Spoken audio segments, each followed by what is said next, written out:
I'd been betrothed shortly before I was conceived, my future written, sealed, and agreed upon before my mother had her first ultrasound appointment, before I had a heart, a pulse, lungs, and a spine. Ideas, wishes, and preferences, when I was no more than an abstract idea. A future plan, a box to be ticked off.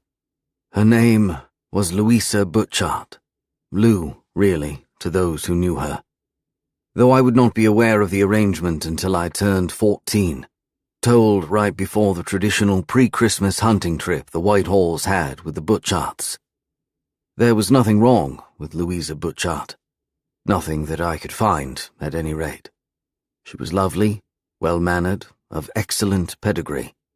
Nothing wrong with her at all, except for one thing. She wasn't my choice.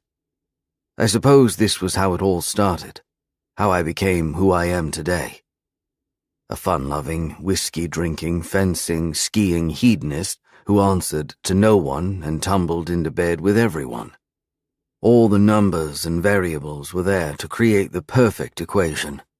Great expectations, multiplied by crushing demands, morally divided by more money than I could ever burn. I'd been blessed with the right physique, right bank account, right smirk, and right amount of charm, with only one invisible thing missing: a soul. The thing about not having a soul was that I wasn't even aware of it. It took someone special to show me what I'd been missing. Someone like Amabel Penrose. She cut me open and tar spilled out. Sticky, dark, and never-ending. This is the true royal rake's secret. My blood never ran blue. It was like my heart. Pure black. 14 years old. We rode at sunset. The hounds led the way. My father and his comrade, Byron Butchart Sr., followed closely. Their horses cantered in perfect rhythm. Byron Jr., Benedict, and I trailed behind. They gave the young lads the mares. They were unruly and harder to break. Taming young, spirited females was an exercise men of my class had been given from a young age. After all, we were born into a life that required a well-trained wife, pudgy babies, croquet, and alluring mistresses. Chin and heels down, back, ramrod straight, I was the picture of a royal equestrian. Not that it helped me avoid being thrown into the sweatbox, curling into myself like a snail. Papa loved throwing me in there for the sake of watching me squirm, no matter how hard, how diligently, how desperately I tried to please him. The sweatbox, also known as the isolation bin, was a 17th century dumbwaiter. It had a coffin-like shape and offered the same experience. Since I was notoriously claustrophobic, this was my father's go-to punishment whenever I misbehaved. Misbehaving, however, wasn't something I did often or even at all. That was the sad part. I wanted badly to be accepted. I was a straight-A student and a gifted fencer. I'd even made it to the England Youth Championship in sabre, but was still thrown into the dumbwaiter when I lost to George Stanfield.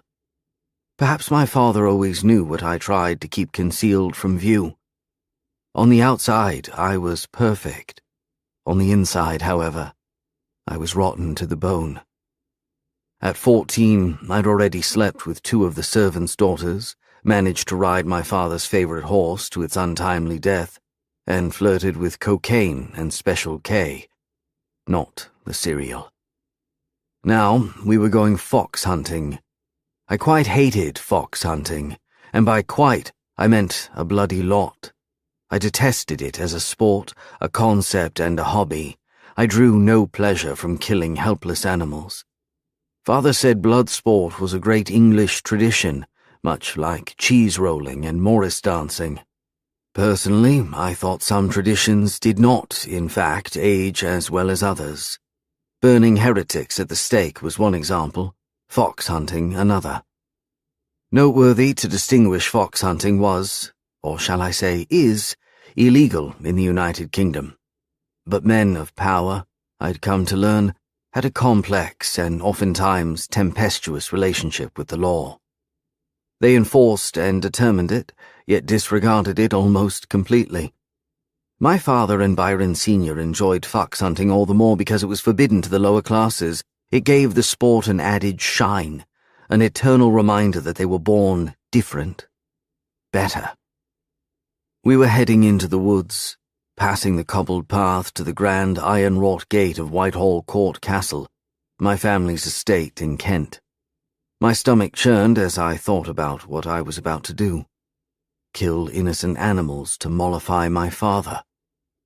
The soft tapping of Mary Jane's clunked behind us, hitting the pebbles. "Devi, wait!"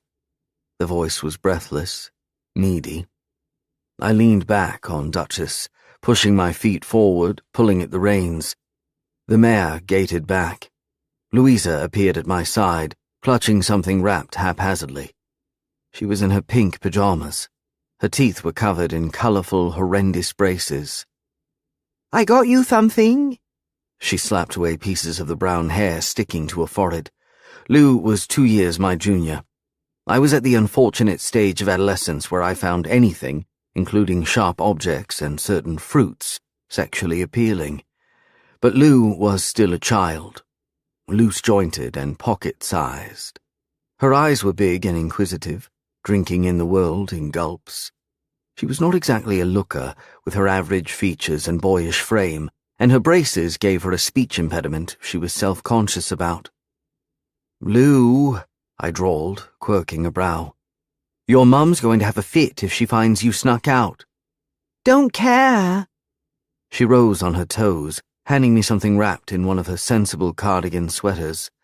I tossed her jumper, delighted to find my father's engraved flask inside, heavy with bourbon. "I know you dislike fox hunting, so I brought you something to... How does Daddy say it? Fake the edge off?"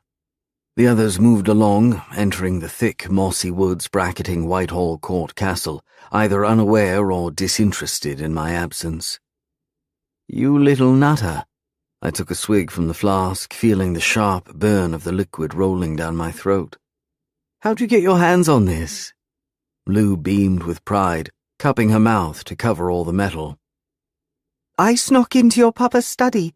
No one ever notices me, so I can get away with loads of stuff." The despondence in her voice made me sad for her. Lou dreamed of going to Australia and becoming a wildlife rescuer, surrounded by kangaroos and koalas. I hoped for her sake that she would. Wild animals, no matter how aggressive, were still superior to humans. "I notice you." "Do you really?"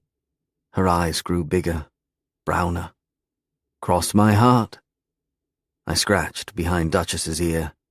Females, I'd come to realize, were ridiculously easy to please. "You'll never get rid of me." "I don't want to be rid of you," she said hotly. "I'll do anything for you." "Oh, anything now," I chuckled. Lou and I had the relationship of an older brother and younger sister. She did things to try and win my affection, and I, in return, assured her she was nice and caring. She nodded eagerly. "I'll always have your back." "Right then." I was ready to move along.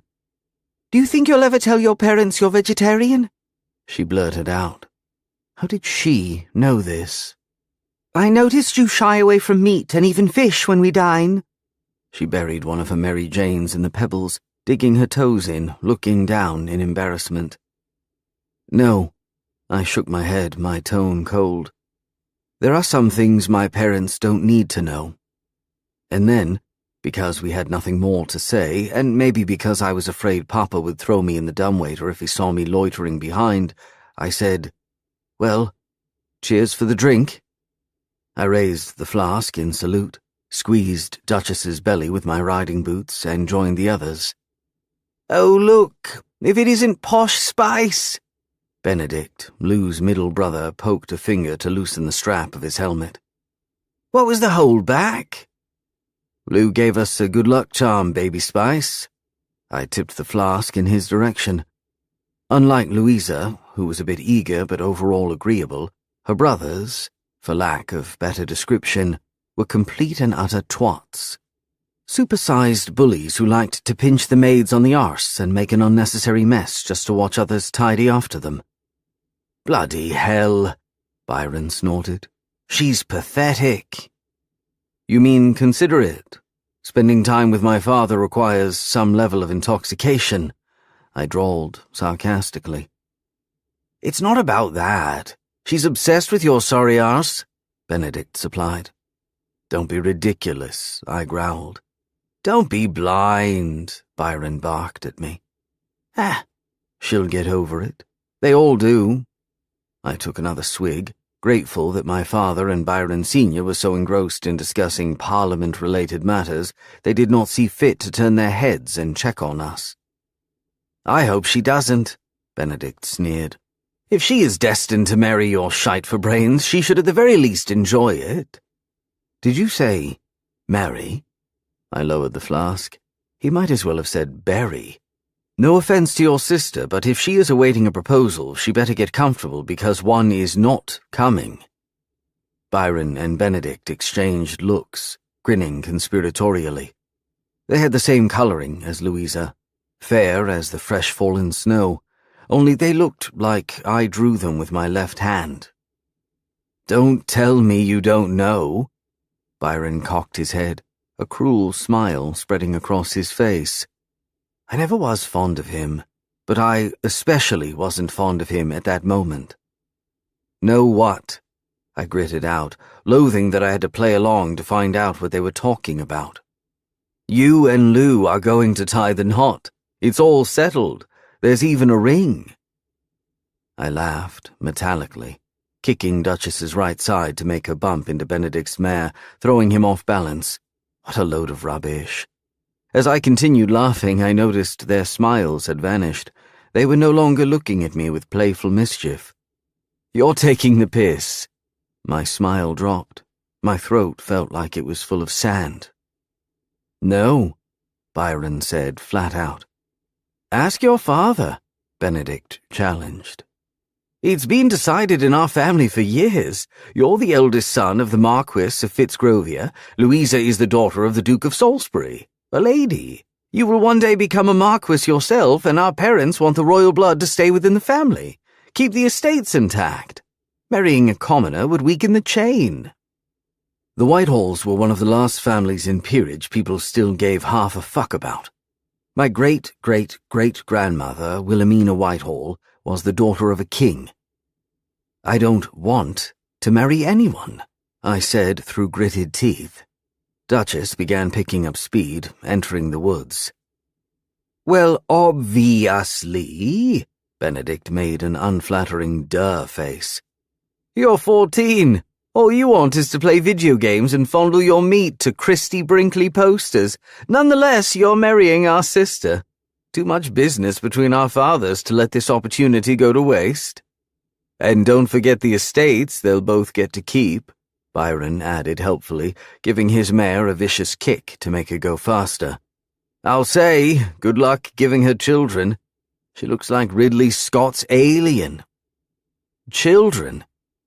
The only thing preventing me from vomiting up my guts was the fact I did not want to waste the perfectly good brandy currently sloshing in my stomach. "Lou says she wants 5 when she grows up," Byron cackled, enjoying himself. "I reckon she's going to keep you busy in the sack, mate." "Not to mention exhausted," Benedict leered. "Over my dead body."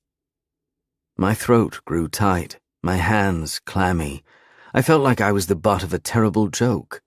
Of course I couldn't talk to my father about it. I couldn't stand up to him, not when I knew I was only one wrong word away from the dumbwaiter. All I could do was shoot helpless animals and be exactly who he wanted me to be. His little well-oiled machine, ready to kill, fuck, or marry, as commanded. Later that night, Byron, Benedict, and I sat in front of one of the dead foxes in the barn. The Pavlovian scent of death swathed around the room. My father and Byron Sr. had taken all their prized dead foxes to the taxidermist and left one for us to dispose. "Burn it, play with it, leave it for the rats to eat for all I care." My father had spat before turning his back on the corpse. It was a female, small, malnourished, and dull-furred. She had cubs. I could tell by the teats poking through her belly fur. I thought about them, how they were all alone, hungry and stranded in the dark, vast woods. I thought about how I shot her when Papa ordered me to, how I nailed a bullet straight between her eyes, how she stared at me with a mixture of amazement and terror, and how I looked away because it had been Papa I wanted to shoot. Benedict, Byron, and I were passing a bottle of champers back and forth, discussing the evening's events, with Frankenfox staring at me accusingly from across the barn.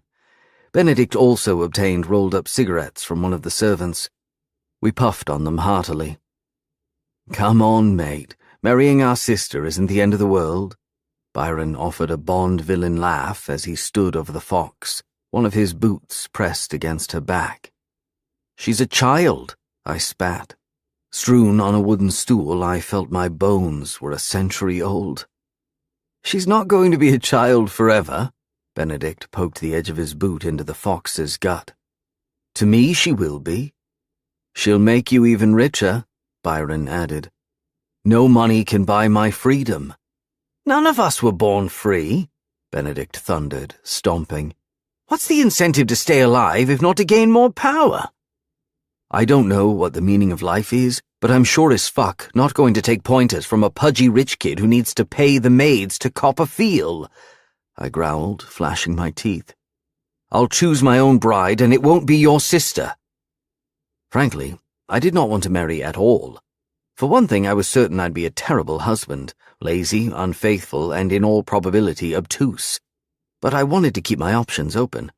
What if I did run into Christy Brinkley? I would marry the shite out of her if it meant getting into her knickers. Byron and Benedict exchanged puzzled looks. I knew they had no loyalty to their younger sister. She was, after all, a girl, and girls were not as distinguished, not as important as boys in peerage society. They couldn't continue the family's name and therefore were treated as no more than a decoration you had to remember to include in Christmas card photos. It was the same with my younger sister, Cecilia. My father largely ignored her existence. I always doted on her after he sent her to a room or tucked her away for being too round or too dull to parade around high society. I'd snuck cookies to her, told her bedtime stories, and took her to the woods, where we played. "Get off your bloody high horse, Whitehall. You're not too good for our sister," Byron moaned. "That may well be, but I'm not going to sleep with her." "Why?" Byron demanded. "What's wrong with her?" "Nothing. Everything." I poked hay around with the tip of my boot. I was fairly drunk by now. "Would you rather kiss this fox's mouth or lose?" Benedict pressed, his eyes wandering around the barn, behind my shoulder and beyond. I gave him a wry look. "I'd rather kiss neither, you Class A minger." "Well, you must choose one." "Must I?" I hiccuped, picking up a stray horseshoe and throwing it at him. I missed by about a mile. "Why the bloody hell is that?" "Because," Byron uttered slowly, "if you kiss the fox, I'll tell my dad that you're gay. That'd fix everything up. You'd be off the hook." "Gay," I repeated numbly. I could be gay. Not technically, no. I loved women too much, in every shape, form, color, and hairstyle. Byron laughed. "You sure are pretty enough." "That's a stereotype," I said, and immediately regretted it. I was in no state to explain the word stereotype to these two morons. "Bleeding heart liberal," Byron cackled, elbowing his brother. "Maybe he is gay," Benedict mused.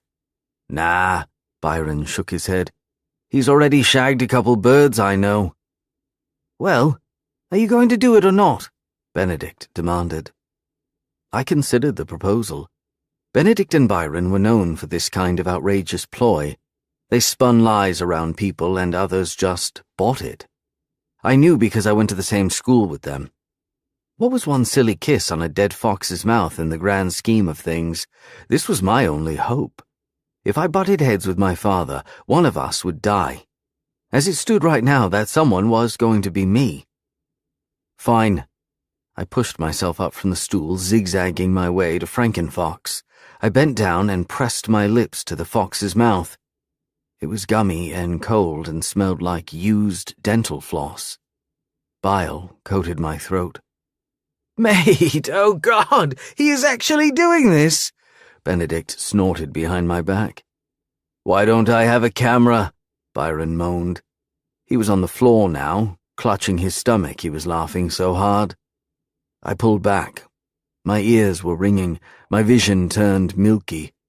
I saw everything through a yellow haze. Someone behind me screamed. I swiveled back quickly, falling to my knees. Lou was there, at the open double doors of the barn, still in her pink pajamas, her hand pressed against her mouth as she trembled like a leaf. You perv, she mewed. Lou, I grunted. I'm sorry.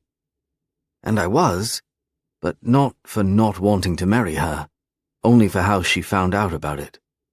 Benedict and Byron were rolling on the hay, punching each other, laughing and laughing and laughing. They'd set me up. They knew she was there, by the door, watching all along. I was never going to get out of this arrangement. Lou whirled around and bolted. Her tears, like tiny diamonds, flew behind her shoulders. The scream that tore from her mouth was feral, like the one Frankenfox had made before I killed her. I keeled over and threw up, collapsing into the remains of my dinner. Darkness spun around me, and I, in return, succumbed to it. My father handed me a whiskey the morning after. We were in his big oak study with a golden bar trolley and burgundy drapes. One of the servants had hauled me into his office minutes earlier. No explanation was needed. He'd simply dragged me across the carpets and disposed of me at Papa's feet. Here, for your hangover.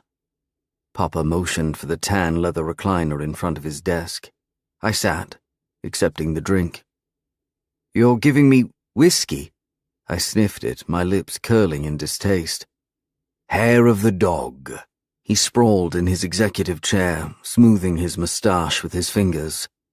Taking the hair of the dog that bit you eases up the withdrawal. I took a swig of the poison, wincing as it scorched its way to my gut. I'd had a sleepless night on the hay in the barn. I kept waking up in a cold sweat, dreaming about tiny Louisa-like babies running after me. The taste of the dead fox's kiss didn't exactly soften the blow either. The scent of black tea and fresh scones wafted through the hallways of Whitehall Court Castle. Breakfast wasn't quite over. My stomach roiled, reminding me that appetite was a luxury for men who weren't newly and unwittingly betrothed. I drained my whiskey. You wanted to see me? I never want to see you. Unfortunately, it is a necessity that comes with siring you. Papa did not mince words. Something quite disturbing was brought to my attention this morning. Lady Louisa told her parents what happened yesterday, and her father relayed to me the situation. My father, tall, lean, and striking, with sandy blonde hair and a neatly pressed suit, drawled with accusation in his voice, inviting me to explain myself. We both knew he disliked me on a personal level, that he would sire new successors if it wasn't for the fact that I remained the eldest, and therefore the heir to his title. I was too graceful, too much of a bookworm, too much like my mum. I'd allowed other boys to dominate me, to make me defile an animal. I don't want to marry her. I expected a slap or a thrashing. Neither would come as a surprise. But what I got was a light chuckle and a shake of his head. I understand, he said. Do I not have to? I perked up. Oh, you will marry the girl. Your wishes have no significance. Neither do your thoughts, for that matter. Marriages of love are for the great unwashed masses. people born to follow society's thankless rules. You shall not desire your wife, Devon. Her purpose is to serve you, sire children, and look lovely. Word to the wise, keep your desire for those of whom you can dispose. It's smarter and cleaner. Commoner rules do not apply to the upper class. The need to violently smash his head against the wall was so urgent my fingers twitched in my lap. When I remained silent for several minutes, he rolled his eyes, looking skyward like I was the one being unreasonable. You think I wanted to marry your mother? What's wrong with Mum? She was pretty and reasonably nice. What's not? He took a cigar out of a box and lit it up. If she ran as much as her mouth, she'd be in good shape. She was a package deal, though. She had the money, I had the title, we made it work. I stared into the bottom of my empty whiskey glass. That sounded like a tagline for the most depressing romantic comedy in the world. We don't need more money, and I'll already have a title. It's not just the money, you idiot! He slammed his palm against his desk between us, roaring, All that stands between us and the commoners that serve us is pedigree and power! Power corrupts, I said curtly. The world is corrupt! His lip curled in disgust. I knew bloody well I was close to being thrown into the dumbwaiter. I'm trying to explain to you in simple English that the matter of your nuptials to Miss Butchart is not up for debate. At any rate, it is hardly going to happen tomorrow. No, not tomorrow and not at all, I heard myself say. I won't marry her. Mum won't stand for it. Your mother has no say in things. His azure eyes darkened into a marbled mirror. I could see myself in their reflection. I looked small and sunken. Not myself, not the boy who rode horses with the wind dancing in his face, who pushed his hand under a servant girl's dress and made her giggle breathlessly. The boy with the explosive speed and dazzling footwork who made some of Europe's best fencers weep. That boy could pierce his father's black heart with a pointy sword and eat his heart while it was still beating. This boy could not. You'll marry her, and you will give me a male grandchild, preferably one superior to yourself. My father finished his cigar, stubbing it in a nearby ashtray. This matter is settled. Now go apologize to Louisa. You will marry her after you finish Oxford University, and not a moment later, or you will lose your entire inheritance, your family name, and the relatives who, for a reason unbeknownst to me, still tolerate you. Because make no mistake, Devon.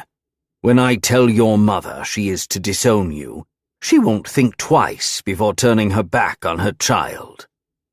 Am I understood? My cunningness overtook me just then, as it had the tendency to do, washing over my skin like acid, making me turn inside out and become someone else. There was no point fighting him. I had no leverage. I could get thrashed, locked, mocked, and tortured. Or I could play my cards right. Do what he and Mr. Butchart did so often. Play the system. Yes, sir. My father narrowed his eyes suspiciously. I'm telling you to marry Louisa. Yes, sir. And apologize to her now. Certainly, sir. I bowed my head deeper, a ghost of a smile hovering over my lips. And kiss her. Show her you like her. No tongue or funny business. Just enough to prove you are true to your word. Bile scorched its way up my throat. I'll kiss her. Astonishingly, he looked even less pleased, the tip of his upper lip twisting as he snarled.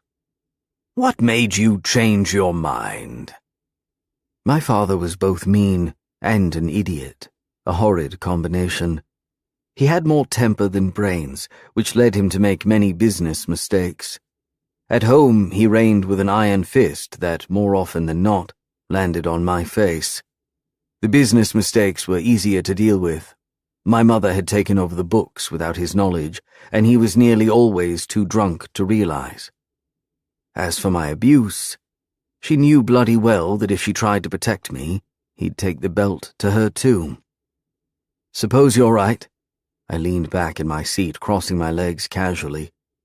What difference does it make who I marry as long as I can sleep my way into the record books of history? He chuckled, the darkness in his eyes melting. This was more his speed, having a heathen sinner of a son with a deficit of scruples and even fewer positive traits. Shagged anyone yet? Yes, sir. At 13. He brushed his thumb under his chin. I first slept with a woman at 12. Brilliant, I said, though the idea of my father pounding into a woman from behind at 12 made me want to curl onto a therapist's sofa and not leave for a decade. Well then, he slapped his thigh. Onward and upward, young lad. English aristocracy does not come cheap. One must preserve it in order to maintain it. Then I shall do my part, Papa. I stood up, shooting him a sly smirk. That was the day I truly became a rake. The day I turned into the crafty, soulless man I now saw when I looked in the mirror. The day I indeed apologized to Louisa, even kissed her on the cheek, and told her not to worry, that I had been drunk, that it had been a mistake, that we would most definitely get married, and that it would be a beautiful event, with flower girls and archbishops and a cake taller than a skyscraper. I played my cards right for the next decade, sent her birthday presents, showered her with cards, and met her often during summer breaks. I tucked flowers in her hair and told her all the other girls I'd shagged were meaningless. I let her wait, and pine, and crochet a future for both of us in her head. I even convinced my parents to fund my Harvard law degree across the pond and postpone the marriage for a couple of years, explaining that I would be back as soon as I graduated to take Louisa as my wife. But the truth was, the day I turned 21 and was shipped to Boston was the last time I set foot on British soil. The last time my father saw me. It was the perfect betrayal, really. I used his wealth and connections until I didn't need them anymore. An advanced law degree from an Ivy League school was sufficient capital to bag a $400K a year partnership at one of the biggest law firms in Boston. By my third year, I tripled that amount, including bonuses. And now I was a self-made millionaire. My life was mine, to lead, to rule, and to cock up. And the only dumbwaiter I was stuck in was deep in my head. The voices from my past still echoed inside it, reminding me that love was nothing but a middle-class affliction. Chapter 1. Present Day. Belle. Uterine malformation, I repeated numbly, staring back at Dr. Bjorn. I felt ridiculous. In my tight red leather pencil skirt and cropped white shirt, one leg flung over the other, my high-heeled Prada sandals dangling from my toes. Everything about me screamed woman.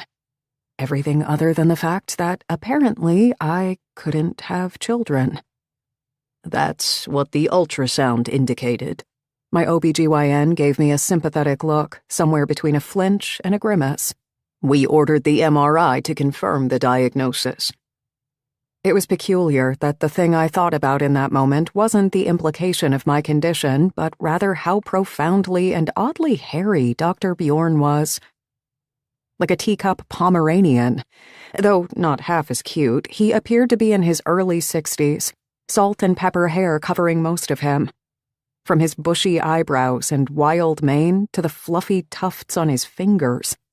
His chest hair curled out of his green scrubs like he was hiding a chia pet.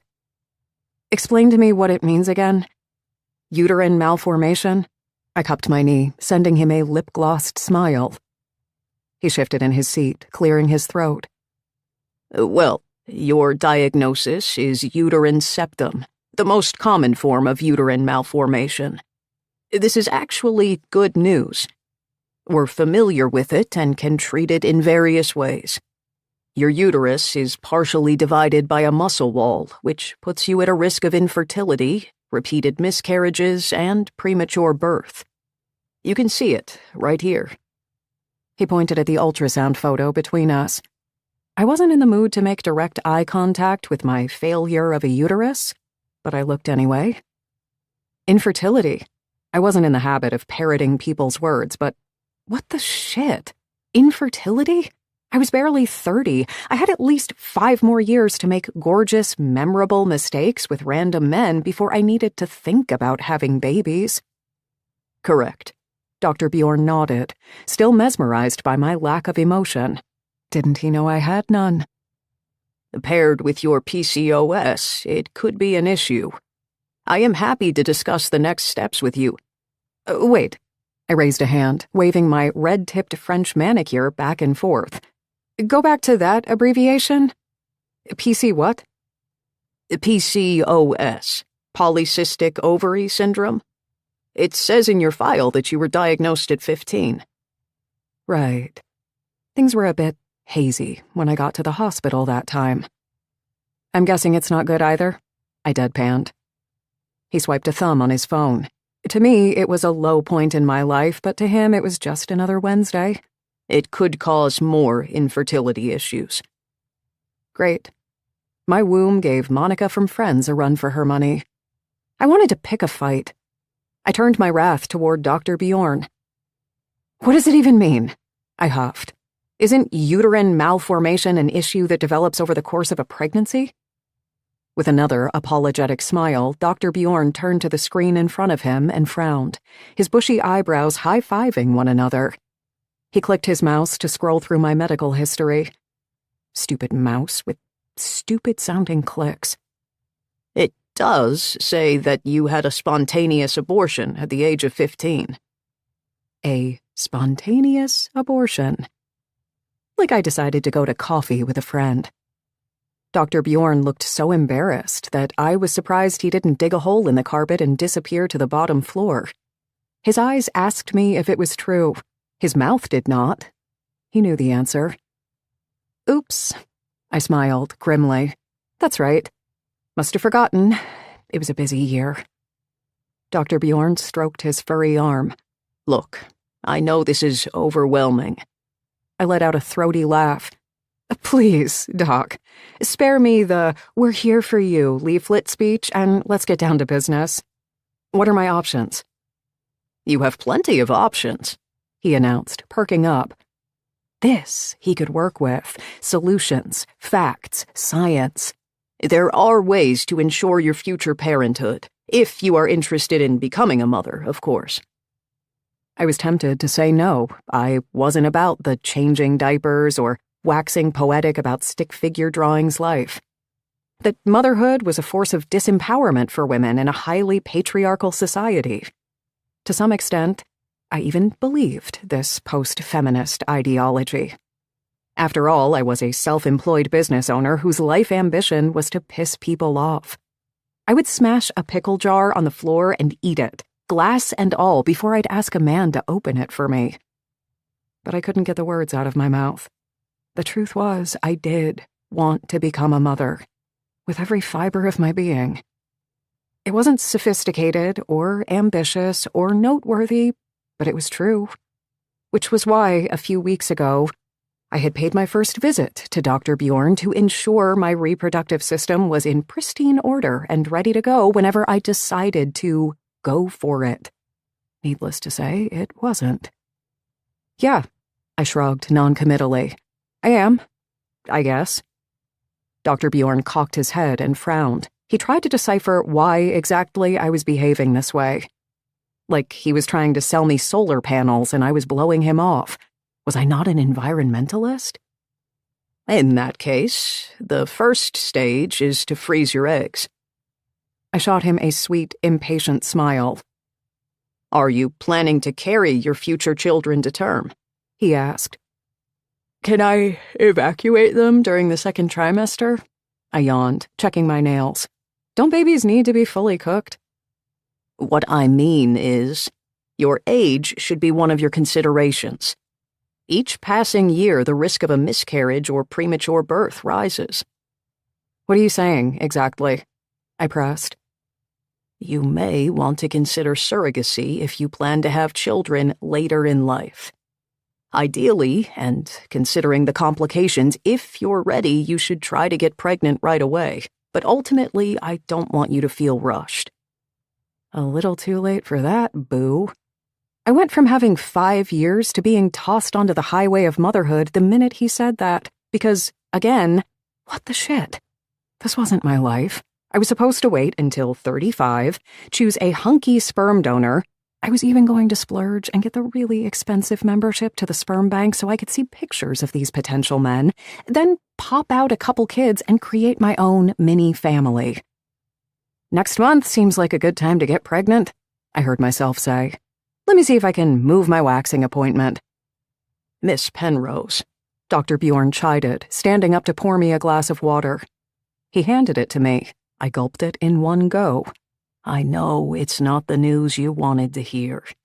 You don't have to be brave here. It's okay to be upset. This, of course, was untrue.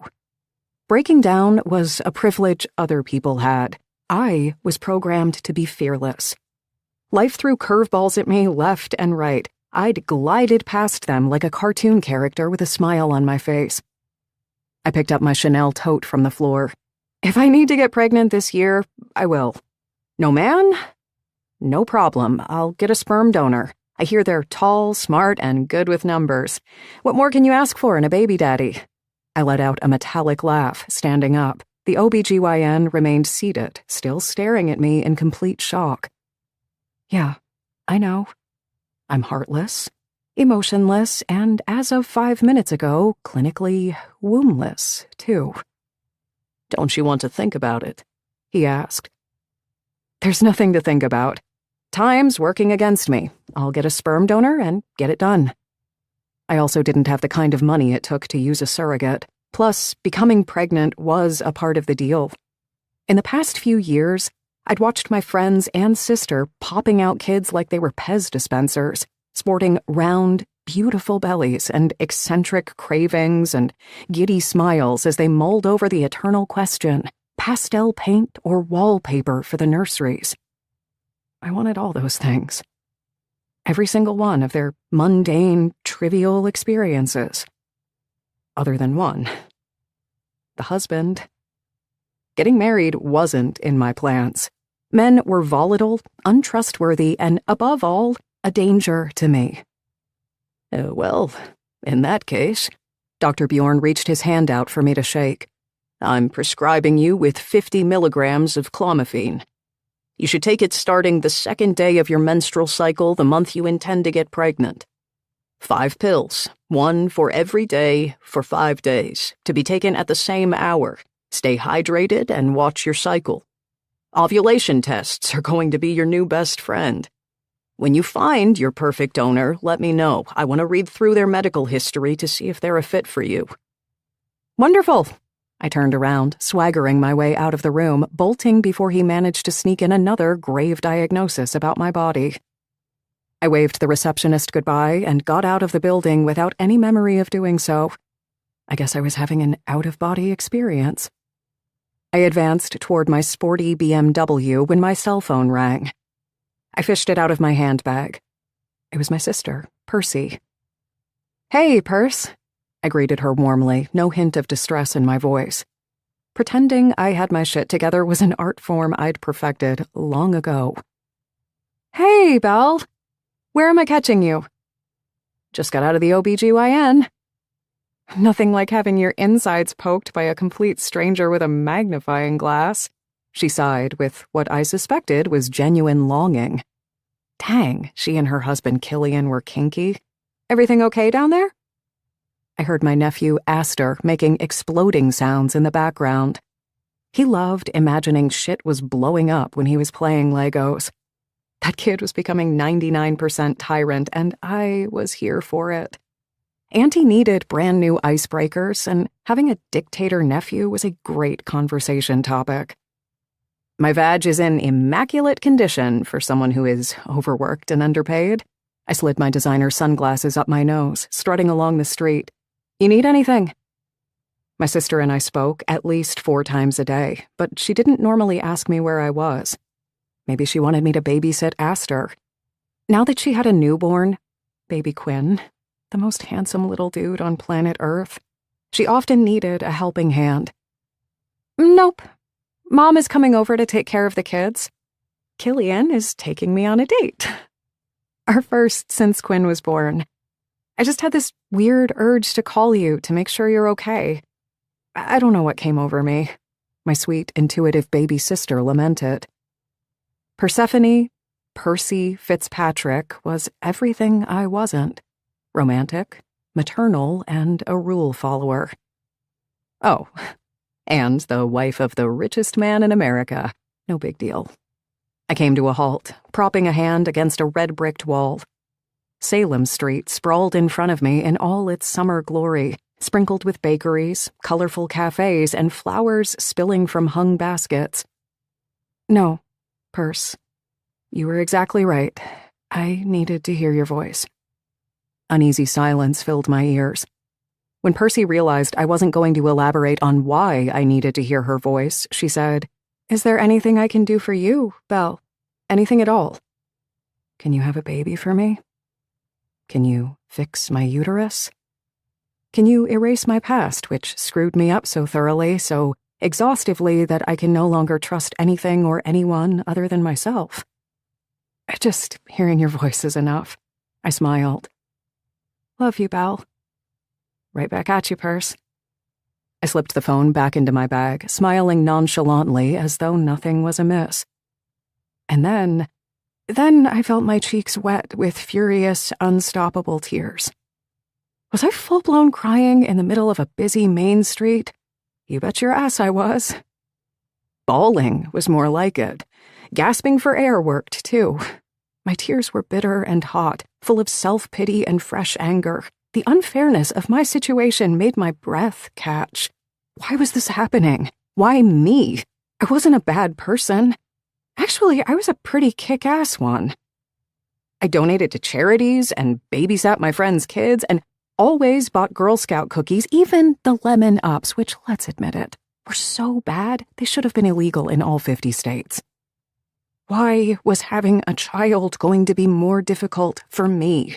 If it was even possible, when everyone around me fell pregnant whenever their husbands so much as asked them to pass the salt. Dejected, anxious, and confused, I stumbled straight into the temple. No, not the place where you pray. A place called Temple Bar. Getting drunk in broad daylight might not be the smart thing to do, but it sure was comforting. Plus, I needed to pregame before going to a party tonight, and I was definitely partying tonight. I pushed the door open, stomped into the bar, and ordered a tall glass of whatever the hell would get me drunk in record time. An aftershock and a glass of wine coming right up. The bartender saluted, snapping a polishing cloth over his shoulder and pulling a steam-filled glass from the dishwasher. I slumped on a bar stool, massaging my temples as I tried to process my new reality. It was either have a baby now or pretty much never. Tourists and professionals lounged in green wooden booths, enjoying pints of Guinness, coddles, and Irish stews. Irish folk songs belted from the speakers, jolly and full of mirth. Didn't the world know I was hurting? The place looked like an authentic Irish pub with ornate high ceilings and liquor-soaked walls. The bartender came back with my drinks before I could burst into spontaneous tears. I hadn't cried since I was 5. Maybe 6, and I wasn't going to start turning on the waterworks regularly now that I've found out I had to get pregnant at 30 while financially insecure. I downed the aftershock in one go, slamming the glass on the counter and moving straight to the wine.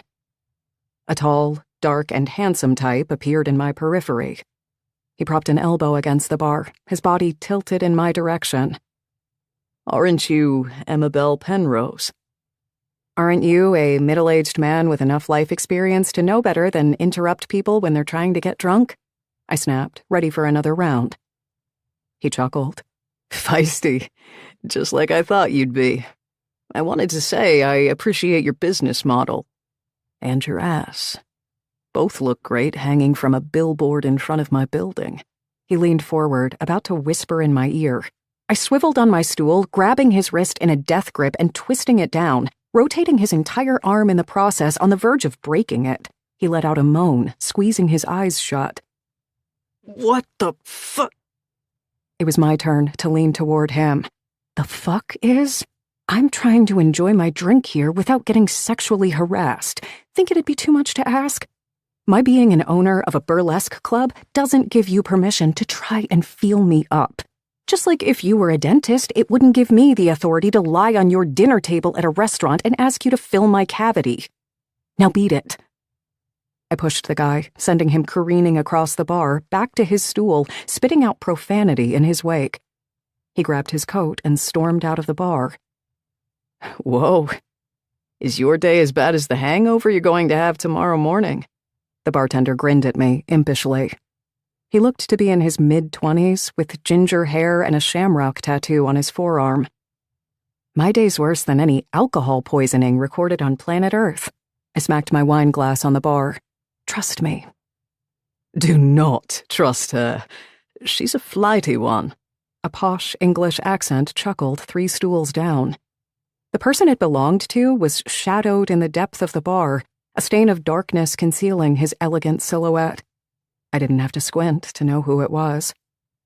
Only one man in Boston sounded like power, smoke, and an impending orgasm.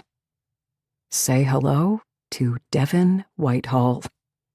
Also known as the bastard who broke my strict one-night-only rule. He'd made it to a 3rd hookup before I came to my senses and cut him loose. From the moment we jumped each other's bones about 3 years ago at my brother-in-law Killian's cottage in the woods, I knew Devin Whitehall was different. He was a dangerously mild creature, the scholar out of his group of friends, manipulative, arrogant, and in a league of his own. Other men around him had glaring shortcomings. Killian, my brother-in-law, was a cold fish in a suit. Hunter, my best friend's husband, was loose-tongued and goofy, and Sam, my friend Ashling's husband, was, well, a mass murderer. But Devin had no giant neon sign warning you to stay away. He wasn't damaged, or broken, or angry. At least not outwardly. Still, he had that same untouchable quality that made you want to burn like a meteor, which would inevitably reduce you to nothing but cinders. He was everything a woman wanted, wrapped into one godlike package. And that package had a state-of-the-art body down to the corded Michelangelo's Moses forearm muscles that made my IQ drop to room temperature whenever I touched them. I had to put a stop to our rendezvous after the 3rd hookup, on the grounds that I wasn't an idiot. I always like to say that where there's a Willie, there's a way, but in Devin's case, he looked like the kind of dude I could actually catch feelings for. That hookup, after we had had animalistic sex, Devin turned around, dropped his head on the pillow next to me, and did something outrageous and vulgar. He fell asleep. What do you think you're doing? I'd asked, appalled. What's next? Taking me to dinner? Matching Minnie and Mickey hoodies? Binge-watching Schitt's Creek together? Sleeping, he'd said in his patient, everyone around me is an idiot tone. His eyes, blue and silvery like molten ice, blinked open. A devilish smirk formed on his lips. I sat upright, glaring. Go sleep in your own bed, bro. It's 3 o'clock in the morning.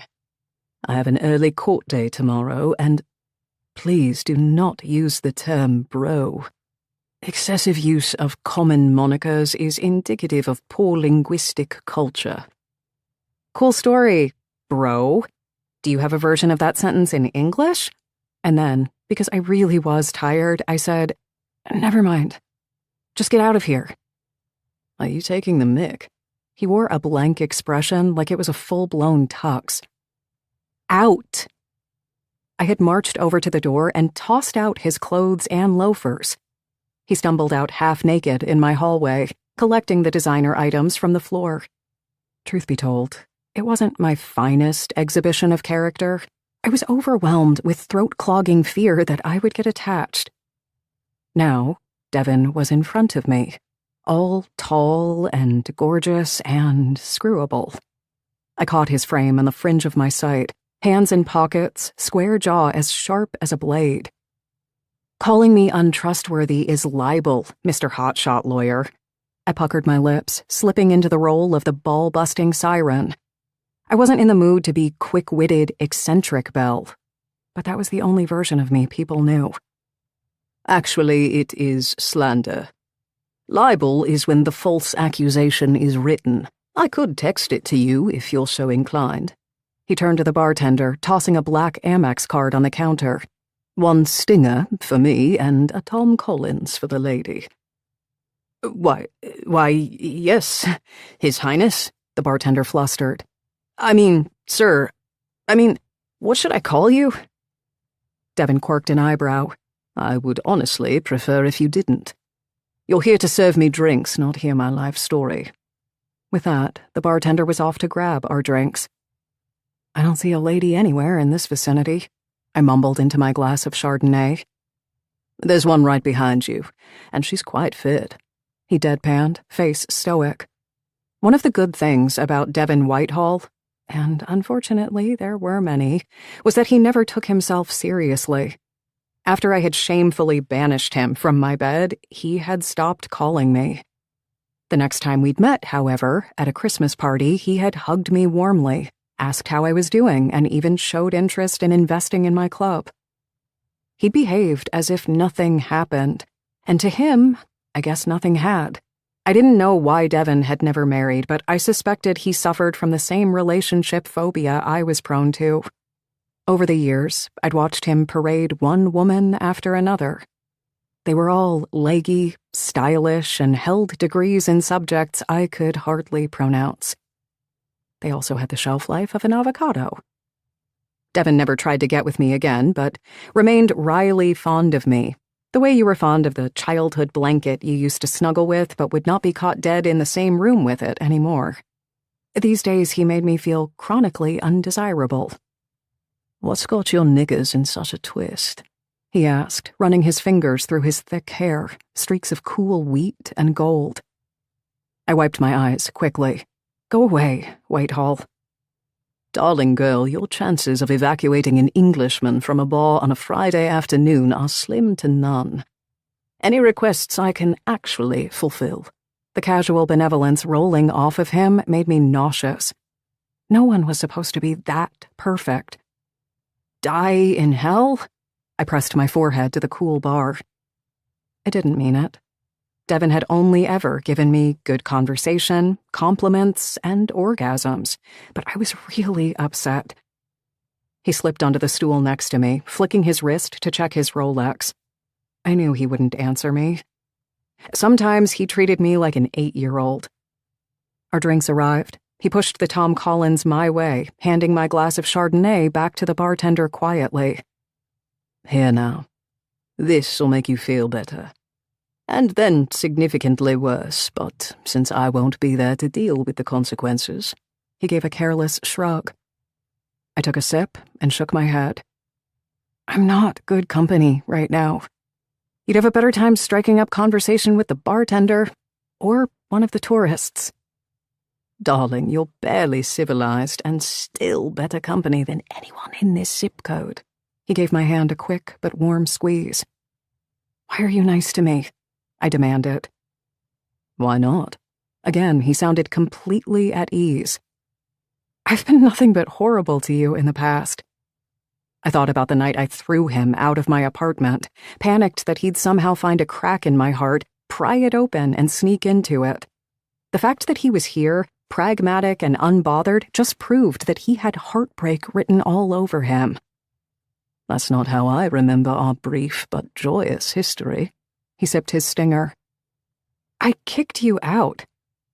My arse has suffered worse. He offered a dismissive flick of his wrist. He had nice hands. He had nice everything. No need to take it personally. What do you take personally? Not many things in life, to be honest.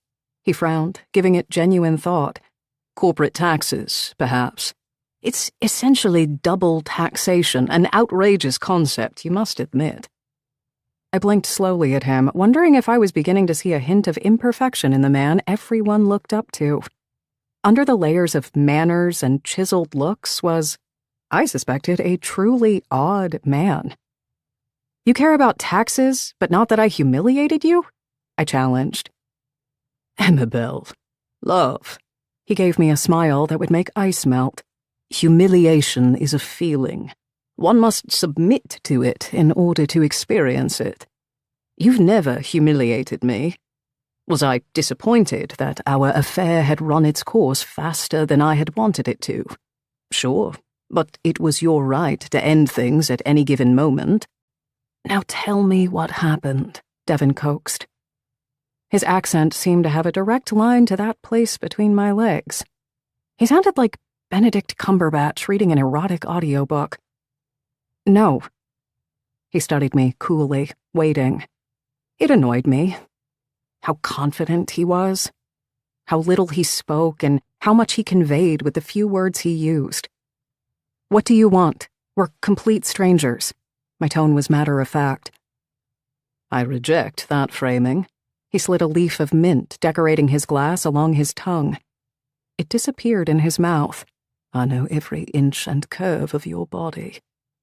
You only know me biblically. I'm fond of the Bible. It was quite a good read, don't you reckon? The passages about Sodom and Gomorrah were rather action-packed. I prefer fiction. Most people do. In fiction, people get what they deserve. He bit down on a smile. Also, many would argue that the Bible is fiction. Do you think people get what they deserve in real life? I asked, dejectedly, thinking about Dr. Bjorn's diagnosis. Devon rubbed a finger over his chin, frowning. Not always. He seemed so seasoned, so much older than me at 41. I usually went for men who were the complete opposite of Devon. Young, reckless, and unsettled. Guys I knew who wouldn't stick around and would not expect me to, either. Disposable. Devon had the innate authority of a man who always had the upper hand. That royal male ethos. Why'd I even hook up with you?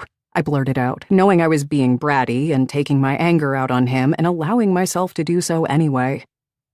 Devon slid the pad of his finger over the rim of his glass. Because I'm handsome, rich, divine in bed, and would never put a ring on your finger. Exactly what you're after.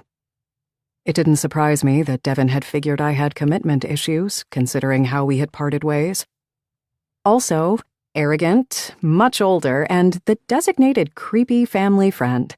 I made a cross with my fingers to keep him away like he was a vampire. Devon Whitehall was my brother-in-law Killian's best friend and lawyer. I'd seen him at family functions at least 3 times a year, sometimes more. I'm no psychologist, but if it smells like daddy issues and walks like daddy issues... An ice cube slipped between his full lips when he took a sip of his cognac, and he crushed it between his straight white teeth, a smile lingering on his face. I don't have daddy issues, I snapped. Sure, neither do I. Now tell me why you were crying. Why do you care? I groaned. You're Killian's sister-in-law. He's like a brother to me. If this is the part where you make us sound loosely related, I'm going to throw up in my mouth. You'll be doing that tonight anyway, at the rate you're drinking. Well? He wasn't letting it go, was he? I'm not giving you an inch, Whitehall. Why not? I gave you 9. 9 inches? Really? No wonder I still had vivid dreams about our hookups. For the last time, I'm not going to tell you. Very well. He leaned over the bar and plucked a cognac bottle and 2 clean glasses, slamming them between us. I'll find out myself. Chapter 2. Devon. An hour earlier. I was sitting in Whitehall and Baker LLP's conference room, discussing my favorite subject in the entire world, provisions. Other P's, like pussy and poker, came at a close second, when my world exploded into minuscule particles. Mr. Whitehall, sir? Joanne, my PA, burst through the door, her usually tamed grey curls wild, her reading glasses askew. I looked up from Killian, Hunter, and the rest of the board of Royal Pipelines. As you can see, Joe, I'm in a meeting. Americans were a notoriously uncouth and unnecessarily dramatic bunch, but this was unbecoming. It's an emergency, sir? That, of course, was impossible. Emergencies belonged to other people, with things to lose. I had very little family and a handful of friends. Most of them were currently in the room with me, and if I were honest, I wouldn't lose a limb to save one. Or even a night of full sleep, for that matter. I lazed in my recliner, tossing my pen on the desk. What's the matter? Panting, Joanne put a hand to her chest, shaking her head. It's a phone call, she wheezed. Personal. Who from? Your family. Don't have one. Try again. Your mother begs to differ. Mum?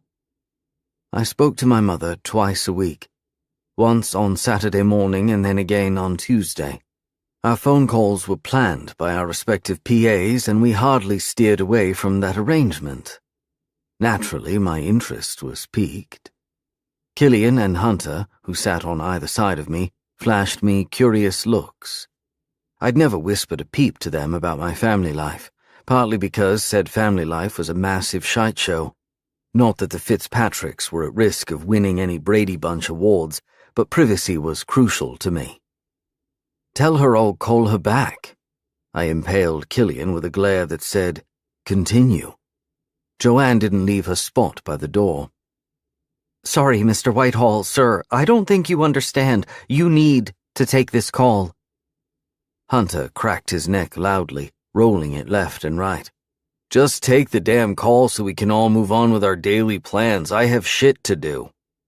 Daily plans? I marveled.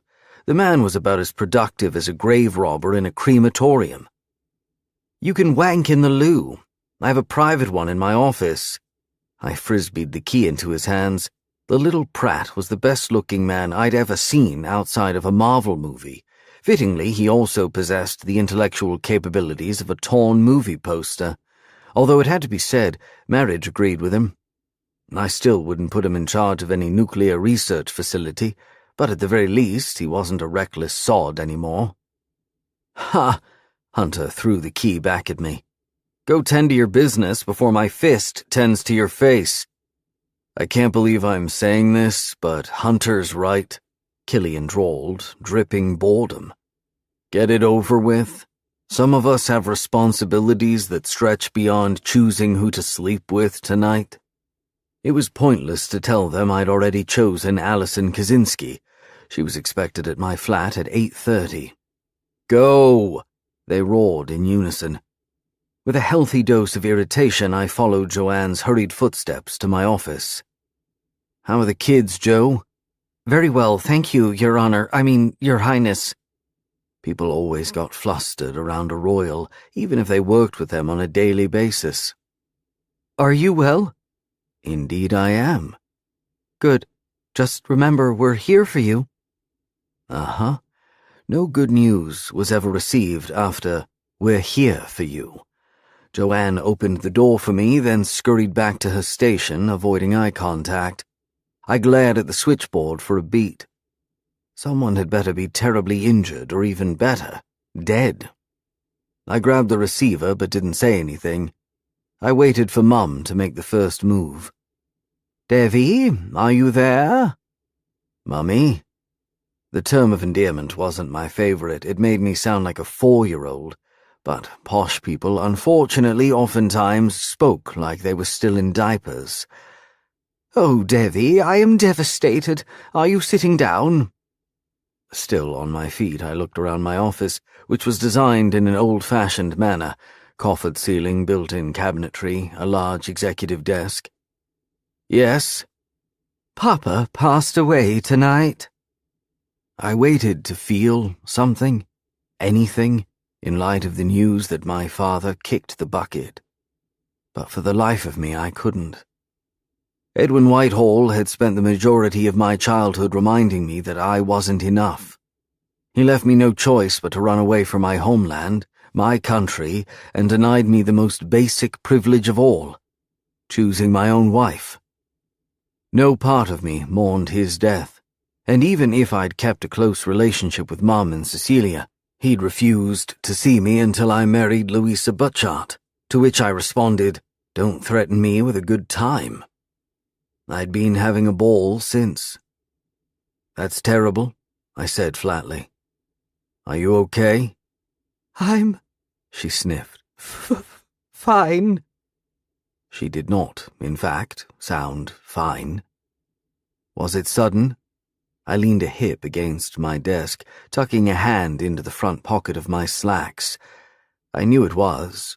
Mum made a point of telling me all about his golfing and hunting.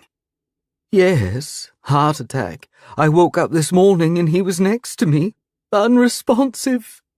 Why, yes, but when did you find out that he was dead? I murmured under my breath. Thankfully, she didn't hear me. I simply cannot wrap my head around it. She broke into another bout of tears. Papa, gone.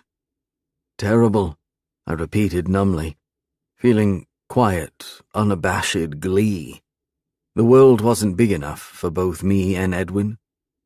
He wanted to see you badly, Mum whimpered. Especially the last few years. I knew that to be true, not because he had missed me, God forbid, but because I was the de facto heir to the properties, monies, and his Marquis title. Everything the Whitehalls valued and stood for lay at my feet, and he wanted to make sure I wouldn't kick it to the curb. "My condolences, Mummy," I said now, with all the sincerity of a used car salesman. Will you be attending the funeral? "When is it?" I asked. Next week. Bloody hell. I pretended to sound devastated.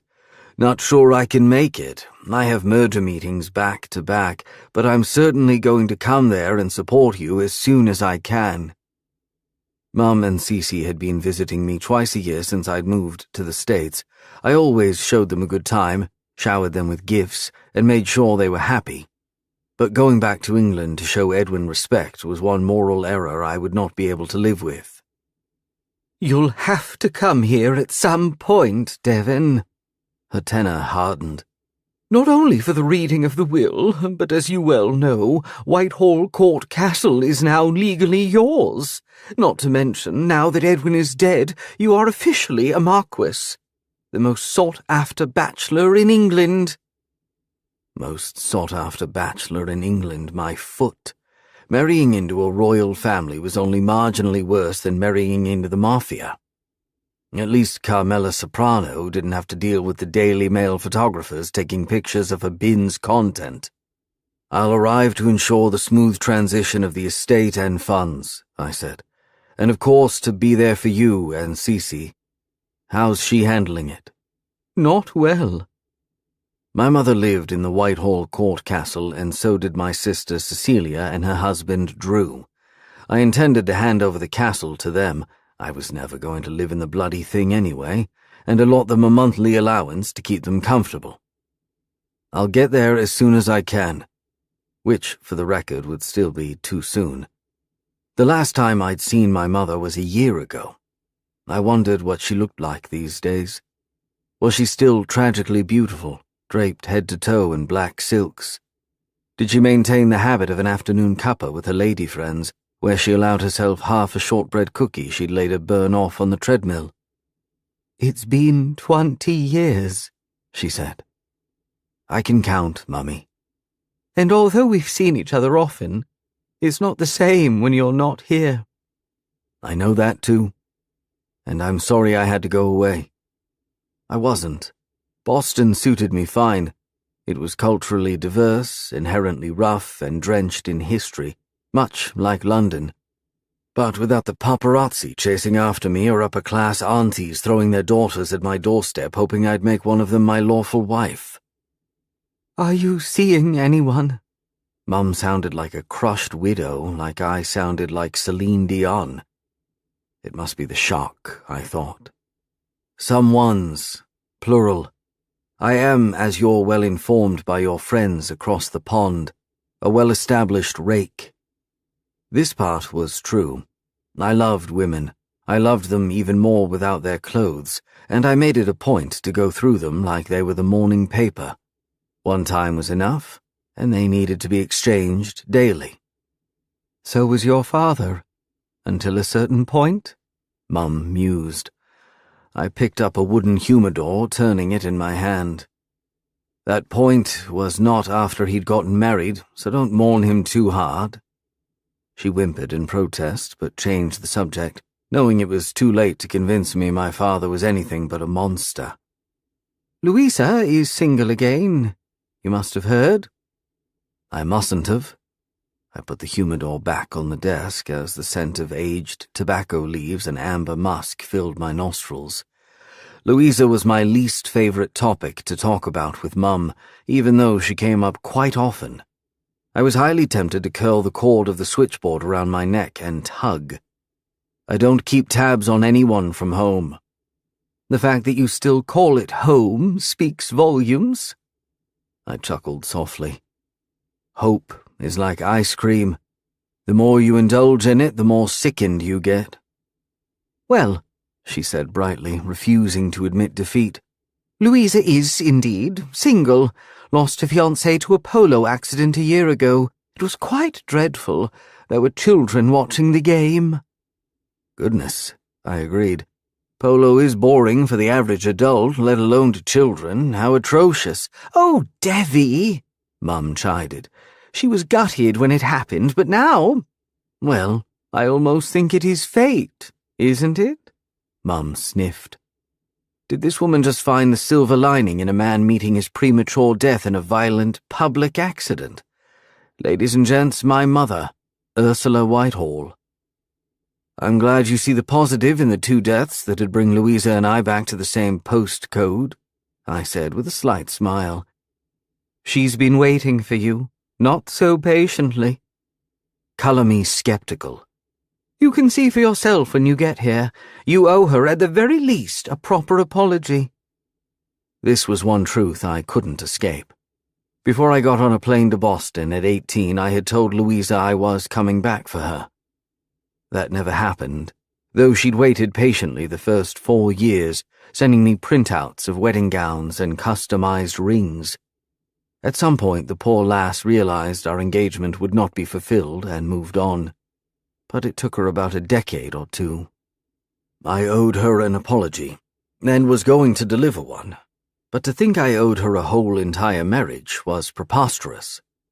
"You know," my mother said, dropping her voice down an octave conspiratorially, "it was your father's last wish that you marry Louisa." You know, I wanted to say in the exact same tone. I could not give one single toss. While I sympathize with your pain, I find it extremely hard to make concessions for Edwin, especially now when he is not around to appreciate them, I said mildly. "You need to settle down, my love, to have your own family." Not going to happen. But Ursula Whitehall did not let a measly thing such as reality stand in her way of a good speech. I could practically envision her stepping onto the soapbox. "I hear about you all the time from acquaintances on the East Coast. They say you're sharp, astute, and never let a good opportunity go to waste. They also say that your personal life is in shambles, that you spend your nights gambling at that heathen Sam Brennan's joint, drinking and keeping company with ditzy women half your age." The first accusation was spot on. The last one, however, was a plain lie. I had a strict 5-year maximum in place. I'd take lovers 5 years younger or older. In fact, I had only broken the rule once. with the delightfully infuriating Amabel Penrose. For all my faults, I was not a sleazeball. There was nothing quite as pathetic as walking around with a woman who could be mistaken for your daughter. Thankfully, no one in their right mind would have thought I'd let my daughter dress like Amabel Penrose. I understand that you're upset, Mummy, but I am not going to be talked into marriage. Through the vast glass door, I could see Killian, Hunter, and the rest of Royal Pipeline's board trickling out of the conference room. Hunter flipped me the bird on his way out, while Killian offered me a curt, speak-later nod. This phone call had put me an hour behind schedule. It was more time than I'd given my father in 3 decades. I was going to send him a hefty bill straight to hell. Meanwhile, Mum continued to drone on. Out of touch with your roots, with your lineage. I suspect a lot of things will resurface once you make it back home. I could send in the private jet, if you like. The private jet belonged to the Butcharts, not the Whitehalls, and I knew better than to take favours from people I had no intention of being indebted to. No need. I'll fly commercial, with the other peasants. First class is so common, unless it's Singapore Airlines. If there was something that could distract my mother from the fact she just became a widow, it was discussing wealth. I fly business, I said sardonically, brushing shoulders with honest-to-God average people. I knew that for my mother, flying business class was akin to making the journey on a paper boat while surviving exclusively on raw ocean fish and sun rays. Oh, Devi, I do hate that for you. I could practically envision her clutching her pearls. When shall we expect you? I'll be in touch in the next few days. Please hurry up. We miss you so. I miss you too. When we hung up, it felt like my flesh had been ripped open. I might have missed my mother and sister, but I did not miss Whitehall Court Castle. I took the rest of the day off. Contrary to general belief, I was not married to my work. In fact, I wasn't even engaged to it. I had a casual relationship with the firm I'd incorporated and used every chance I could to spend time out of the office. Losing a father, even if I'd forgotten what he looked like, was a brilliant excuse to take time off. Clouds glided lazily overhead, curiously watching to see what my next move would be. Not one to keep nature waiting, I wandered into Temple Bar, an Irish pub down the street from my office. I was sitting at the bar when Amabel Penrose burst through the sticky wooden doors, tears streaming down her face, looking like a train wreck seconds after a colossal explosion. Amabel was the most beautiful woman on planet Earth. It was not an exaggeration, but a plain fact. Her hair, long and luscious, looked like it drank in every sun ray it had been exposed to, falling in strings of different shades of blonde. Her feline eyes, the colour of a blueberry slushy, were perpetually hooded. Her lips were bee-stung, puffy, like she'd just been kissed savagely. And that was without even talking about her body, which I was inclined to suspect might cause a Third World War one day. She was young, 11 years younger than me. The first time I'd seen her, 3 years ago, when I'd gone to serve her younger sister, Percy, with Killian's prenup papers, I caught a glimpse of her asleep, and spent the next month fantasizing about conquering the fair-haired nymph's bed. What made Belle even more enticing was the fact that she, like me, rejected marriage as an institution and treated her romantic affairs with the same practicality she would her finances. I found her fire, intellect, and non-conformist ways refreshing. What I did not find refreshing was the way she'd kicked me out of her apartment in the middle of the night shortly after we started sleeping together. Miss Penrose could be Aphrodite herself, rising from sea foam on the Cyprus shore. But I was still a man of self-respect and social standing. I forgave, but I did not forget. Though now that I took a good long look at her, she looked a bit frayed, like she was on the verge of bawling into her glass of Chardonnay. A man came on to her not even a second after she walked into the bar, and I sat in the corner, watching her nearly snap his arm in two, chuckling to myself.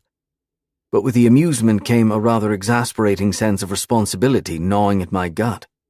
No matter how unappealing I found the idea of helping out this bratty vixen, I knew Killian's wife and Belle's sister, Percy, would put me through all of Dante's 9 circles of hell if she found out I'd simply ignored her. Plus, Amabel was not the type to self-indulge in a full-fledged mental breakdown over a broken fingernail. As a lawyer, I'd always been anthropologically curious. What could make this tough-as-nails woman crumble? I approached her, showered her with compliments and reassurance, and tried coaxing the information out of her. Belle refused to cooperate, like I knew she would. The girl was thornier than a rose garden, and just as beautiful. I decided to loosen Belle's tongue through the international unofficial truth serum. Alcohol.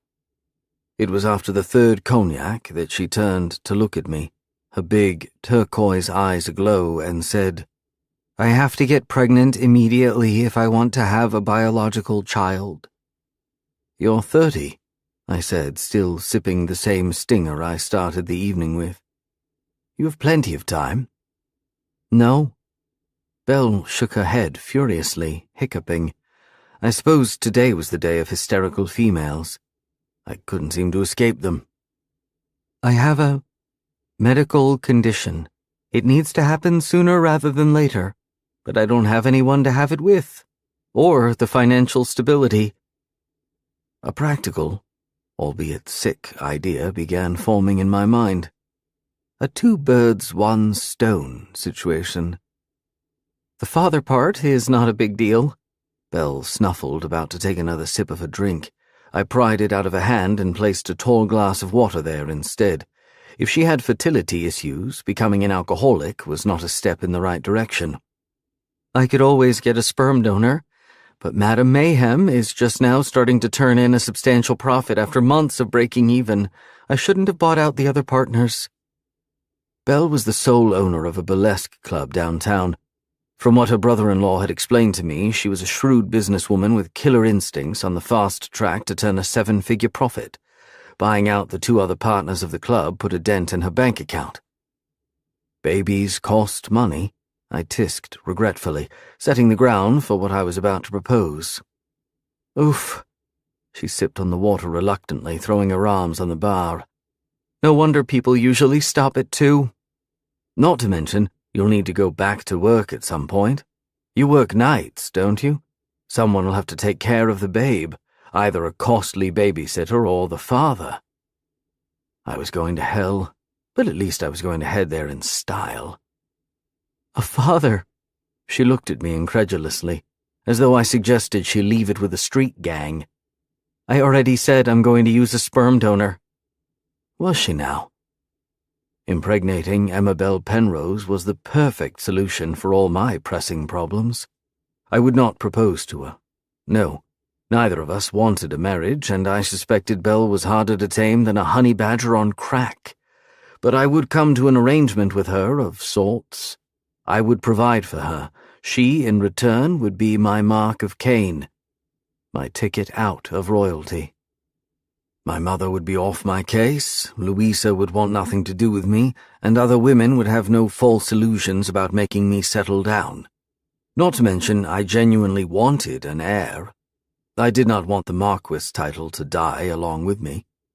Recently, the British Parliament, in an effort to be more progressive, introduced a bill to say that children born out of wedlock were now legitimate heirs. It was like the universe was sending me a message.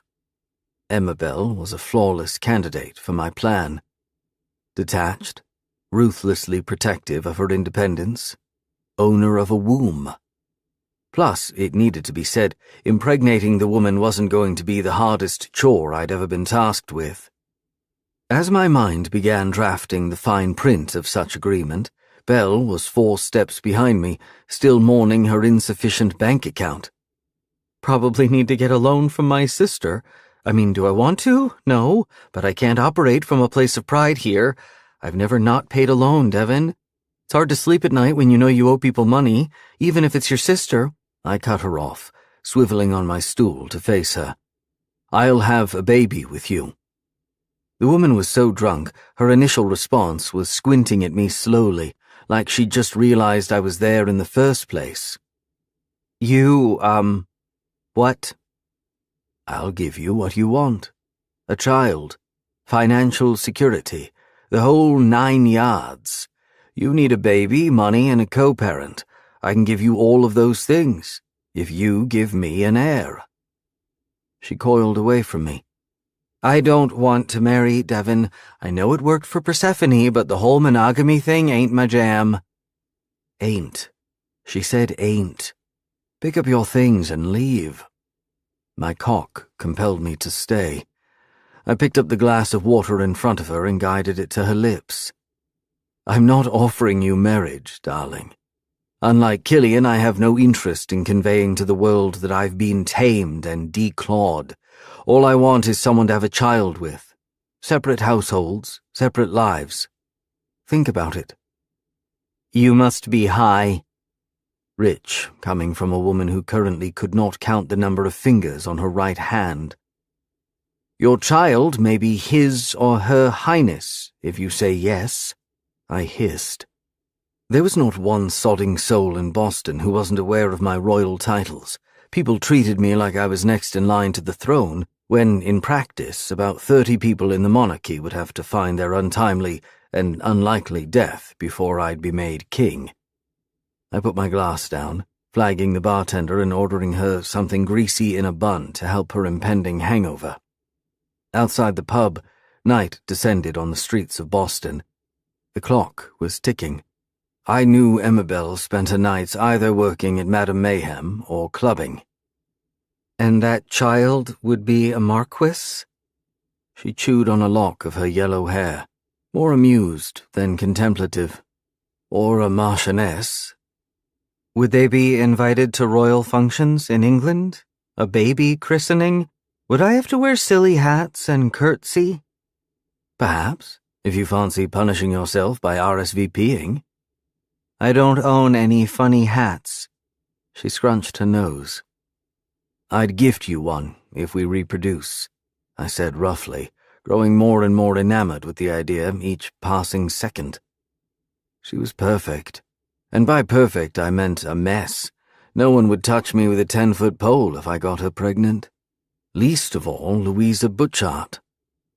Look, we've already had sex, so we know the conception part would be dynamite. I'm rich, local, and of good health and IQ. I would pay child support, put you in a nice place, and help raise the child. We could go the joint custody route, or you could let me have visitation over the weekends and holidays. Either way, I'd insist on spending regular time with the babe, since I'd leave it an astronomical inheritance and royal title. She slanted her head to the side, studying me as though I was the one being unreasonable between us two. Think about it. That way you get all the things you need, more than a sperm donor, a father to the child, and cash for your trouble, without all the things you don't want, namely a husband, someone to tie you down, and a person to answer to. Are you insane? She rubbed her forehead. I gave it some genuine thought, in case we skipped into the DNA ancestry part without my notice. It's a possibility, but mustn't be hereditary. I can't do this with you. She flung her arms skyward. Why not? For one thing, I'm not a gold digger. You're not, I agreed as the bartender slid a plate with a cheeseburger and crisps Bell's way. Which is a shame. Gold diggers are underrated. They're go-getters with a plan. Our families would go nuts, she said around a healthy bite full of relish, beef, and ketchup, licking her fingers. There was nothing sexier than Belle Penrose enjoying meat. Other than perhaps Belle Penrose enjoying my meat. It was going to be a pleasure to put a baby inside this woman. Not sure about yours, but mine is already not exactly sane, I said impassively, removing lint from my peacoat. Jokes aside, I'm in my early 40s, you're in your 30s. We're both the most independently accomplished individuals out of our group of friends. Everyone else around us has inherited or married into their positions. No one could look down on this arrangement. I'd look down on it. Belle popped a crisp into her mouth and chewed on it thoughtfully. It'd complicate things for me. A sperm donor would have no claim over my child. I wouldn't have to ask them permission to do anything. What school to send them to, how to raise them, how to dress them. The control would be all mine. I don't like relinquishing power. Sweets. I pulled out a rollie from the tin box in my pocket and pushed it between my lips, lighting it up. Very little in your life is in your power. Pretending otherwise sets yourself up for heartbreak. If you truly don't want to play by mortals' rules, tie your destiny to mine. You're not supposed to smoke in here, ass-face. She dropped the half-eaten burger on her plate, turning to watch the bartender intently to see what he'd do. Reality dictates otherwise. I could take a shite right there on the bar and no one would bat an eyelash. I turned to look at the bartender, puffing a plume of smoke directly in his face. Isn't that right, Brian? I hissed. Ah, my lord, and it's Ryland. He bowed his head. Belle cocked her head, regarding me skeptically. What's the trick here? There's no trick. Respect is given to those born into it. Is this your selling point, Einstein? Because no part of me wants to spawn as condescending and spoiled as you. Smirking cordially, we both saw past this rubbish, I said, Name your price. Stop calling her it, for starters. How do you know you'd be having a girl? I was highly amused. I did not think of Amabel as an emotional, dream-filled female. You live, you learn. I just do. Well, I asked curtly, are we going to make the most genetically gifted person on planet Earth or what? Belle stood up, grabbed her second-hand designer bag, and flipped me the bird. Or what? Find another woman to be your womb for hire. I'm going out to drink until this conversation erases itself from my conscience. No way it deserves any room in my grey matter. She departed, leaving me with the bill, an idea I was becoming enamored with, and a cell phone with a dozen missed calls from England, and one frustrated Alison Kaczynski who'd been waiting outside my apartment for the better half of the evening, in high heels, a coat, and nothing else, waiting to get fucked. Bugger.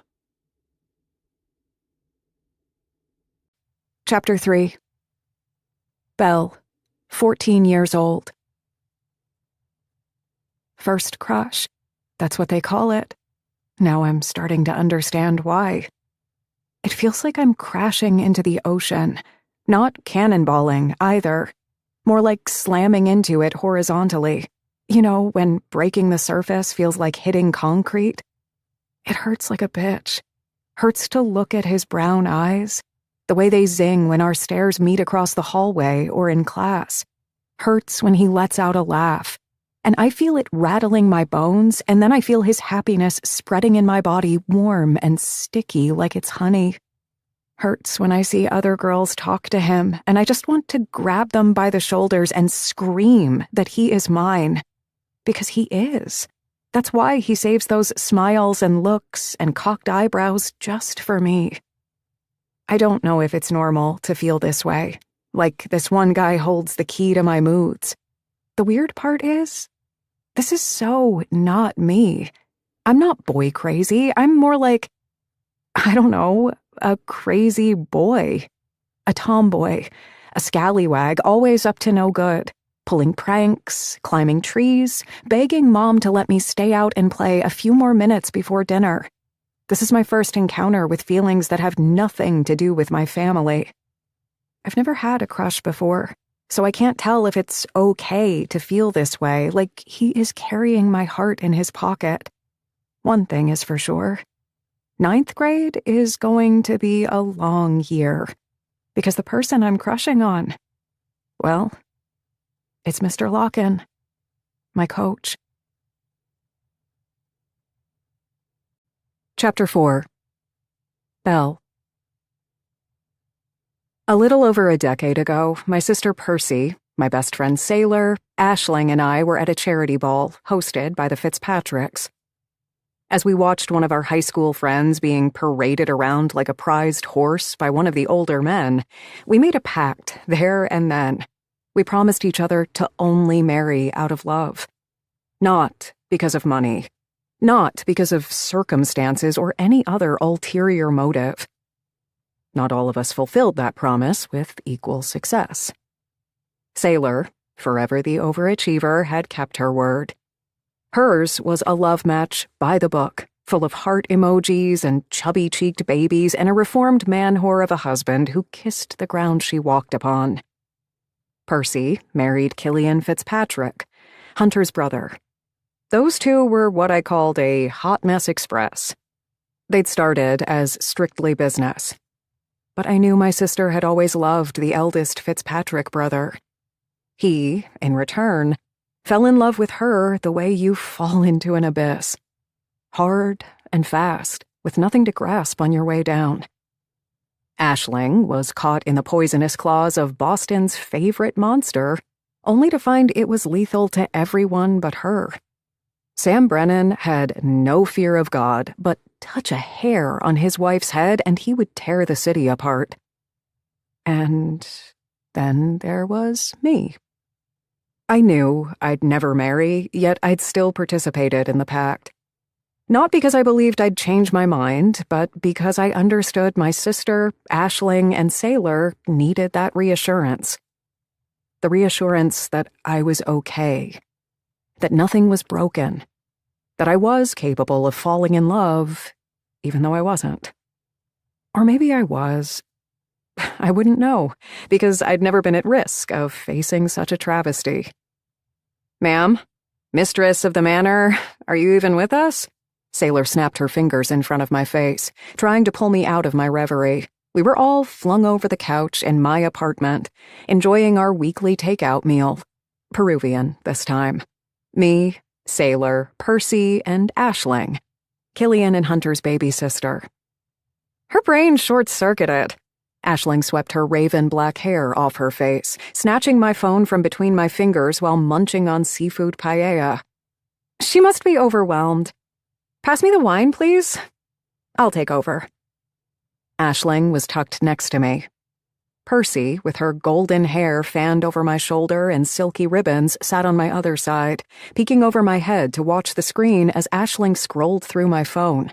Perched on the coffee table, Sailor, red-headed, freckled, and youthful, refilled all of our wine glasses and wolfed down ceviche. I'd designed my apartment to express my personality, and my personality, according to the tiny place I occupied, was schizophrenic, fun, and in desperate need of a good scrub. With palm tree wallpaper, a deep green ceiling, and bright orange couch, you couldn't accuse me of having conservative taste. I had pop art paintings, a collection of vases from all around the world, and prints of feminist quotes I found particularly compelling. Oh, and massive promotional posters of me wearing nothing but a thong and a smile, enjoying a champagne bath in a huge glass. Those were plastered all over Boston's billboards, too.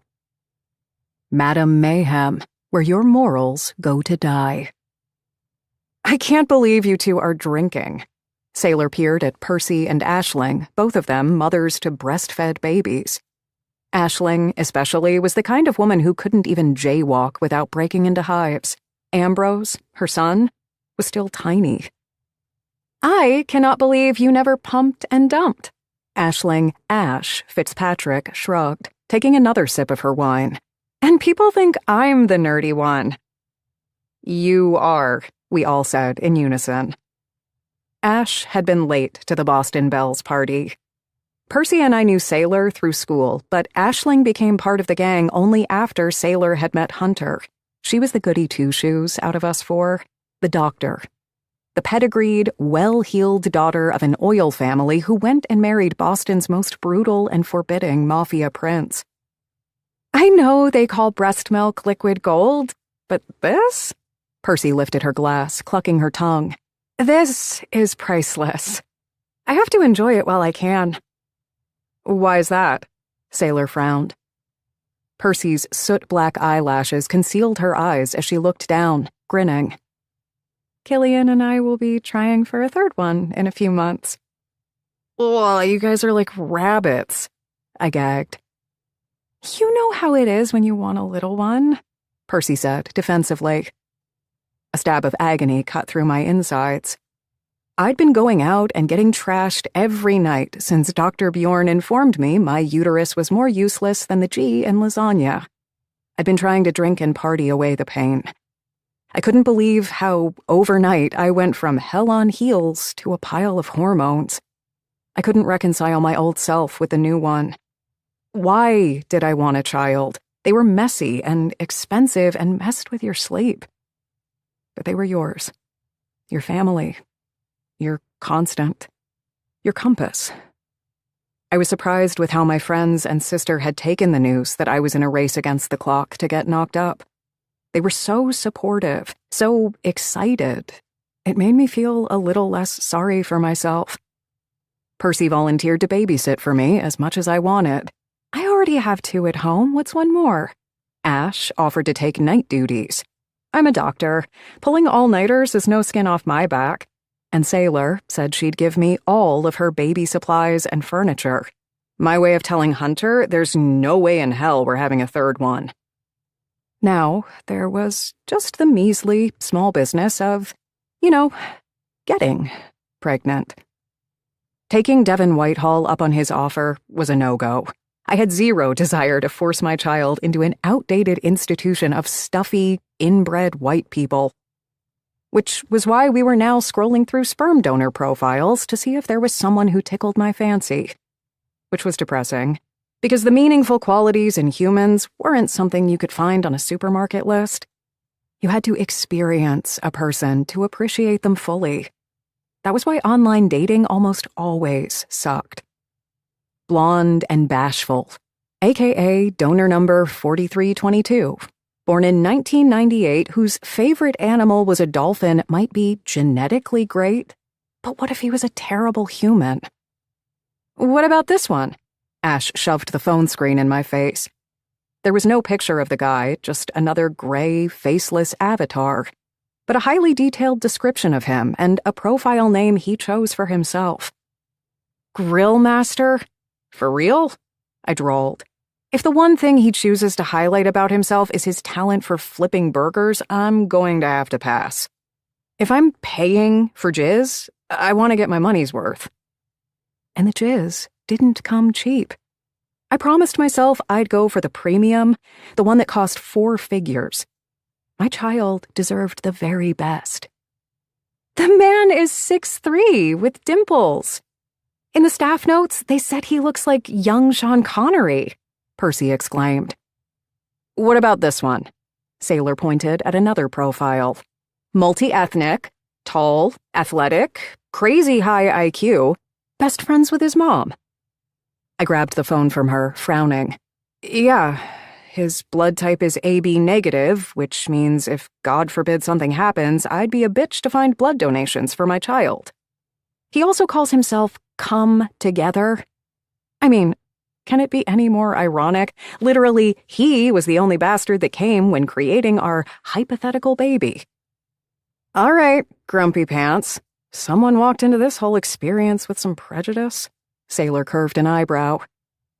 Oh, you'll find him, Belly Bell. I promise. Percy brushed my hair lovingly while Ash shook her head, still scrolling on my phone. We went through profiles for about 40 more minutes before we found the perfect match. He called himself Friendly Frontrunner, was 6'1", East Asian, with a master's degree in political science and public policy. His dream lunch would be with Nikola Tesla, and his profile seemed engaging, fun, and intelligent without sounding like he was trying too hard. The guy's perfect. Sailor smacked her hand on the coffee table she was sitting on. Honestly, I'd get knocked up by him if I had the chance. Whatever happened to not wanting another child? Percy teased, braiding my hair. Sailor held her hands up. I'm just trying to get our girl here to agree on a donor before all of our eggs die of old age. There's a limited number of vials for this guy, so you need to be quick about it, Ash warned, flipping through his entire history on my phone. I knew she was right. I also knew that friendly frontrunner was probably the best option out there. He seemed genuinely funny and engaging, down to earth and bright. And yet, I couldn't get excited about choosing him as the father of my child. I mean, what did I really know about this guy other than his credentials and the things he would probably tell me on a first date? Was he kind to strangers? Did he chew super loudly? Did he think pineapple pizza was an acceptable dish in civilized society? There were so many makes or breaks that would remain a mystery to me.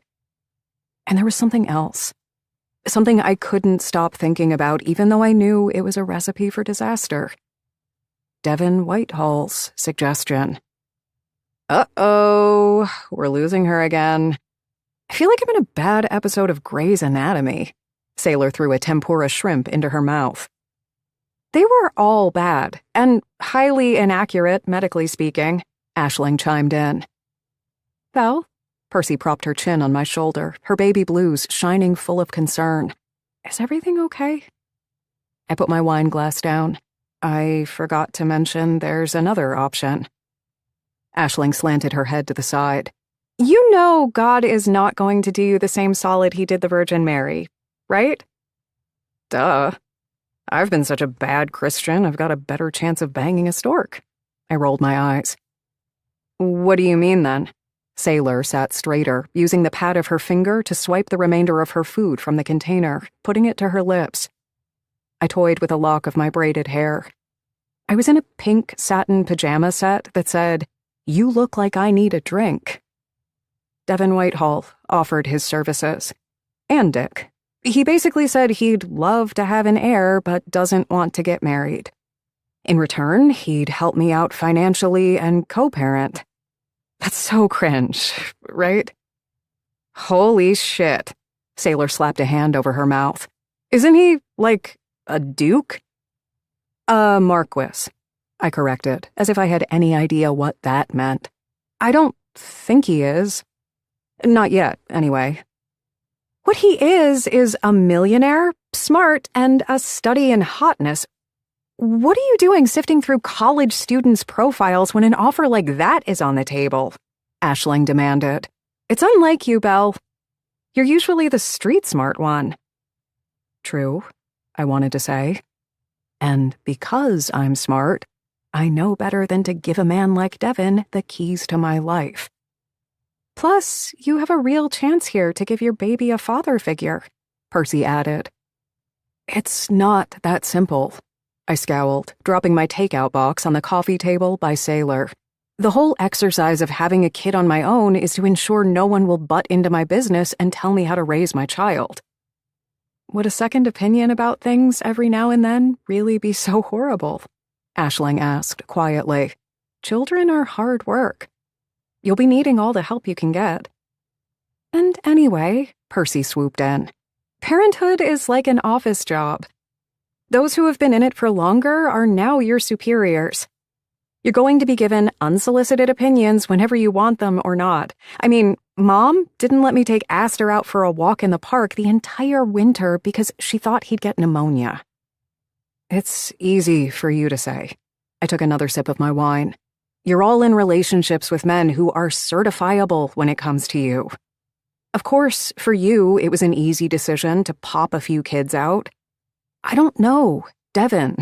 Devin doesn't know me, and I'm not hot on the idea of a stranger with money and a questionable rep calling the shots when it comes to my future child.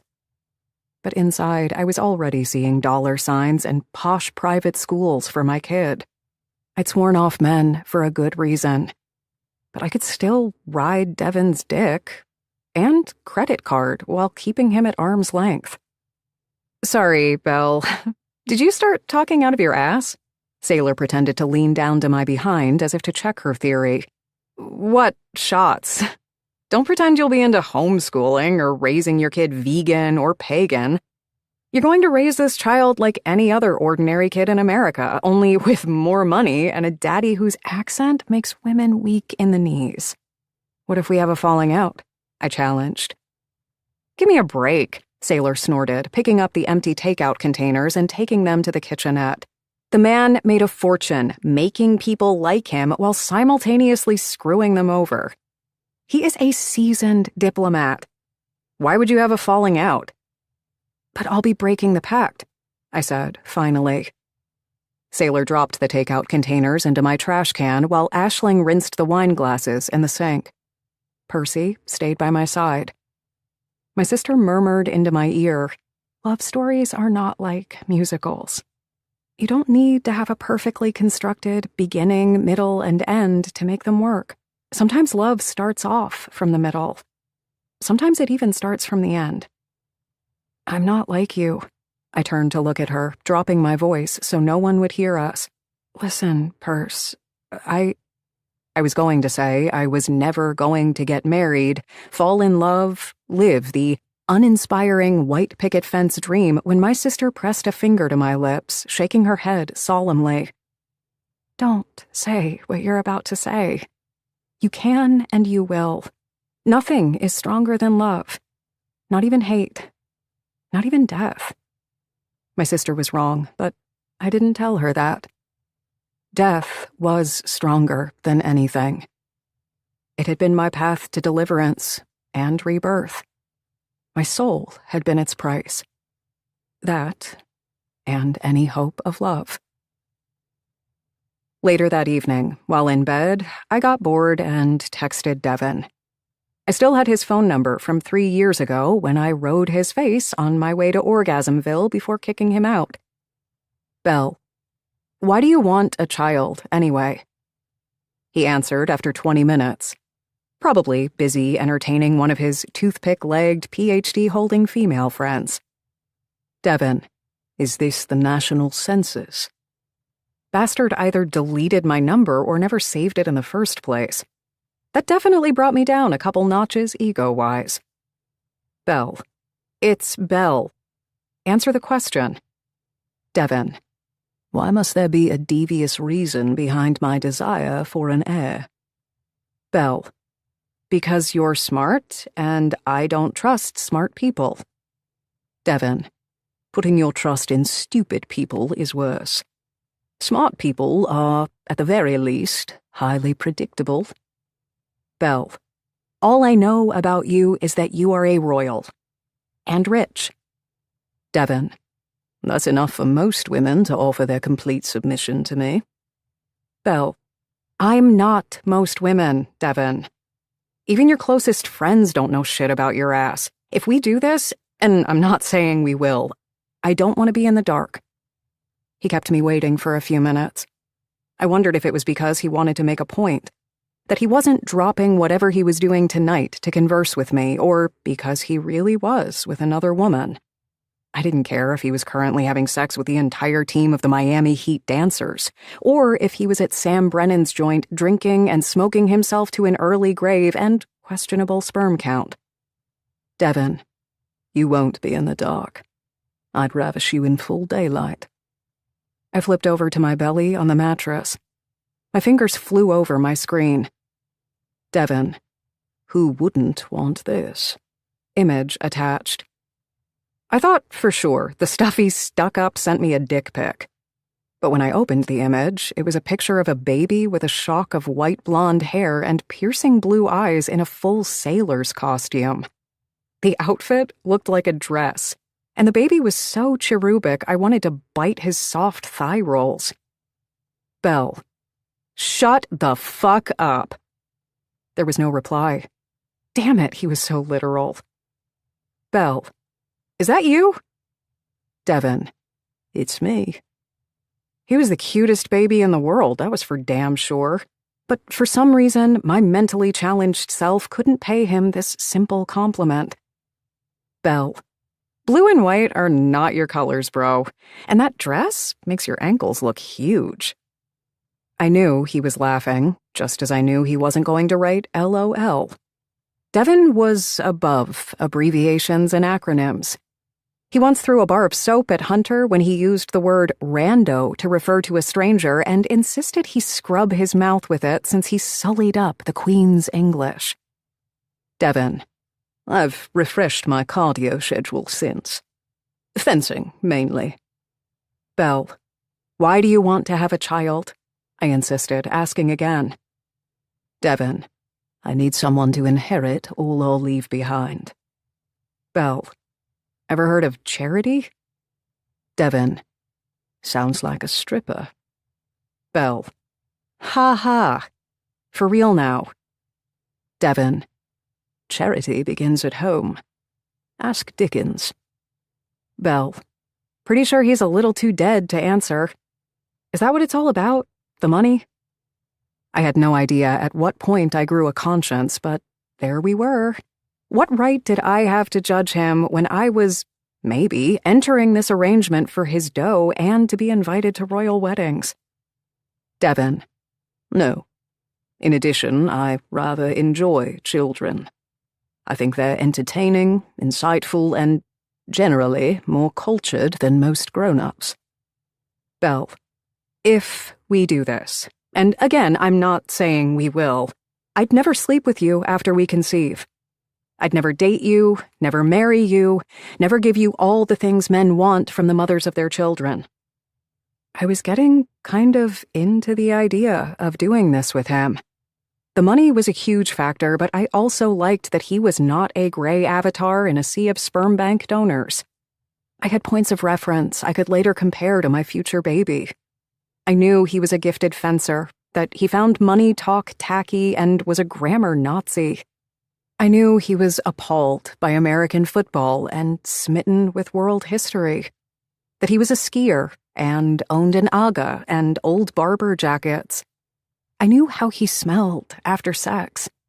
The sweaty masculinity, the expensive leather and sandalwood of him. And I knew he owed me exactly nothing and could have a child with any other woman on the East Coast. Most would fall at his feet just for a chance. Devon: Understood and underrated. Having sex with the same person for longer than 5 months is daunting to all parties involved. Who talked like that? Like, who?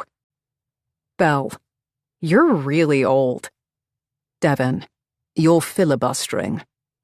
Belle: People would think you're a creep if you get me pregnant. Devon: Perhaps, but I wouldn't be the creepiest royal, so they'd get over it quickly. Belle: So, how do you see this going down? Belle: If we do this, and I'm not saying we will. Devon: We could start this month. I have some business to conduct in England, but I should be free going forward. Just call when it's time. Belle: I'll need to see an STD test to know you're clean. Devon: I'll fax it over. Fax? The man still used a fax machine. He was so ancient, I was surprised he didn't send me the results via carrier pigeon. Devon: I'll draft a contract in which we settle things such as custody, financials, and so forth. I'd require a certain amount of involvement to ensure the contract is satisfactory to both parties. Belle: We're really doing this, aren't we? Devon: Why not? Belle: Well, let's see.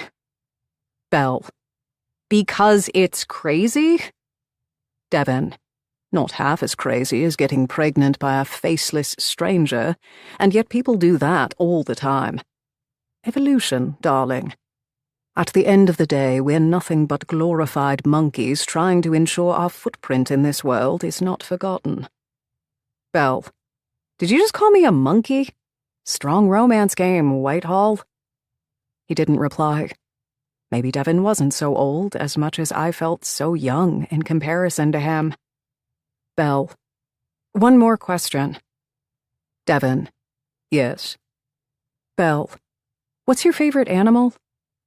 I thought he would for sure say a dolphin or a lion. Something corny and predictable. Devon: Pink handfish. Oh, awesome. More weird shit. Belle. Why?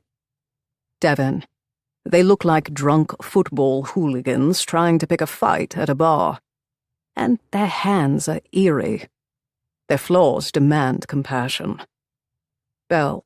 You're weird. Devon. True, but you are interested, darling. Chapter 5. Belle. The next day, I stopped at Walgreens on my way to work and got an ovulation kit and chewable prenatal vitamins. Passing by a billboard sign of myself naked, I popped 4 into my mouth and read the instructions on the kit. I pushed the door open to the back office of Madame Mayhem. Madame Mayhem was a stone's throw from Chinatown Gate in downtown Boston. It was tucked between 2 brownstones, a travel agency and a produce shop. The price was dirt cheap when I bought it with 2 other partners and turned it from a failing restaurant into a trendy bar. 2 years ago, the guy who owned the laundrette next to us went bankrupt, and I convinced him to sell us the lot at a reduced rate. I'd run back and forth to City Hall, trying to get approval to knock down the dividing walls between the 2 properties. By the end of the process, the new and improved Madame Mayhem had been invented. Big, bold, and risque. Just like me. And now I was the proud owner of one of the most infamous establishments in the city. The place wasn't just a trendy nightclub with an obscenely expensive cocktail menu, but also offered burlesque shows, complete with 50s-style recreations of New Orleans entertainment, women and men in fine lingerie, as well as an amateur night every Thursday in which exhibitionists in the making had a chance to flaunt their goods. On paper, I made a great profit. But since I'd bought out the other 2 partners and refurbished the place completely, my personal income was modest. Not too bad, but bad enough that having a baby would put a serious dent in my savings. Still, I was a hard worker, undeterred by hiccups. I worked in the back office during the day and helped my bartenders by night.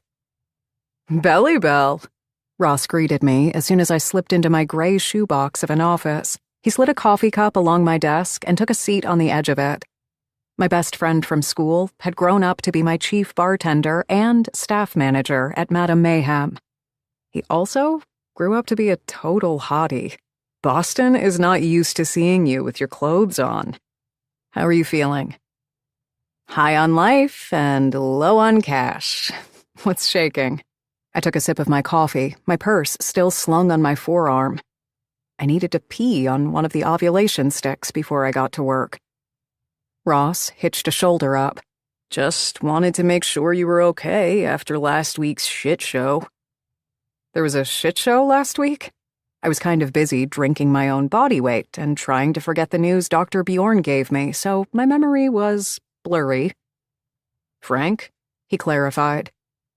Who the hell is Frank? I blinked. Ross gave me a "you've got to be kidding me" glare. Right. That bag of bullshit. Frank was a former bartender.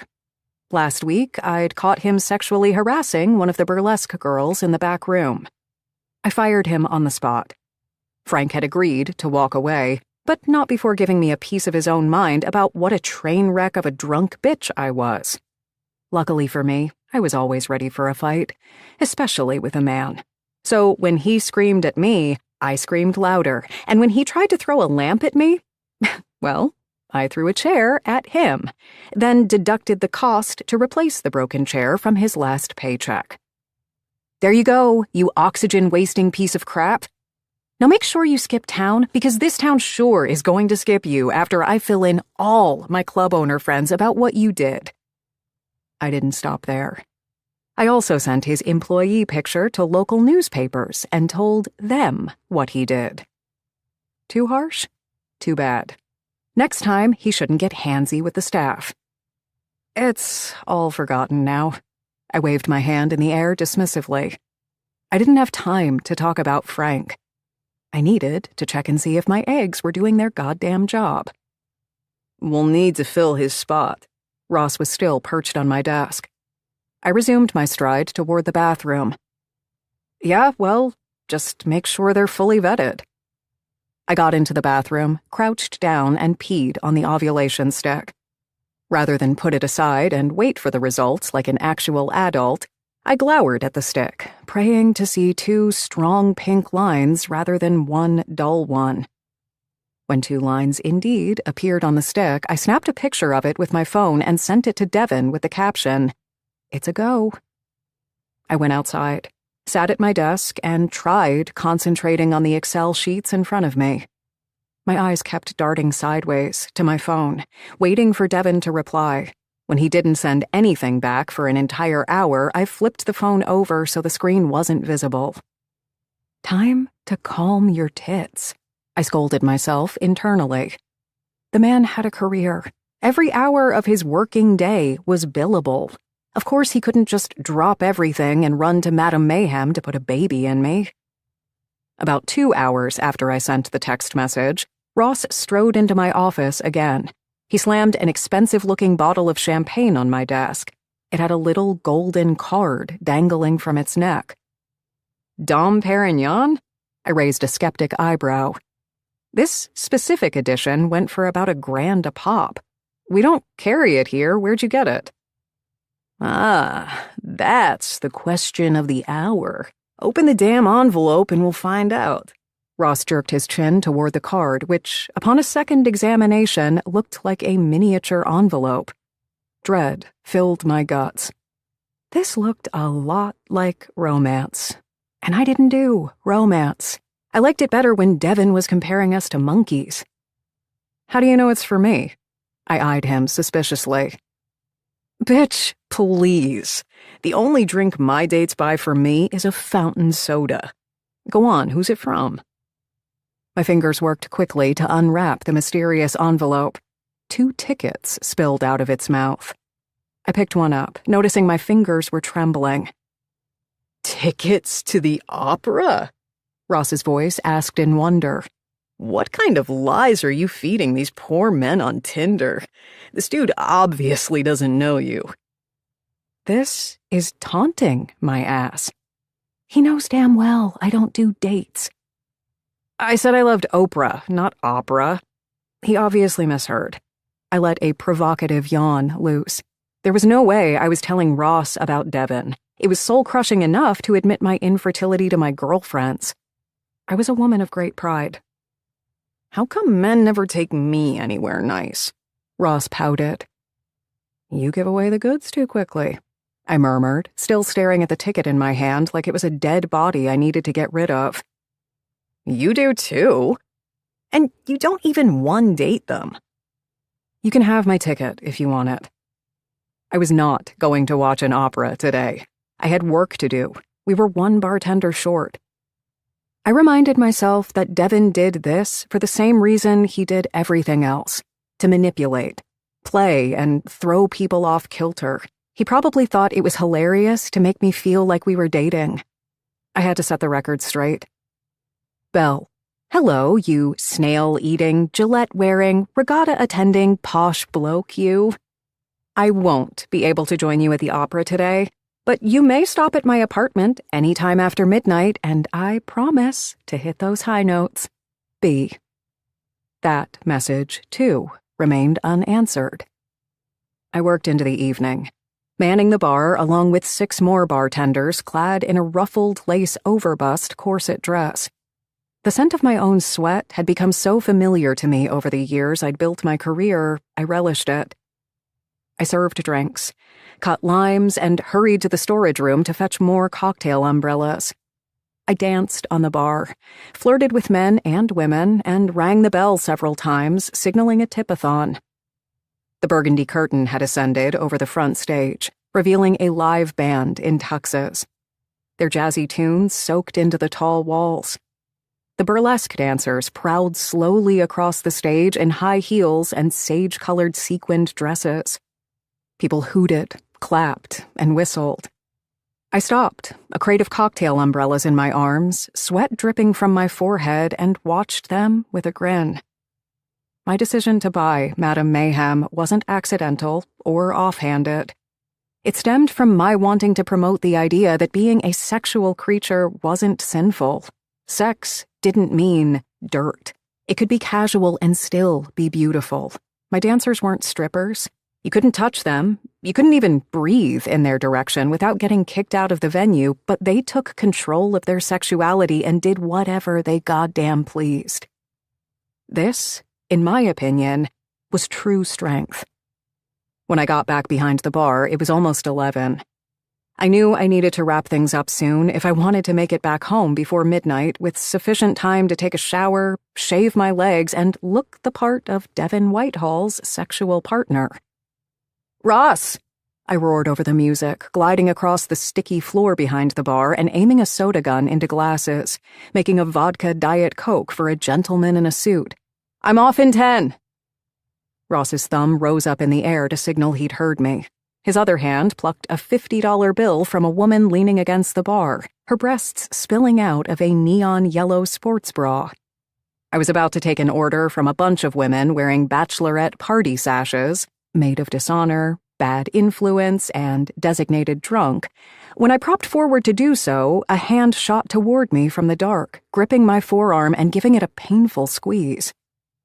I spun my head in the hand's direction and was about to yank my arm away when I noticed the person attached to said hand was staring at me with death in his eyes. His face was so scarred that I couldn't guess his age, even if I'd wanted to. A large portion of it was tattooed. He was swathed head to toe in black and looked nothing like the usual clientele we had here. He gave me Lucifer vibes, and he wasn't letting go of me. "I suggest you remove your hand from my arm right now unless you're not feeling particularly attached to it," I hissed out through gritted teeth, my blood boiling over.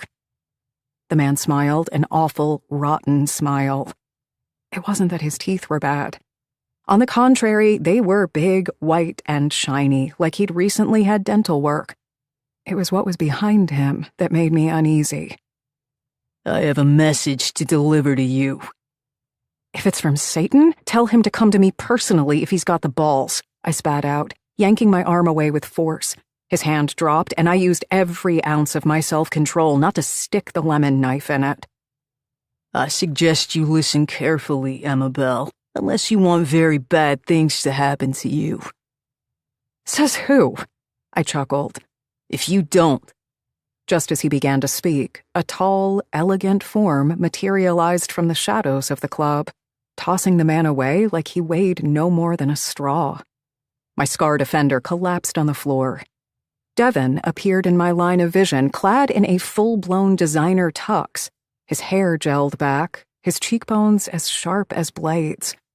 He stepped onto the man, deliberately, scowling down at his loafers like he needed to clean dirt off of them. I was in the middle of something. I flashed him my teeth.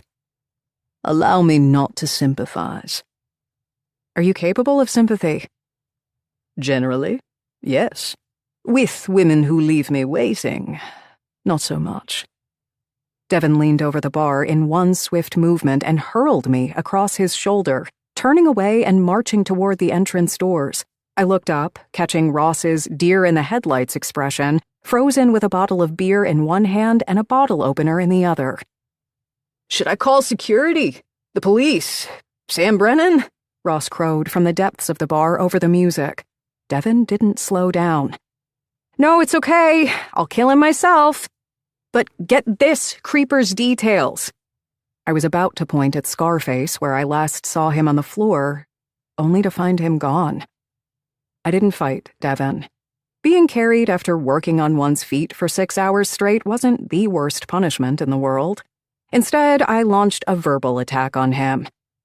"Why are you dressed up like a fancy waiter?" "It's called a suit. It's an appropriate form of dress, though I gather the men you enjoy often sport orange jumpsuits." "Who told you? Percy?" I shrieked. "I only slept with one ex-con, and it was for a Ponzi scheme. It's pretty much like screwing a politician." "I waited for you," he said flatly, his voice turning icy. "Why?" I huffed, resisting the urge to pinch his butt. I already told you I'm not going to the opera." "No, you did not," he said dryly, his fingers curling deeper into the curve of my ass. "My champagne and tickets arrived safe and sound, and since I hadn't heard back from you, I assumed the plan was to meet tonight." That was impossible. I sent him a message. Oh, the message must have not gone through. My cellular company had very poor reception, especially when I was in the underground bunker called my office. "I sent you a message. It didn't go through. You think this whole alpha male charade turns me on or something?" I let out a snort, because, let me tell you, it absolutely did. Not that I would ever admit it out loud, but holy hell, it had been a hot minute since I'd been handled with such brash confidence. "Not all of us engage in theatrics to survive, my dear Amabel. What you think of me is absolutely none of my business." Devon burst out of my club into the cool, crisp night, striding toward his car. "You say you want a child, but you also go prancing around, drinking and working yourself to the bone. One of us knows how to get you pregnant, and I'm afraid that person is not you." The nerve of this asshole. He was mansplaining sex to me. I could stab him if I wasn't, indeed, a little drunk and a lot exhausted from the day's work. Devon threw open the passenger door to his dark green Bentley, tucking me inside and buckling me up. "Now, tell me who that man was. The one who held your arm." He shut the door and rounded the car before I could answer, then slipped beside me. A waft of his irresistible, rich scent drifted into me. "I have no idea. I was about to find out when you thundered in, giving me your best straight-out-of-savior complex impression." "Is it an ordinary occurrence, men grabbing you at work?" He started the car, zipping through the ice-crusted streets toward my apartment. My heart had no business skipping a beat because he remembered my address. What was happening in my chest? Better be a goddamn heart murmur. "What do you think?" I sassed. "I think certain men feel they can touch you because of your line of work," he answered honestly. It happened often, actually. Especially when I danced on the bar or got on stage with my dancers. But I knew how to set boundaries and put people in their place. "It's true," I grinned. "I constantly need to fight men off. How do you think I developed these babies?" I kissed my biceps. When he said nothing, I opened his glove compartment and began sifting through his shit. I often did things like that, goaded people into a reaction. You could learn a lot about humans by the way they carried themselves when angry. I found a small engraved fossil and pulled it out. "I'm not impressed with what I've seen tonight." Devon, as calm as the Dalai Lama, jerked the fossil from my hands and dumped it between us. "My goodness, you're not?" I slapped a hand over my cleavage, exhibiting my best fake British accent. "Heavens above, I must quit right this minute and become a governess or a nun. Whatever suits your taste, my lord." "You're infuriating." He scrubbed at his perfect cheekbone, exasperated. "And you were in my way," I concluded, taking the small fossil again and messing with it. "I can fight my own battles, Devon." "You're barely capable of keeping yourself alive." His glacial expression told me he wasn't being funny. He truly thought that. At my building, Devon took the flight of stairs to my apartment rather than use the elevator, still carrying me in his arms. More weirdness. How come none of his super fans in this city ever picked on how odd he was? "There's an elevator right here. Put me down, caveman." "I don't do those." His voice was clipped. "You don't do elevators?" I asked, relishing the feeling of his abs and pecs against my body. "Correct. Or any sort of confined space I can't get out of with ease." "What about cars? Planes?" There went my mile-high dream with a royal. It was good while it lasted. Also very specific. "Logic dictates I use both, but I try to stay away from them whenever possible." "Why?" I was baffled. It seemed like such an irrational fear for a man who was pure rationalism. His chest quaked with a chuckle. He looked down at me, amused. "That's none of your business, darling." When we arrived at my apartment, I was surprised to find Devon was in no hurry to peel my clothes off and have wild, unbridled sex with me. Instead, he produced a batch of documents from a stylish leather briefcase and set it on the coffee table, taking a seat. I sprawled on a colorful recliner, glaring at him. "What are you doing?" I asked, even though it was pretty obvious he was removing enough paper documents to papier-mâché the Statue of Liberty, setting them on the table. Devon didn't bother to lift his eyes from the files. "Attending to our legally binding contract. In the meantime, feel free to catch up on the opera you've missed tonight. La Bohème." He offered me his phone, on which a recording was already playing. "How'd you get in? You sent me 2 tickets." "I wanted to make sure you had a spare in case one got lost, so I purchased the entire row." Motherfucker.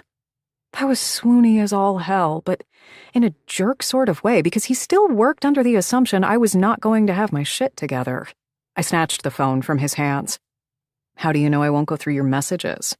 "How do you know it's not my personal phone rather than the one I use for work?" He clapped back. I shot him a whatever look, because apparently the current age gap between us wasn't enough. I just had to act like a teenager. "Watch it." He jerked his chin to the phone, unbothered by my evil looks. "You recorded the whole thing?" Not very many people had the ability or talent to shock me, but this did. I was usually the one raising a scandal. Devon picked up a red Sharpie, reading through the material in front of him, still not sparing me any attention. "Correct." "But why? I screwed you over." "And I'm about to screw you senseless." "You'll point?" His impalpable face did not waver. "Now, please watch the opera while I read through the contract one more time." For the next 40 minutes, I did just that. Watched the opera as he worked. The first 10 minutes, I stole glances at him. It was nice, knowing I was about to be under this potent, sophisticated male. But 10 minutes into the opera, something weird happened. I started, well, kind of getting into it. La Bohème was a story about a poor seamstress and her artist friends. The whole thing was in Italian, and even though I didn't know one word of the language, I felt everything the heroine was feeling. There was power in it, the way the music tugged at my emotions, like I was a marionette on a string. At some point, Devon slid his phone from my hand and tucked it back into his pocket. He was sitting closer to me now. "Hey!" I sent him a dirty glare. "I was in the middle of something. Mimi and Rodolfo decided to stay together until springtime." "The ending is exquisite," he assured me, sliding an expensive-looking pen out of his briefcase. "You'd have loved it had you joined me at the opera." "I want to see the ending." "Play your cards right, and you will. Let's go over the contract together." "And then?" I raised an eyebrow, folding my arms across my chest. "And then, my dear Amabel," he smiled devilishly, "I'm going to fuck your brains out." 1 hour and 23 minutes. That was how long it took Devon and I to go over all of the provisions in the contract he'd drafted for us. He then proceeded to show me his STD test. The man was as clean as a whistle, and proceeded to let me know that he agreed to waive my own test on the grounds of trying to create a respectable and trustful working environment. I liked that he referred to the arrangement as work. It felt clinical, detached. Problem was, by the time we were done going over legal documents, it was the middle of the night, and I was curled on the couch next to him, yawning into a throw pillow. I was still in the same corseted dress I wore for work, and looked like a medieval prostitute who was about to corrupt the king's first son. "Is this your secret weapon? Exhausting people into submission?" I purred into the pillow, fighting the unbearable weight of my eyelids. I heard Devon putting the signed contracts back into his leather briefcase and zipping it shut. "Among others." His jaw ticked, and I thought I saw something cold and emotionless pass across his face. I let my eyes rest for a few seconds. I replied, hugging the pillow I was resting against, curling around it like a cat. I believe you've just met your match. I never bow to anyone. Have you ever had a boyfriend? He asked. Nope. That's what I thought. And you? I was already half asleep when I asked it. No, to a boyfriend. I've had a few girlfriends. None of them survived the 6-month mark, though. That's what I thought, I slurred, letting out a soft snore. At this point, I was snoring into my own armpit, in an exhibition of bursting allure and delicate femininity. Sweden. His low voice rolled like a dark cloud above my head. Up you go. You going to Sweden? I was drooling over my throw now, the cold, sticky saliva gluing my cheek against it. He chuckled. Not Sweden. Sweden. Oh. A pause. I was still asleep, but still somehow talking to him. What's that? A dream. A vision. Something that comes to you in your sleep. You're a fantasy, Amabel. Too good to be true, too bad to be experienced. Whoopee me, I groaned. I hoped he wasn't going to ask me to marry him. I was exhausted and sleep-deprived enough to consider it. Time to take a shower. Tomorrow, I garbled. It is tomorrow, he argued.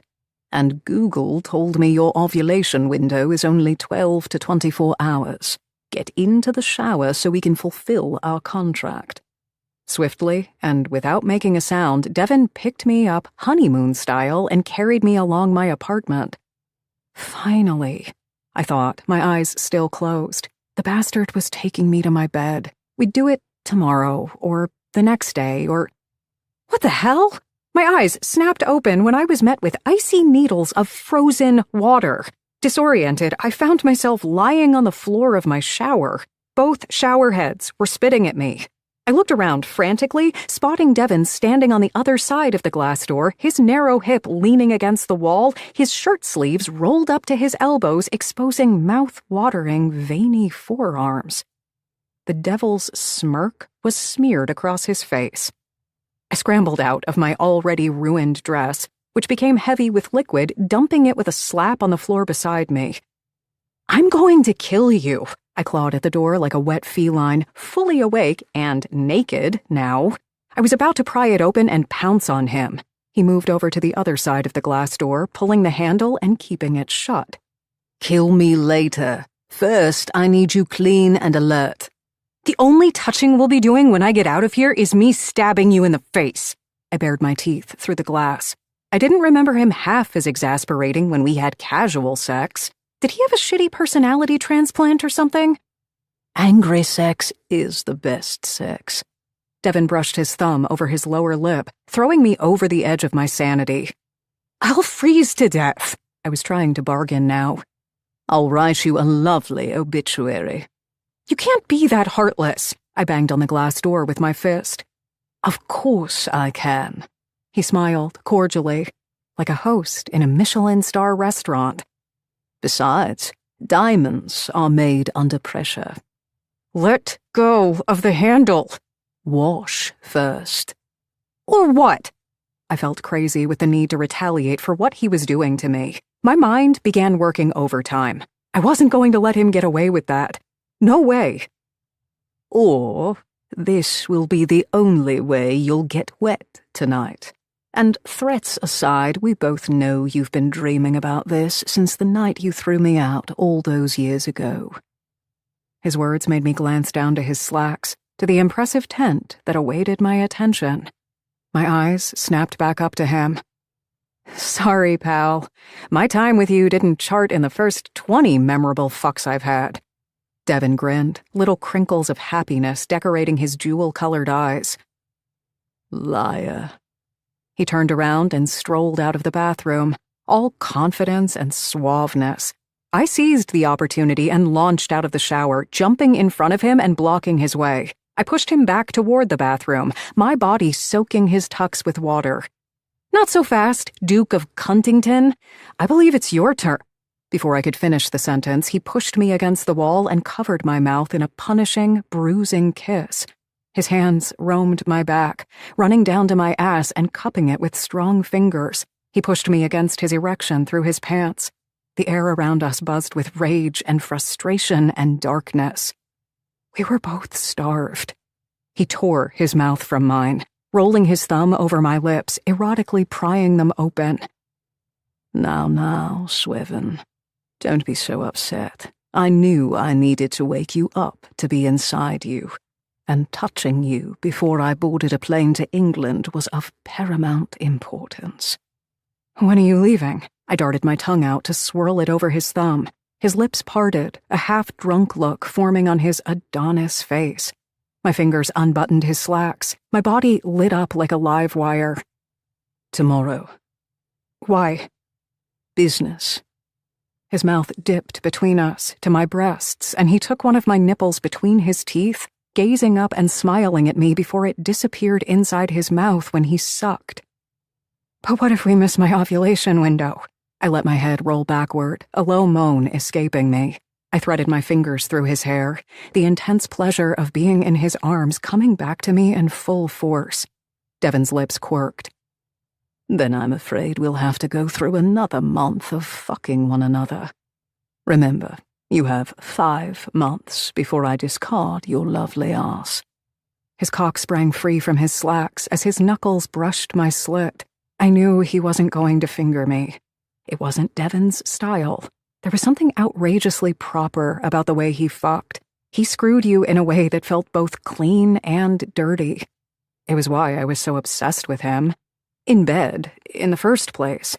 My body trembled with anticipation the way it had all those years ago when he cornered me in Killian Fitzpatrick's cabin and dared me to let him make me come 5 times in one night. He delivered on that promise. In spades. Devon fisted his thick, engorged cock, rolling it along my slit, slapping my clit with it. We both watched intently, our hot breaths mixing together. He pushed his tip inside me to find that I was completely soaked. His eyes traveled up. We both grinned at each other. I nodded once, giving him permission. He slid his entire cock inside me, grabbed the back of my thighs, and began fucking me against the wall. The cold surface behind me dug between my shoulder blades. And yet, I didn't care. Didn't care Devon was still fully clothed. Didn't care it was the middle of the night and I was moaning loud enough to wake up people in Wisconsin. Did not care. About anything other than the moment we were sharing. The intense pleasure of having him inside me again was gratifying, but it was the possibility of creating another life that made me feel frenzied. We came together, wave after wave of pleasure crashing through me. It was different from the times before. The orgasm was great, but when he started to come and I felt the hot, sticky liquid spilling inside me, we both held each other's gazes, quivering in each other's arms, smiling. The fact that he was so present exhilarated me. He lowered me down to the floor, carefully, taking a step back. I read somewhere in one of my internet hunts that it was a good idea to lie on the bed with my legs up to increase my chances of conceiving. Suddenly I was slammed with a hurry to do just that.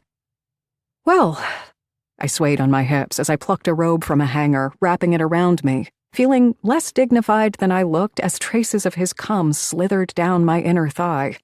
Thank you for your services. Now, if you could kindly get the fuck out of my apartment, I would appreciate it greatly. Again, I used the same fake British accent I hoped was going to make him dislike me. His pants, or trousers, if to go by what he called them, were down to his knees. He retucked his shirt into them, taking his time to make himself presentable. I'll be off to England for the remainder of the week, as I mentioned, he began, but now it was my turn to catch him off guard. Dude, I'm not going to need you until next month, if at all. Share your schedule with someone who cares. I shoved him toward my front door. Normally, moving a tall, built man of his size wasn't that easy, but since his pants were still half done, he lost his footing and stumbled backward a little. "You're as refined as an alley cat," he said with great satisfaction. I'm not the one who threw a half-asleep person into a cold shower. I gave him another shove.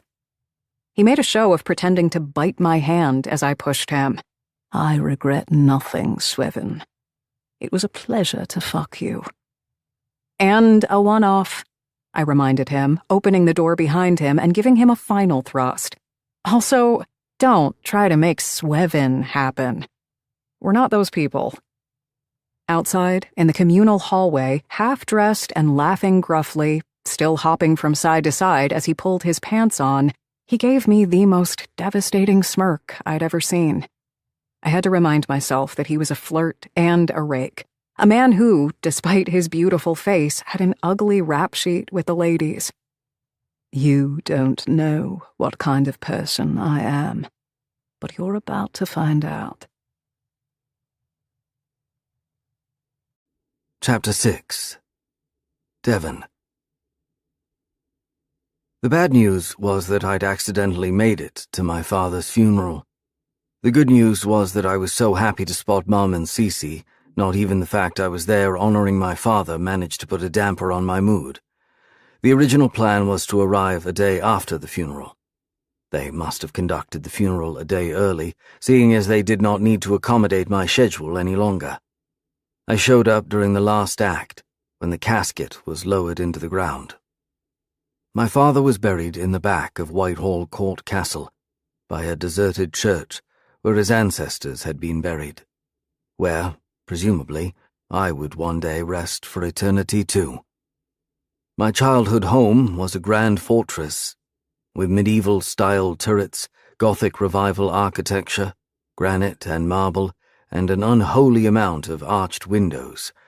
The castle was surrounded by a horseshoe-shaped garden at the front and an out-of-service old church around the back. There were 2 barns, 4 servant cottages, and a manicured walkway leading to a wild forest. On a clear day, you could see the French coast from Whitehall Court Castle's rooftop. Memories of my younger self, lean and bronzed, daring the sun to burn me alive and melt me into the stone I'd lain upon, chased one another in my head. I strode toward the thick cluster of people in black, mentally ticking off the attendance list in my head. Mum was there, dainty and dignified as ever, patting her nose with a wad of tissues. My sister, Cecilia, was there with her husband, Drew Hastings, whom I'd met multiple times when they visited me in the States. Though I skipped their wedding in Kent, I made sure to gift the couple a lovely studio apartment in Manhattan so they could visit me regularly. Cecilia and Drew were both plump and tall. I suppose to the naked eye they looked like twins. They stood shoulder to shoulder but did not acknowledge one another. Though I had tried very hard to like Hastings for the sake of my sister, I couldn't ignore how staggeringly unimpressive his entire being was. While he did come from good pedigree and a highly connected family, he had been known around gentlemen clubs in England as a rather dull, dim-witted man who couldn't hold on to a job if one chained itself to his leg. Byron and Benedict were standing on the far end of the throng. They were in their late 50s, both looking bloated and wrinkled.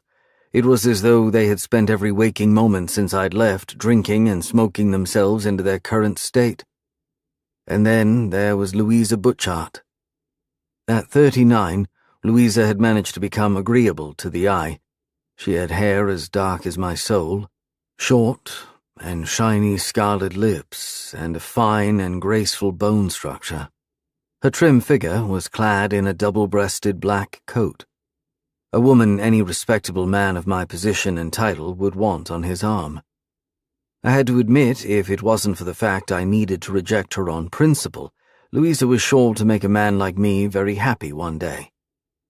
I tucked a rollie into the side of my mouth and lit it up as I made my way to the gaping hole in the lush green grass. I stopped when my chest bumped into Cecilia's back. I leaned forward, my lips finding her ear. "Hello, sis." Cecilia turned to me, her blue eyes swimming with shock. I kept my gaze on the coffin as little by little piles of dirt concealed it from view. For a moment I was acutely aware of the fact that everyone's attention had drifted from the casket and focused on me. I couldn't blame them. They probably thought I was a hologram. Devi! Cecilia threw her arms over my shoulders, burying her face in my neck. How we've missed you. Mummy said you wouldn't be here until tomorrow. I wrapped my arms around her, kissing the top of her head. Lovely girl, I will always be here for you, even if I have to honor the wanker who gave me life. My goodness, I almost had a heart attack, Mother cried out. She hobbled toward me, her heels sinking into the muddy ground. The air smelled like English rain, like home. I collected her in my arms and squeezed, kissing her cheek. Mummy? Mourners began huddling toward us, curious glances on their faces. It made me pettily content, knowing I'd yet again stolen the limelight from Edwin, even on his last journey. Mum reared her head back, placing her frozen palms on my cheeks, tears making her eyes glitter. You're so handsome, so tall. I keep forgetting your face if I don't see you over a few months. Despite myself, something between a grumble and a laugh escaped me. I'd been so adamant not to return to England as long as my father was alive, I almost forgot how much I had missed Mother and Cecilia. You managed to make it, eh? Good on you, mate. Drew clapped my back. Still hugging my mother, I felt a hesitant hand on my arm. When I swiveled my head, I caught Cecilia smiling shyly, her skin pink, fragile as light bulb glass. I've missed you, brother, she said quietly. Cece, I growled, almost in pain. I stepped out of the embrace with my mother and gathered my sister into my arms. Her yellow curls tickled my nose. I was surprised to discover she still smelled of green apples, winter, and the woods. Of a childhood with too many rules and too little laughs. Regret ripped me open. I'd all but deserted my younger sister, left her to fend for herself when she was a teenager. Mum was right. Coming back to England did resurface old memories and unsolved issues. Will you be staying for a while? Cece pleaded. I'm staying for a few days. I stroked her hair, glancing over the top of her head and making eye contact with Drew, who shifted from foot to foot, looking anything but happy to have another male in the house. At least, I added meaningfully. She quivered in my arms, and suddenly I became furious with myself for not being more involved in her life. Growing up, she'd always needed me, and I was always there. Yet somehow my hatred toward my father made me miss her wedding 3 years ago. Are you happy with him? I mouthed into her hair so only she could hear me. She started. Well, well, Benedict said with Byron on his heels. He squeezed my shoulder. I thought I'd see pigs fly before I caught sight of Devon Whitehall back on British soil. I disconnected from Cecilia, shaking his and his brother's hands. My apologies, but the only pigs I know are right here on Earth, and looking like they could use a trip to rehab. Benedict's smile collapsed. Very funny. He grit his teeth. I have thyroid issues for your information. And you, Byron? I turned to his brother. What issues are preventing you from looking like a sober, functioning member of society? Not all of us are so vain as to mind their appearance as much. I hear you're a self-made millionaire now. Byron smoothed his suit with his hand. I finished off my fag and flicked the bud toward the grave. I get by. Being known for your accomplishments is such hard work. Better to be known by your last name and inheritance, Benedict cackled. Either way, it's good to have you back. Thing was, I wasn't back. I was just a visitor, a bystander in a life that was no longer mine. I'd built a life elsewhere. I was tied to the Fitzpatrick family, who took me under their wing, with my law firm and my fencing and the women I wooed. With a new twist in my story, Amabel Penrose, a girl who had more demons than gowns in her closet. As people engulfed me from all directions, demanding to hear about my life in America, my mates, my partners, my clients, my conquests, I noticed only one person stayed away, on the other side of the dirt-filled, shallow grave. Louisa Bouchard studied me from a safe distance under her lashes. Her mouth was curled in a slight pucker, her back arched, as if flaunting her new assets. "Come now," Mother laced my arm in hers, tugging me toward the sprawling manor. "You'll have plenty of time to talk to Lou. I cannot wait to show you off to all the servants." But there was nothing to discuss.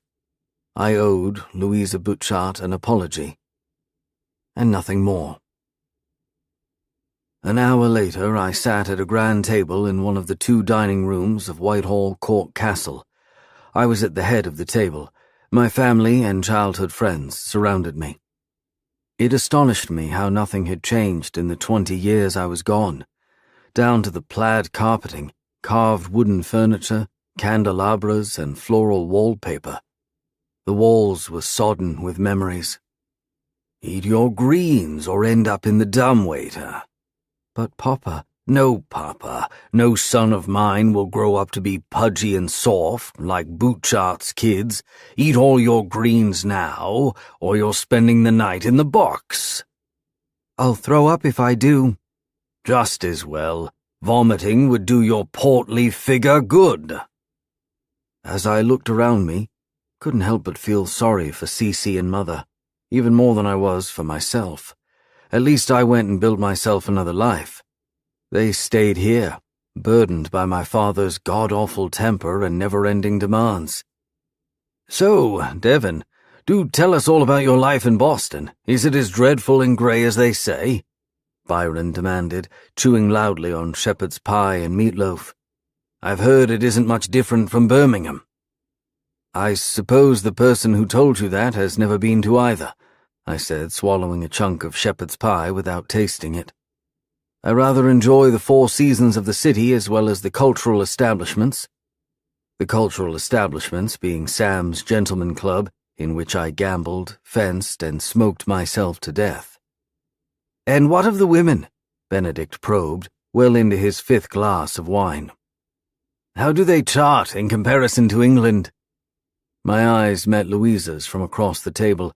She didn't shy away from my gaze, but didn't offer any type of emotion either. "Women are women. They are fun, necessary, and an overall bad financial investment," I drawled. I was hoping to convey I was still the same no-good tomcat who'd run away from England to avoid marriage. Benedict laughed. "Well, if no one's going to address the elephant in the room, I might as well do so myself. Devon, don't you have anything to say to our dear sister after leaving her high and dry? 4 years she waited for you." "Benedict, enough!" Louisa snapped, tilting her chin up demurely. "Where are your manners?" "Where are his?" he crooned. "Someone has to call him out on this, since Mum and Dad can't." "Where's the Duke of Salisbury and his wife?" I asked, realizing for the first time they hadn't attended the funeral. There was a beat of silence before my mother cleared her throat. "They passed away, I'm afraid. A car accident." Christ, why hadn't she told me? "My condolences," I said, looking at Louisa rather than her brothers, whom I still hadn't considered to be on the same evolutionary scale as me. "These things happen." Byron waved a dismissive hand. Clearly he was too enamored with being a duke these days to care about the price of his new title. There was another short-lived silence before Benedict spoke again. "She'd told all of her friends you were coming back to her, you know, Louisa. Poor bird went to see venues for engagement parties all across London." Louisa gnawed on her inner cheek, swirling her glass of wine and looking into it without drinking. I wanted to drag her somewhere secluded and private, to apologize for the mess I'd created in her life, to assure her I fucked myself over just as much as I fucked her over. "God, do you remember?" Byron cackled, slapping his brother's back. She even chose an engagement ring and everything. Got our father to pay for it because she didn't want you to think she was too demanding. You properly mugged her off, mate." "That was not my intention," I said through gritted teeth, finding no appetite for my dish nor the company. "We were both children." "I do believe this is something Devon and Louisa shall address privately." My mother tapped the corners of her mouth with a napkin, although there was no trace of food on her face. "It is inappropriate to broach this matter in company, not to mention at my husband's funeral dinner." "Besides, there's so much more to talk about," Drew, Cece's husband, exclaimed with faux excitement, grinning at me. "Devon, I'd been meaning to ask, what are your thoughts about Britain's mortgage boom? The inflation risk is quite high, don't you reckon?" I opened my mouth to answer when Byron cut into the conversation, raising his wineglass in the air like a tyrannical emperor. "Please, no one cares about the housing market. You're talking to people who don't even know how to spell the word mortgage, let alone ever had to pay one." He slammed the wineglass on the table, its carmine-red contents spilling over on the white tablecloth. "Instead, why don't we talk about all the promises Devon Whitehall hasn't kept throughout the years? To our sister, to his family, how reality has finally caught up with Lord Handsome, and he now needs to make some serious concessions if he wants to keep whatever's left of his previous life." Louisa stood up and slapped a napkin over her still full plate. "If you will excuse me." Her voice trembled, but her composure remained perfect. "The meal was fantastic, Mrs. Whitehall, but I am afraid my brother's company was not. I'm terribly sorry for your loss." She turned around and stalked off. My mother and I exchanged looks. I knew I needed to rectify the situation, even though I wasn't the one to create it. But first I had to deal with the two clowns occupying my dinner table. I speared Benedict and Byron with a glare. "While I'm sympathetic to your recent loss of your parents, this is the last time you speak to me this way. Like it or not, I'm the lord of the manor. I choose whom to entertain and, more importantly, whom not to entertain. You've crossed the line and made your sister and my mother upset. Next time you do this, you'll be met with a bullet to the arse. I may be a rake of few scruples, but as we all know, I am a damn good shot and your arses are an easy target." Byron and Benedict's smug smiles evaporated into thin air, replaced with scowls. I stood up and stormed in the direction in which Louisa went. Behind my back, I heard the Bouchard brothers droning a half-hearted apology about their behavior, blaming the wine for their poor manners. I found Louisa in my old conservatory room, surrounded by exotic plants, big windows, and mint-colored wood. Her fingertips moved over an assortment of colorful roses in an expensive vase, a gift from a French viscount which dated all the way to the 19th century. Rather than touch the velvety petals, Louisa played with the thorns. I stood on the threshold in awe. She reminded me of Amabel, a woman who was more charmed by the pain of a beautiful thing than the pleasure it offered. Louisa prickled the tip of her index finger. She withdrew from the thorn unhurriedly, sucking the blood, showing no signs of distress. I closed the door behind me. "Louisa?" She didn't look up, her neck turned downward like a graceful swan. "Devon?" "I believe an apology is in order." I rolled a finger along a wood panel, finding it to be layered with a thick blanket of dust. Jesus Christ, Whitehall Court Castle was usually flawless. Did my mother and Cece have money issues? "To me or to your family?" Louisa returned to caressing the thorns, and I found myself unable to look away from her. She seemed so calm, so accepting even after all these years. I strode deeper into the room, the overwhelming humidity and heavy sweetness of blossoms suffocating me. "Both, I suppose." "Well, consider yourself forgiven by me. I'm not one to hold a grudge, though I'm not too sure the same could be said about Cece and Ursula." "We get along fine," I clipped out curtly. "That may be so, but they've been very lonely and sad since you left." My throat clogged with self-loathing. "What's the situation with my sister and mother?" I asked, taking a seat in front of her on the armrest of a green upholstered couch. Whenever I see them, they look happy and content with their lives. Then again, I made a habit of housing them in the best apartments, taking them to the best restaurants, and treating them to the most lavish shopping sprees whenever they came for a visit. Mr. Hastings is positively skint. He hasn't a dime to his name and hasn't been pulling his weight in this household, which, now that your father's money is held up in the will, might pose an issue. Louisa furrowed her delicate eyebrows, grazing a thorn with her stung finger. Cece is quite miserable with him, but she feels she is too old and not pretty or accomplished enough to divorce him and look for someone else. Your mum and Edwin had a less than ideal marriage, and I suspect she's been very lonely, especially in the last decade. I stood up, ambling over to the glass and propping an elbow against it. A flock of ducks waddled across the lawn. "Does Mum have any support?"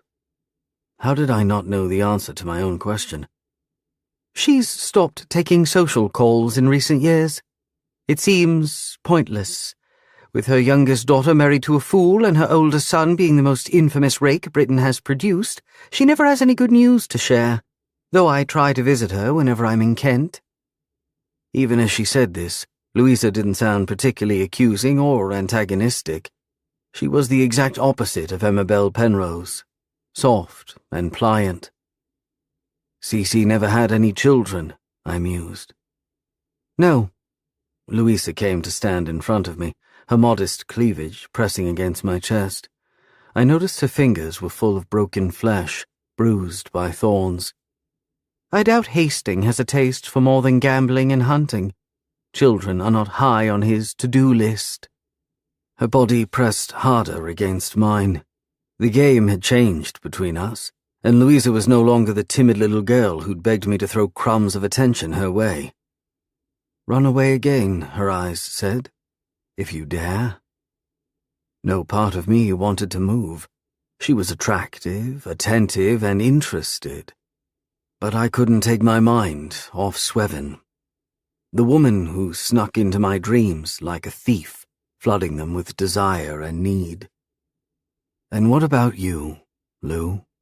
I curled my fingers around the back of her neck and drew her an inch away from me, her skin pricked with goosebumps under my touch. "I heard you lost your fiancé. I'm sorry." "Yes, well."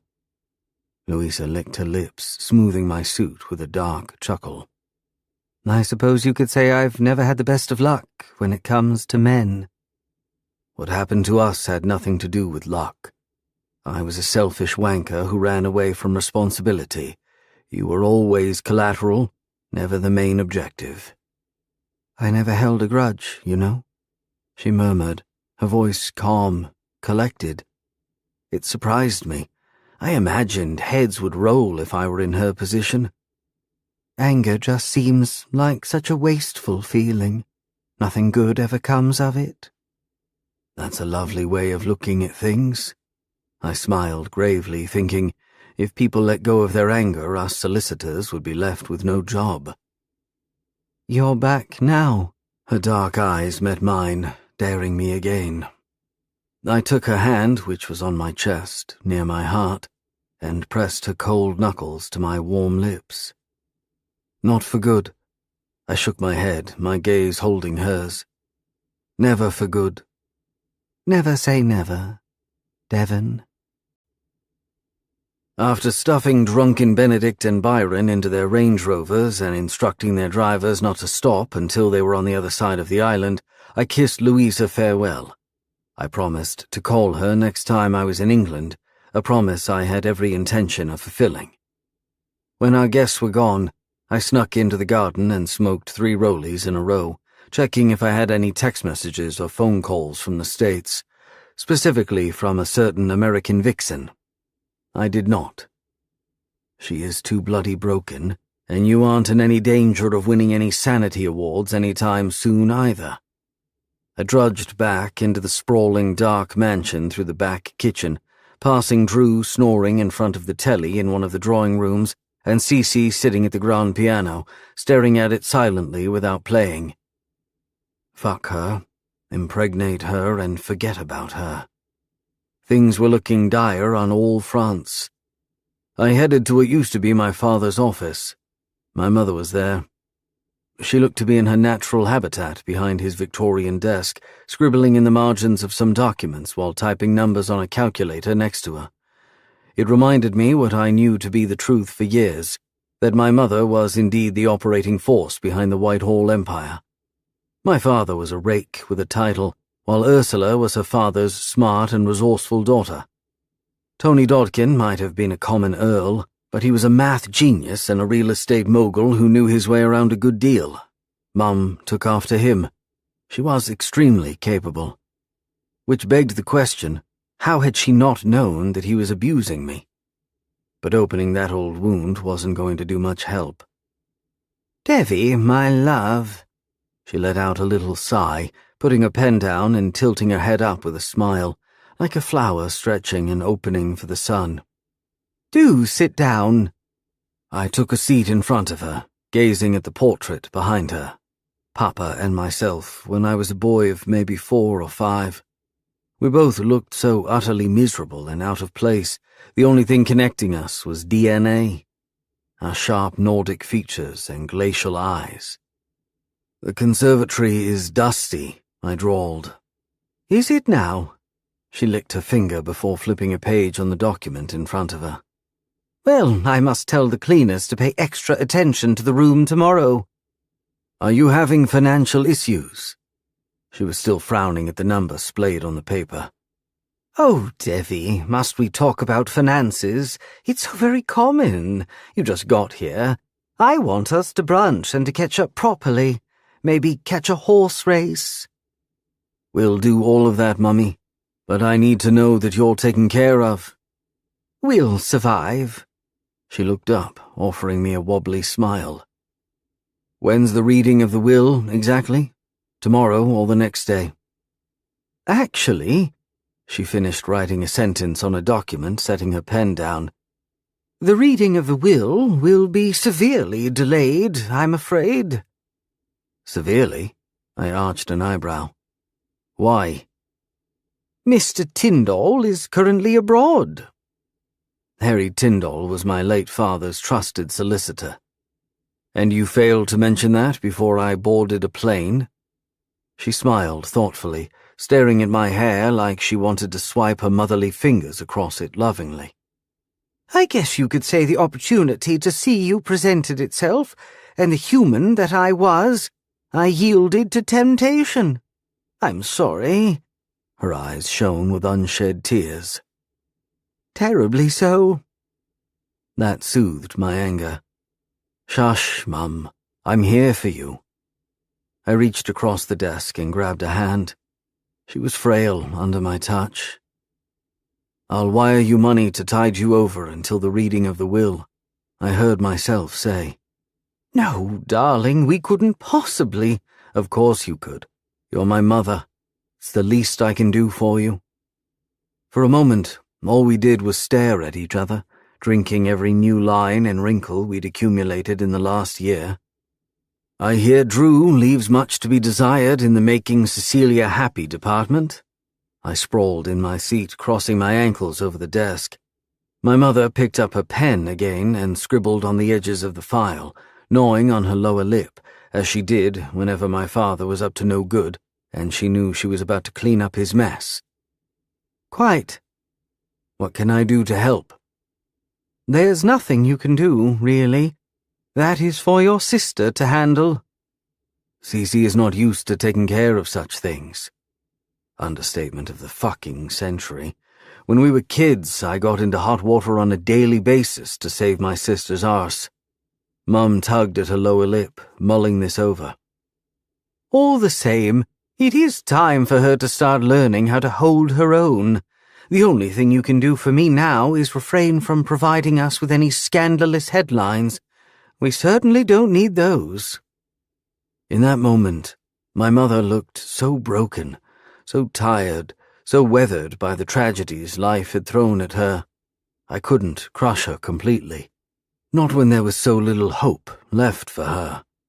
Which was why I couldn't tell her I was planning to impregnate a ditzy burlesque club owner out of wedlock, who, by the way, was sprawled on billboards all over the East Coast, positively naked. But Belle wasn't even pregnant. What was the point of telling my mother about this? This situation could be revisited in 3, 4, or 5 months, when the dust on my father's grave had settled. No need to give my mother more bad news. No scandalous headlines, I grinned back at her. Promise. Chapter 7. Devon. Devon. Still ovulating? Belle. 6 days later? Do I look like an African driver ant? I had to Google the reference to learn that the average African driver ant produced 3 to 4 million eggs each month and was considered to be the most fertile animal on planet Earth. Devon. Not from this angle. Get on your knees with your bum up and hold a crumb of bread, just so I can be sure. Belle. Why are you asking anyway? Trying to conceive tonight couldn't hurt our chances, correct? Technically not, but said chances would be slim. Slim, but in existence. Are you waiting for an invitation? From your ill-mannered arse? No. I'm already on my way. This is going to stop as soon as I'm pregnant? Absolutely. I mean it. I already feel personally attacked by your presence in my life. No point asking why you hate men so much, I suppose? None, if you want a straight, honest answer. Understood. Consider yourself rid of me as soon as you're with child. With child. You embarrass my soul. I'm waiting at Madame Mayhem. I'm pulling over. Do not wear knickers. I didn't even bother getting into the shower after landing at Boston Logan International Airport. I cabbed it straight to Madame Mayhem, relying on my good friends, mint gum and deodorant. The entire journey from England to America, all I could think about was burying myself inside the voluptuous, hot-headed woman. I was not completely sure where my fascination with Emma Belle stemmed from, but if I were to take a wild guess, I'd say it was because she was genuinely independent. She did not rely on a wealthy man, unlike her sister and friends, and seemed completely unfazed to be the only single person in the room, other than myself, even when things got awkward. She was outspoken, fierce, and confident. She was also a stunner. In the cab on my way to Belle, I wired my mother a handsome amount of money. Just as I was about to tuck the device back to my pocket, a message popped on the screen. Unknown number. Are you still home? Lou, X. Louisa and I had exchanged phone numbers before she left Whitehall Court Castle after my father's funeral. Since I didn't want to repeat my ghosting mistake twice, I added her to my contacts and answered her. Devon. Back in Boston, but I'll be headed to Britain for the reading of the will. Lunch? Louisa. And drinks? Devon. I never say no to those. Louisa. Good. Then I'll make sure to crack open that Remy Martin cognac. When I got to Madame Mayhem, I cut the 400-yard line, slapped a few Benjamins on one of the bouncers' chest, and sauntered in, leaving a trail of disgruntled people behind me. I found Belle manning the bar again, serving beers and flinging her blonde hair behind her shoulder. She was clad in a top that looked like creme, ripped bodice, and cherry-red leather pants I was soon going to destroy with my teeth. Goodbye to my promise of no scandals. It was good while it lasted. A couple days and some change. Zeroing in on her, I made my way across the club, shouldering past people dancing and drunkenly laughing into each other's ears. Belle was so wrapped up in serving her customers, she didn't even glance my way when she asked, "What can I get for you, honey?" Honey? The woman was a national embarrassment. What on earth propelled me to put a baby in her? Bend over on all fours while wearing nothing but a sultry expression while begging me to fuck you. Her head twisted as shock flashed across her beautiful face. Her glare melted into an amused smile. "I have 20 more minutes here." Her hands moved quickly behind the bar. She seemed in no hurry to cater to me, the exact opposite of Louisa. "No, you don't. You'll be waiting for me in your office in no more than 10 minutes, buck naked and in the position I want you in." "Or?" She snorted, angling the soda gun in my direction threateningly. "Or?" I grabbed the soda gun from across the bar and shoved it into a cleavage right between her tits, lowering my voice an octave, my lips hovering over the shell of her ear. "I will see to it that you spend the night with your good friend, Magic Wand." "At least the magic wand doesn't make idle promises," she whispered back. I pushed the button and sprayed cold Diet Coke between her breasts. Bubbles spilled over from her push-up bra. She let out a squeak, pushing me away. "What do you think you're doing, asshole?" "Standing up to you, unlike all the other poor sods you pick as your lovers," I said dryly. "Withholding sex from me as punishment is your idea of standing up to me?" She let out a wild laugh, leaning down to grab a cloth and patting her chest dry. "Dude, you're high. I can get it any time I want it, anywhere I want it." No arguments there. But it's not sex you are after, Swevin. It is a child, and I know I'm the only one who'll do. I took a step back, glancing at my watch. "I have a conference call with Tokyo. I'll see you in 10. "You're going to pay for that little stunt," she warned, slapping the cloth against the bar. She threw more threats into the air, but I was already gone, accepting the call Joanne connected me to. The call did not take more than 4 minutes. While Emmabel wrapped things up, I wrote an email to my late father's solicitor, Mr. Tyndall, to see when the reading of the will would happen. Worry gnawed at my gut. Mum and Cece were in trouble. I was careful to let Emmabel wait an extra 8 minutes before I pushed open the door to her office. She was waiting for me on her desk, which was littered with paperwork, envelopes, and a laptop, exactly as I requested, naked and on all fours. She faced the wall, not the door, her yellow hair spilling in sheets across her back. At the sound of the door clicking open, she whipped her head around. I tisked. Arse up and eyes on the wall. "I've heard better dirty talk from decorative houseplants, but I'm having too much fun to kick you out." She turned back toward the wall. I locked the door and strode into the room unhurriedly. Her pert arse was high in the air, the center of her pink and already glistening. She was ready for me, and I was going to take my sweet time enjoying her. I stopped in front of her, silently admiring every perfect curve of her. Emmabel Penrose was exquisite, to a point she needn't work a day in her life if she wished to. She could marry into fortune. Yet she hadn't. "You still there?" she groaned. Secretly, her deliberately bad grammar amused me, even though the same trait grated on my nerves on anyone else. "Patience." I rolled my knuckles over the side of her arse, the touch so brief, so fleeting, her entire body flushed and her back arched as if I'd stuffed my cock into her. "You're such a tease," she moaned. "Knock me up already." "With pleasure." I bit the side of her bum softly, my teeth sinking into her derriere like it was a juicy peach. I pried the lips of her pussy open with my thumbs from behind and licked her slit, using the tip of my tongue to drive her mad. "Ah," she drowsed, letting her head drop as her arms began to shake. Plastering a hand over the small of her back to lower her upper body, I pushed her open even wider, licking in long, deep strokes. I drank her sweetness, watching as she thrashed her head, stifling her little grunts of pleasure just to spite me. Her knees were shaking.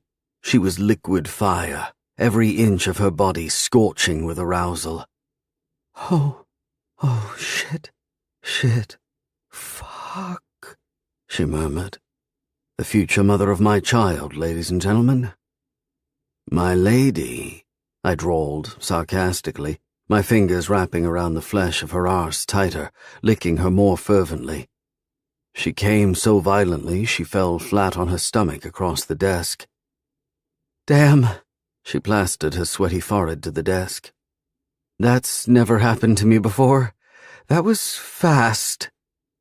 "Better you than me." I gave her rear a patronizing little pat. "Holy crap, dude. Did you use some kind of trick? That was intense." Rather than answer her observation, I flipped her on her back and grabbed the back of her knees, dragging her across the desk until her bum was perched on its edge, wrapping her bare legs around my waist. She unbuckled me. The glee in which her hands moved told me she was more than glad I was back on American soil. "Are you ever going to be fully naked when we have sex?" she teased, her tongue circling patterns along my neck. "You're the one who wants to keep it detached." My bored tone did not match the monstrous erection the woman in front of me had just freed out of my trousers, or the rush of erotic excitement coursing through me. "Fair point," she laughed. I tormented her a few minutes before pressing home. She owed. Being with her again felt better than the last time, and all the times before it. That was the issue with Amabel Penrose. She tasted like the greatest sin, and I was a well-known transgressor whenever temptation came knocking on my door. She came again before I spilled my seed inside her. I collapsed on top of her, spent, the jet lag catching up with me all at once. "Bro," Belle said after a few seconds of my panting atop of her. "Heavy much? Get off of me." I peeled away and took a seat on the chair in front of her desk, this time refusing to evacuate myself like a common prostitute. I had to establish some sort of authority with this wild child. I made a show of propping my legs on her messy desk and lighting myself a rollie, sinking idly in my seat. "Aren't you going to ask how my England trip went?" I sent a plume of smoke skyward, watching as it ribboned around itself. She hopped off the table and got dressed under the lamp, unbothered by the stark, unflattering light. "No, I don't give two shits what or who you do when I'm not around." "My father died." I ignored her sheer vulgarity. That made her stop. She made a show of pressing a fist against her lips, as if stuffing her words back inside. "That was a foot-in-mouth moment for me. I'm really sorry, Dev." "I'm not," I said flatly. "But thank you." "How are you, handling things?" She shoved a leg into her leather pants. "Quite well, considering I loathed him with every atom in my body." "I'm surprised Killian and Sam didn't say anything." Belle watched me carefully for a reaction. Smart lass. We both knew I hadn't shared anything about my personal life with my mates. She must have wondered what business I had confiding in her of all people. I happened to wonder the same bloody thing. As far as sympathetic audiences went, she was a tad cooler than Antarctica. "I keep my private life private." I exhaled rings of smoke, sending arrows into them. "Still," Belle flipped her hair out of the back of her top and swaggered over to me, slinging herself against my desk. "Losing a parent is always hard, even if, and sometimes especially, you don't get along with them. It reminds you of your own mortality. Living is a messy business." "So is your desk," I commented, ready to change the topic. "Why does it look like an Office Depot branch exploded all over it?" She let out a laugh. "I'm a messy person, Devon. Welcome to my life." "That's not true." I swung forward, removing my loafers from her desk and sifting through the wrinkled and stained envelopes on it. "You are highly calculated and driven. You have a 14-foot-high billboard of yourself bathing in a massive champagne glass and a business you could sell tomorrow and live comfortably. Yet there are piles upon piles of unopened letters here. Walk me through your logic." To reinforce my statement, I lifted a batch of a dozen or so envelopes in the air. They all looked handwritten and addressed to her personally. Swevin snatched them from my hand and dropped them into the bin beneath us. A witchy smile marred her face. I knew I'd hit a nerve. Why should I? They're not bills. Unlike some fax-using dinosaurs, I pay mine online. And they're not from friends because they would pick up the phone and call me. 99% of these letters are written by ultra-conservative lunatics who want to inform me that I'm going to burn in hell for running a burlesque club. Now, why would I put myself through that? Is that all these letters are? I pressed. Hate mail. Every single one of them. She picked up another batch, sliding one of the papers from an envelope. She cleared her throat theatrically and began reading. Dear Ms. Penrose, my name is Howard Garrett, and I'm a 62-year-old mechanic from Telegraph Hill.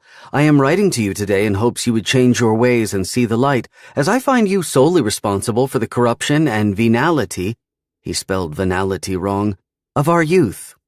My granddaughter visited your establishment the other day after seeing an ad with naked women about it in a local magazine.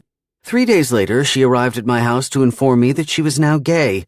A coincidence? I don't think so. Queerness is, in case you are unaware, an act of war against God. Should I continue? She perched her chin on her knuckles, a faux angelic look on her face. Or did your brain short-circuit? He sounds like he's from the Stone Age. Maybe your neighbors, she smirked. There are dozens of letters here. Are all of them from religious old sods complaining about sex? I pressed. Belle was a basket full of complications, her job, her personality, her attitude, and yet I couldn't find it in me to back out of our arrangement. Yes, I'm sure. Belle scowled, plucking the cigarette from between my fingers and giving it a puff and returning it back to me. I'm a big girl. I can take care of myself. Being taken care of is not a sin. I know. She grinned devilishly at me with a wink. If it was, I would be all over it. Did you know there's a bird called a shoebill that looks uncannily like Severus Snape? Did you know Chinese water deer look like Bambi after he got himself a brand new mustache? She grinned back at me, and just like that, the tension between us was over. Belle's phone began dancing on the desk, flashing green with an incoming call. She craned her neck to see the name on the screen, let out a sigh, and picked it up. Hey. She hopped down from the desk and scampered as far away from me as possible in the tiny office. I could tell she didn't want me to stay during this conversation, which naturally made me find an even more comfortable spot so I could listen carefully. Yes, I'm doing good, thank you. And yourself? She asked, curtly. I was surprised with how pliant and polite she sounded, how completely not herself. There was no hint of the fireball who teased me a second ago. She stopped in front of a batch of pictures pinned to a corkboard by her window, fingering the colourful pins absently. It looked to be her family members, though I couldn't see from afar. Now's a good time. Why? Did something happen? She asked. There was a pause while she listened to the person on the other line, then answered with an uncomfortable laugh. Yes, well, tell her I accept her invitation. What wine should I bring?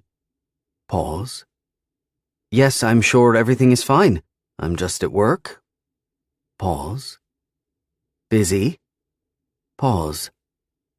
I bought you all the fishing supplies. Now you don't have to pay me back. We're family. I'll bring them when I come. Something about her exchange with the mysterious person made my blood turn into ice. She sounded foreign, far away. She shed her personality like a snake before picking up the call. She finally hung up, rearranging her hair distractedly. Who was that? My dad. She made her way to the door, flinging it open. She tilted her head in its direction. Out. Are your parents still together? I asked, in no hurry to vacate my spot behind her desk. I'd met them at a few family functions, such as Killian and Percy's wedding and the christenings of their sons, but I never paid close attention to either one of them. They were indeed as dull as their daughter was extraordinary. Happily, she tapped her foot impatiently. But that's another story to be told to someone I'm actually, friends with. We're done now, Devon. Get out. I took my sweet time standing up just to spite her, asking myself for the millionth time why I was doing this. Yes, she was stunning, intelligent, and strong-willed, but she was also utterly horrible to me and any other man I'd ever come across. There was no thawing her. Even when we were physically together, she was so far away she might as well have been on the moon. His marriage might be happy, but his daughter isn't whenever he calls her, I said, strolling toward the door. Belle pounced over to the threshold, blocking my way out. A venomous, pained smile touched her lips.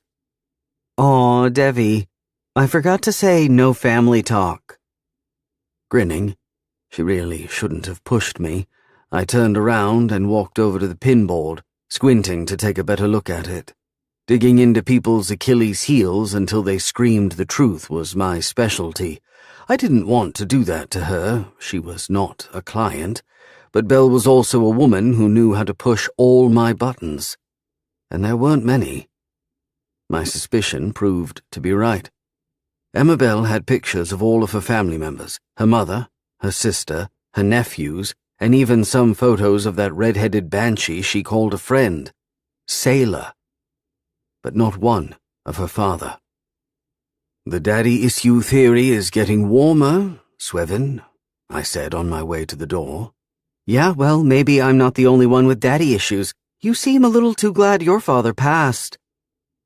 "Party's tomorrow night. Wear something fun," I quipped back. "Wowza.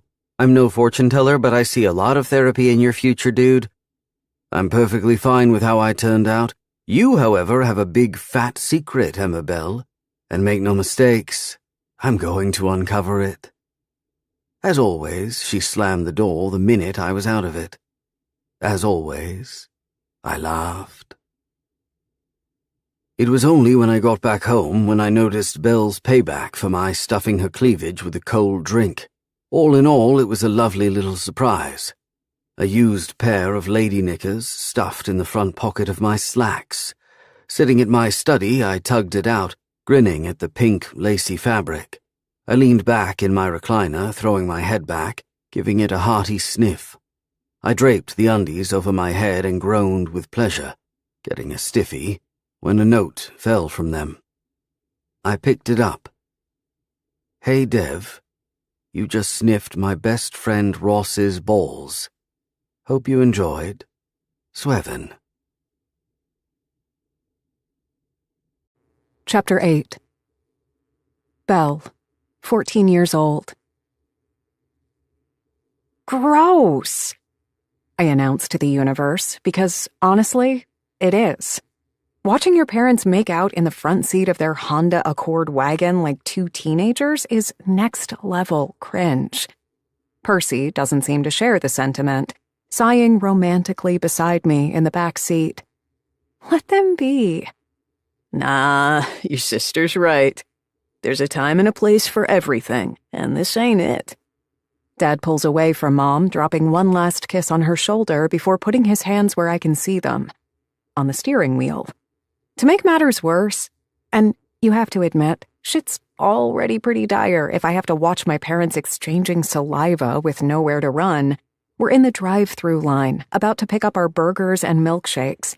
Like I have an appetite after that make-out sesh. Burgers and shakes are a Sunday night staple and a decade-long Penrose tradition. Each week, we grab the food, drive to Piers Park, and annihilate greasy French fries and shakes while watching Boston's dancing lights. I've already decided that when I get married, 1 trillion years from now, I'm going to keep this tradition with my husband and kids. The car before us slides away from the drive-thru, and it's our turn. Dad rolls down his window and plucks a wad of cash out of his tattered wallet, waving it at the uniformed teenager in the window. There you go, sweetheart. And I'll pay for the person behind us, too. He does that every week. Pays for the person behind us. Sometimes it's a single mom in a beat-up car. Sometimes, like today, it's a group of rowdy college kids. Their windows are open, and a thick cloud of weed smoke curls up from their Buick LeSabre. "That's very nice of you, sir," the cashier says, leaning forward to hand him the brown paper bags with our food and our drinks. Mom lets out a breathless giggle. A little kindness goes a long way. Dad drapes his arm along Mom's passenger seat. He beams at her like they're on their first date and he wants to make an impression. I wish Coach Locken would beam at me like that. I think he came close. Once. Locken is my track and cross-country coach, and I just happened to be the star of his mediocre team. A team I didn't even think about trying out for before he walked into my class on the first week of 9th grade and pleaded with us to try out for it. It's been a few weeks now, and I think I'm putting a real dent in getting him to notice me. That almost beam is my breakthrough. It happened in the cafeteria last week. He was on lunch duty that day. He looked rad in his blue windbreaker, our school logo emblazoned on it, khaki pants and trendy sneakers. He was way taller than all the other boys, even the seniors, and had stubble and dimples in his cheeks. "Stop looking at him," Ross, my best guy friend, chided, ducking his head down at our lunch table. "He's a grown-ass man." "Like it ever stopped you before." I threw a French fry at him. Ross had just come out to me 2 weeks ago. Shocking, it was not. I noticed how we both shared the same appreciation of Channing Tatum while watching Magic Mike. "I only look. I don't touch." Ross dodged the French fry like it was a bullet. I think he's been watching his weight since preschool. "I don't touch, Mr. Locken." I pointed at him with a baby carrot. "Not yet." He leaned forward and snatched the carrot between his teeth, chewing.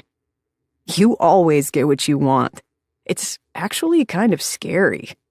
I snuck another glance at Coach Locken, and lo and behold, he smiled at me. Not just smiled, beamed. I was about to stand up and walk over to him, but then the rest of the cross-country team huddled in the cafeteria. All dudes. There was a cross-country team for girls, too, but I was so ridiculously better that Coach decided to let me practice with the guys. I wiped the floor with their asses, too, but at least they came somewhat close. Planting my butt on the bench, I cursed them inwardly. I couldn't be seen striking up conversation with Steve Locken now. People'd think I was pulling strings, cutting corners. "You need Jesus." Ross shook his head when he saw the longing in my face. There's only one problem with Steve Locken. Well, two, if you count the fact that he is 29 and my teacher. He is also married. "Belly bell. Time to get out." Dad twists in his seat and pats my knee now. I jump, startled. Oh, shit. Right. I'm with my family on a Sunday outing. I look out the window. We're at Piers Park. Tomorrow is Monday, which means early track practice in the woods, which means more Coach Locken time, which means bliss. Ah, look at the dreamy smile on her face. I miss those days when I was young. Dad comments, pulling me out of my reverie. What are you thinking about, sunshine? Nothing. I unsnap my seatbelt. Everything, I think, as I make my way out of the car. Chapter 9. Belle.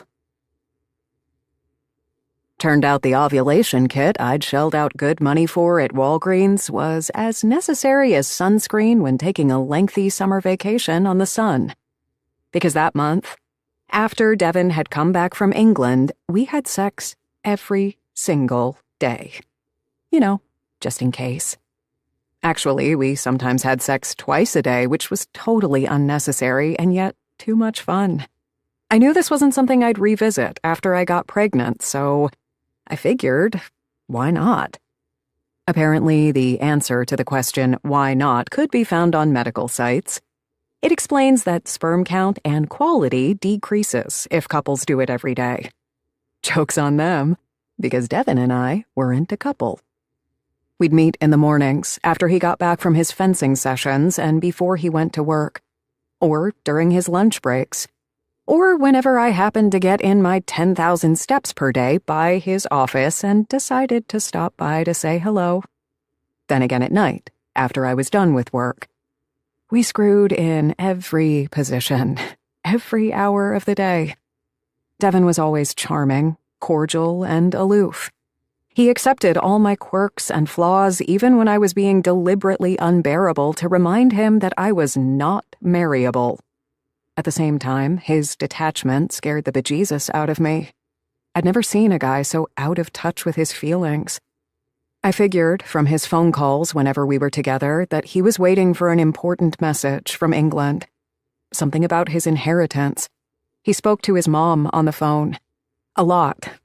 Cooing and doting on her in a way that made me happy he was going to be the father of my child.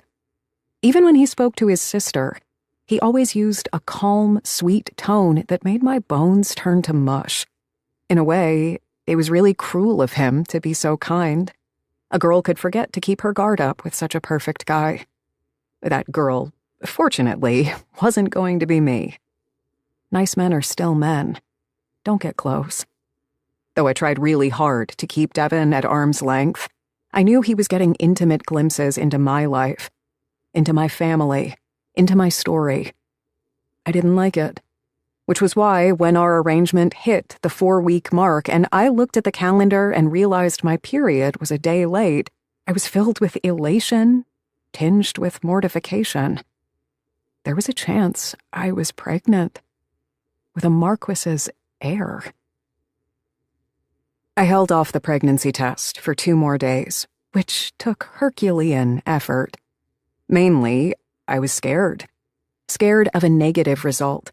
What if the hormones didn't work? And scared of a positive result. A baby. I can't take care of a whole freaking baby. I can barely take care of a chia pet. In fact, I did not take care of my last chia pet. Aisling took it from me at some point and tried to save it, but it was too far gone. Finally, on the 3rd day, I bit the bullet, marched into Walgreens and purchased a pregnancy test. I treated myself to the bougie-ass one, the 99.99% fancy test where it spells out the result for you. It dawned on me, on the way to the checkout, that nothing was quite as frightening as a pregnancy test. Each woman who bought one had very strong feelings about what she wanted to see. Pregnancy was not like whole wheat bread. You couldn't be indifferent about it.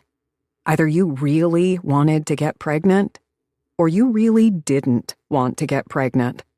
There was no middle ground. When the cashier slipped the test through the scanner, I noticed her glancing at my bare wedding finger. She curved a judgmental brow. Yeah, well, my kid is about to become English royalty, Karen. Smiling extra wide, I said, "Isn't that scary?" "Depends on your situation," she answered briskly. "Yeah, mine is not that bad. I only have to figure out who the father is." She paled. I laughed. I grabbed the plastic bag and darted to work. I locked myself in the restroom, trying not to remember all the times Devon had devoured me on my desk, my chair, and on my floor during the weeks we were trying for a baby. Squatting over the toilet to pee on a stick, I decided to occupy myself by getting into my group chat with the girls while my pee worked its way along the pregnancy test. The group was always super active, so all I really needed to do was jump in. Sailor. Hunter wants to go to Cancun for the summer. Are y'all game? Percy. Sure. Just give me the dates and I'll tell Killian to block them off in his schedule. Aisling. Dunno about me and Sam. We want to visit Switzerland for a few weeks. I have to visit the clinic. Percy. Oh, yeah. Killian mentioned joining you guys in Zurich. Something about meeting with his bankers? Look at these bougie-ass bitches. Making plans for the summer like it wasn't still winter time. Sailor. What about you, Belle? Up for margaritas poolside with the Fitzpatricks? Belle. As much as I want to feel like a third wheel in this basic bitch couple-a-thon, some of us have actual businesses to run. Sailor. Aunt Flo's in town, I see. Tuck your attitude back in, Belle. It's showing. She was so off base, it was comical. At least, I hoped she was. Percy. Come on, at Belle Penrose, you work so hard. Our treat. I didn't want to be treated to things. I wanted to be independent enough to never rely on other people's good graces. It was something my sister, who had always been a romantic, couldn't fully understand. She was fine letting people take care of her because it was in her nature to take care of them. Even when she married Killian, it wasn't for his money. Not really. Belle, that's sweet of you, Perce, but I really do have a lot of work. Percy, don't say I didn't try. Sailor, don't worry, Perce. We'll tag team her when we see her. Belle, just like in college. Only you're not the entire baseball team. Aisling, have you ever had a threesome, Belle? Aisling, and before you ask, yes, I'm blushing. Belle, more like reverse harem. I checked the timestamp on the beginning of the conversation and realized 6 minutes had passed. Taking a deep breath, I picked up the pregnancy test from the vanity in the restroom and closed my eyes. It's going to be okay. You'll get pregnant. You're doing this with a man who would move mountains to get what he wants, and he wants an heir. I flipped the pregnancy test over and popped my eyes open. Pregnant. The gasp that tore out of my throat rattled the walls. I was sure of it. There was joy and fear and delight in it. I was pregnant. I was going to become a mother. This was happening. Maybe. The trouble wasn't just conceiving, but keeping the baby, remember? A voice inside me cautioned. For a few moments, I didn't know what to do with myself. I paced around the small restroom, stopped by the mirror over the sink, and pinched my cheeks, screaming silently a la Macaulay Culkin in Home Alone. A mother? Me. There was no one else I was going to need. No one but my baby. We were going to be there for each other.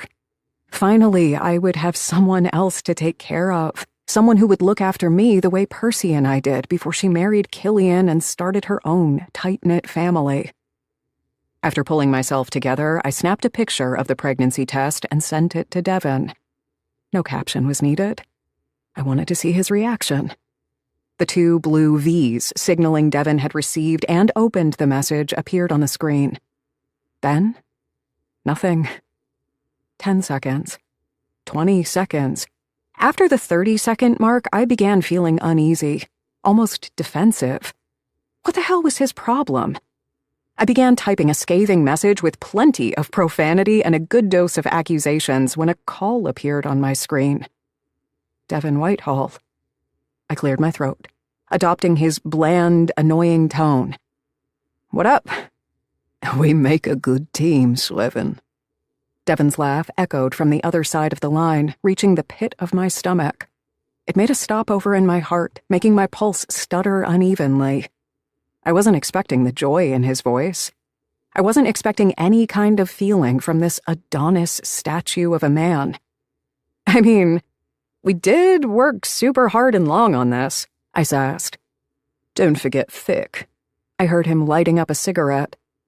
I could never forget the thick part. It is the thing I'll remember you by when I'm old and wrinkly and you're long dead and buried next to your beloved fax machine. The fax machine gets cremated. She wants her ashes to be spread in the ocean, and you know I can't refuse her. Damn it. He was funny. In an odd kind of way. A baby, I whispered again, shaking my head. Can you believe it? Still digesting, he chuckled. But he didn't sound as overwhelmed as I was, for better or worse. Well, it was indeed a pleasure to do business with you. I heard the hustle and bustle of his office in the background. I will, of course, begin wiring you an amount of $20,000 a month. We'll discuss your accommodations and furnishings for the babes' rooms in our respective places during the second trimester. Though, of course, as per our contract, I shall expect weekly updates from you.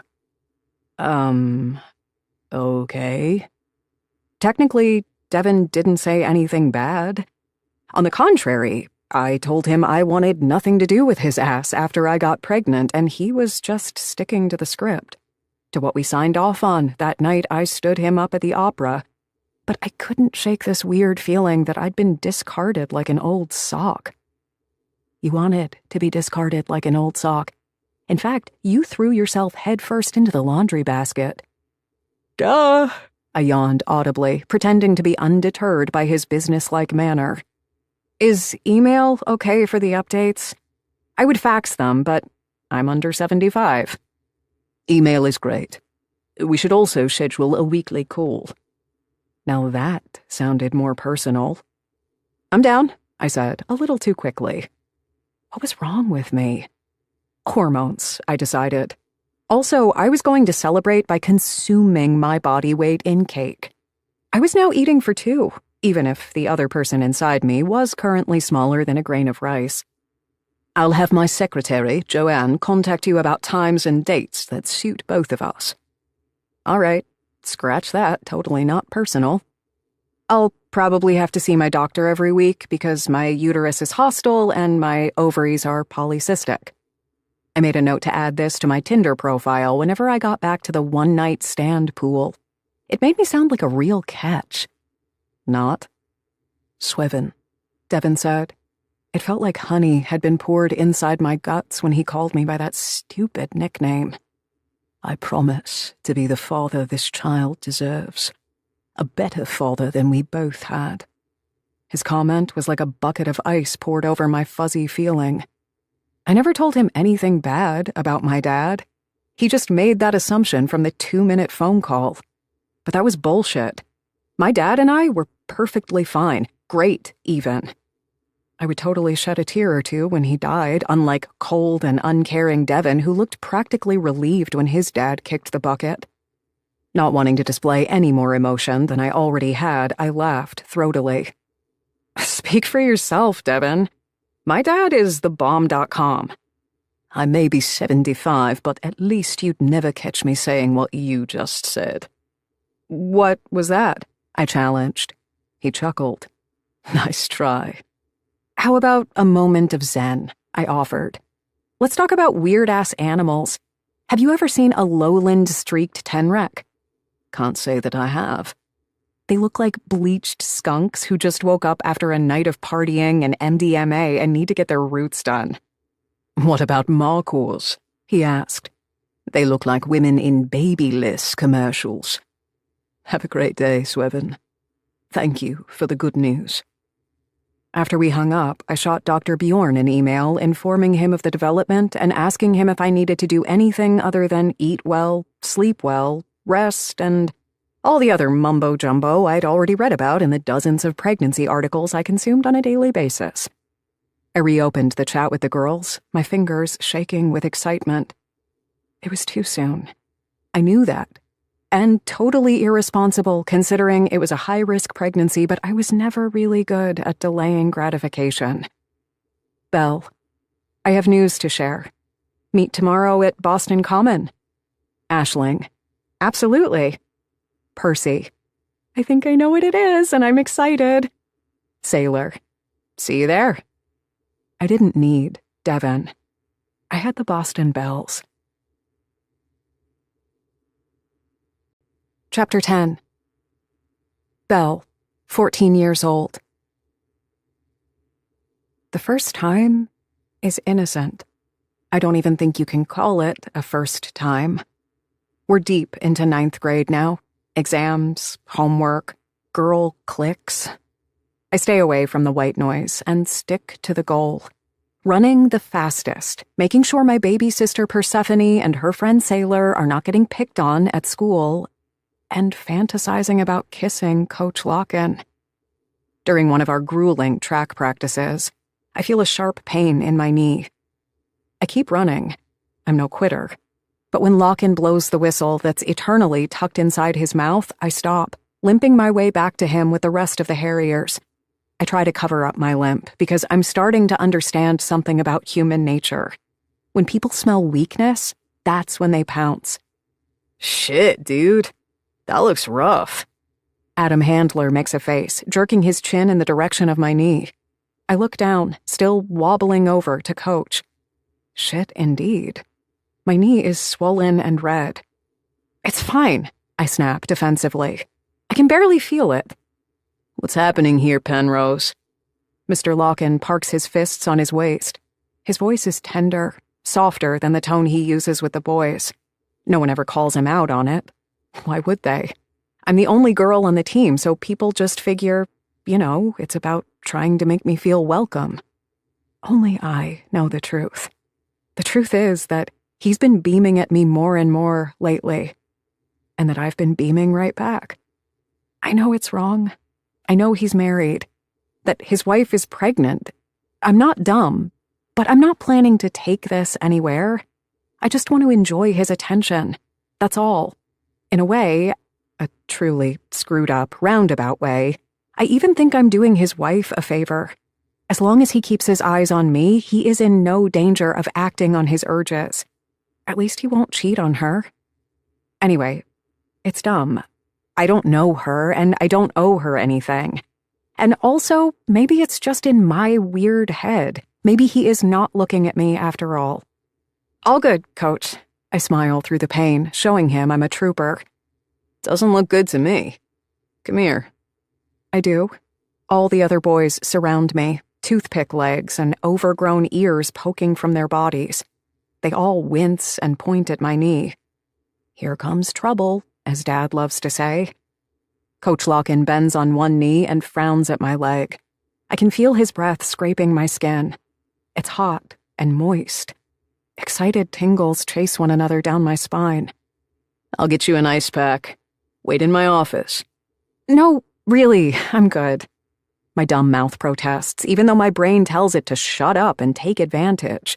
I've never had one-on-one time with Coach Locken. Nothing will be good when you're benched all season because of a runner's knee and I lose my cross-country star and you lose your scholarship. Locken already has his back to me as he herds the rest of the boys to the locker room. I limp my way to his office, which is tucked at the end of the hallway. The door is open. I take a seat in front of his desk and let out a whimper because, hot damn, it does hurt. Looking for a distraction, I peer around me.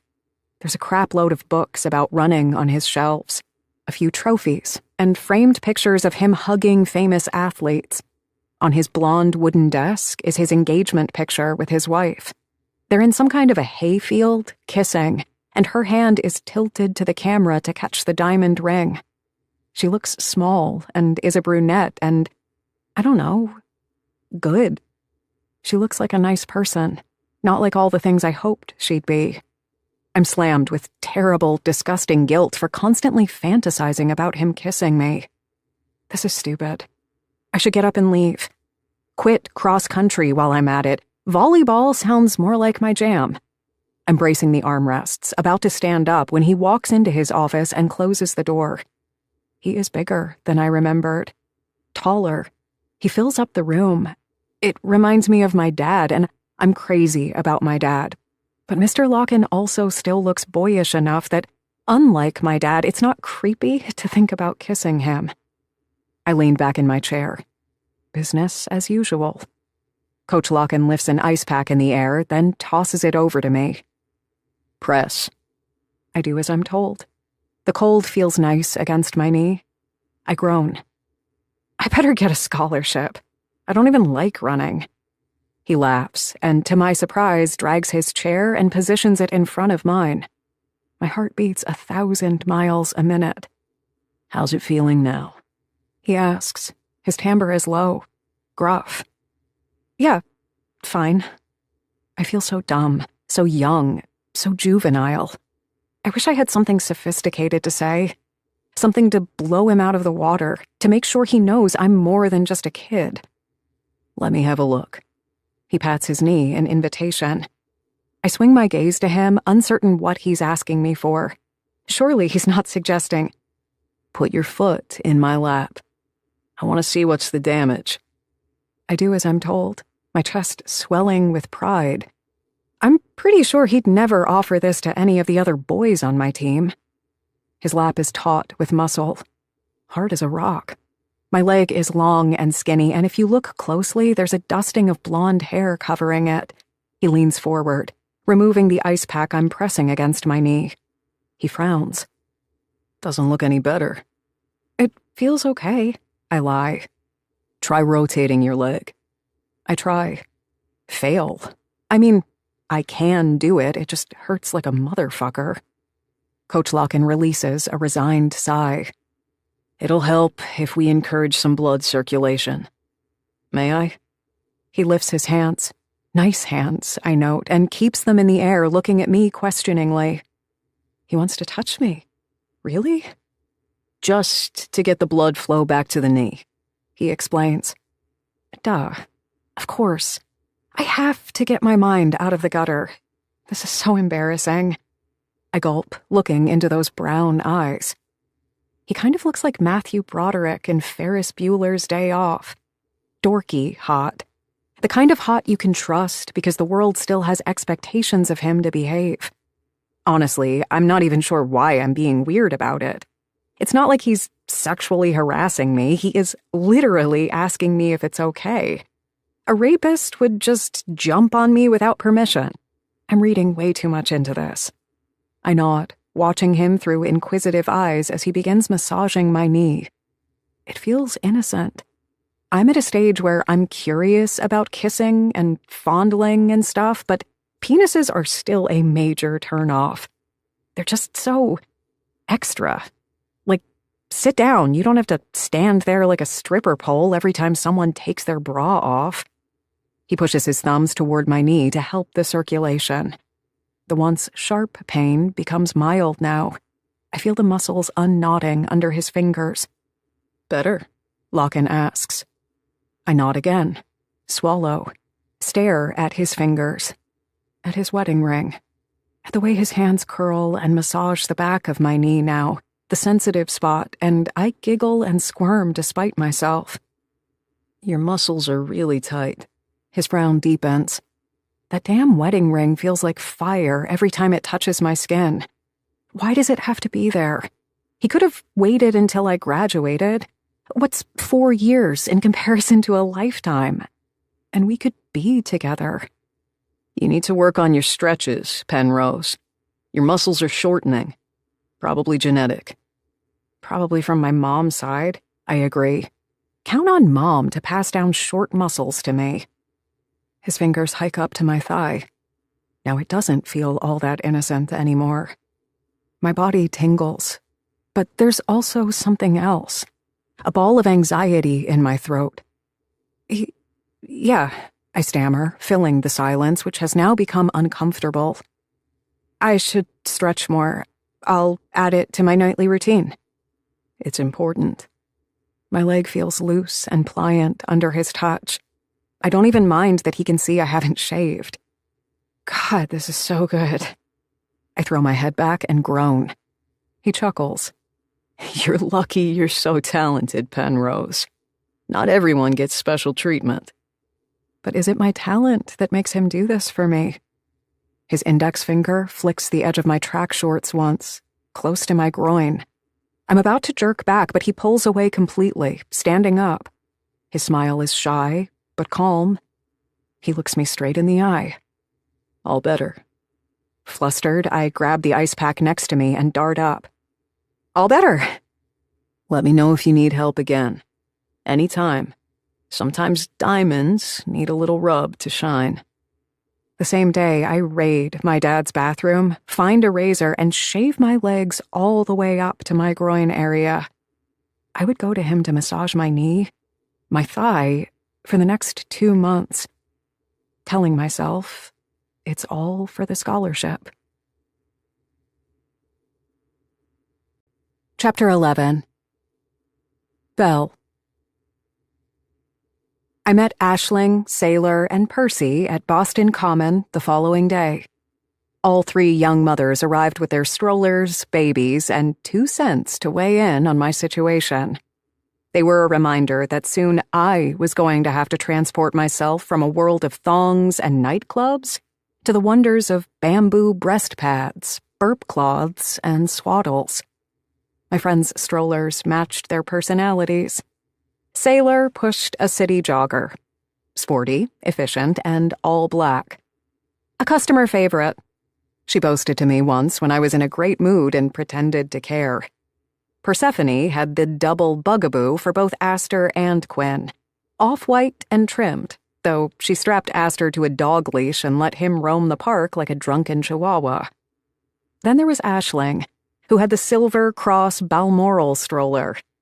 It looked classy, expensive, prim and proper, just like the woman it belonged to. Ambrose looked right at home inside it. We were all bundled up in our coats, striding through the tree-lined common, passing by the Freedom Trail and the soldiers' and sailors' monuments. The sky was a curtain of ice, clouds moving across in navy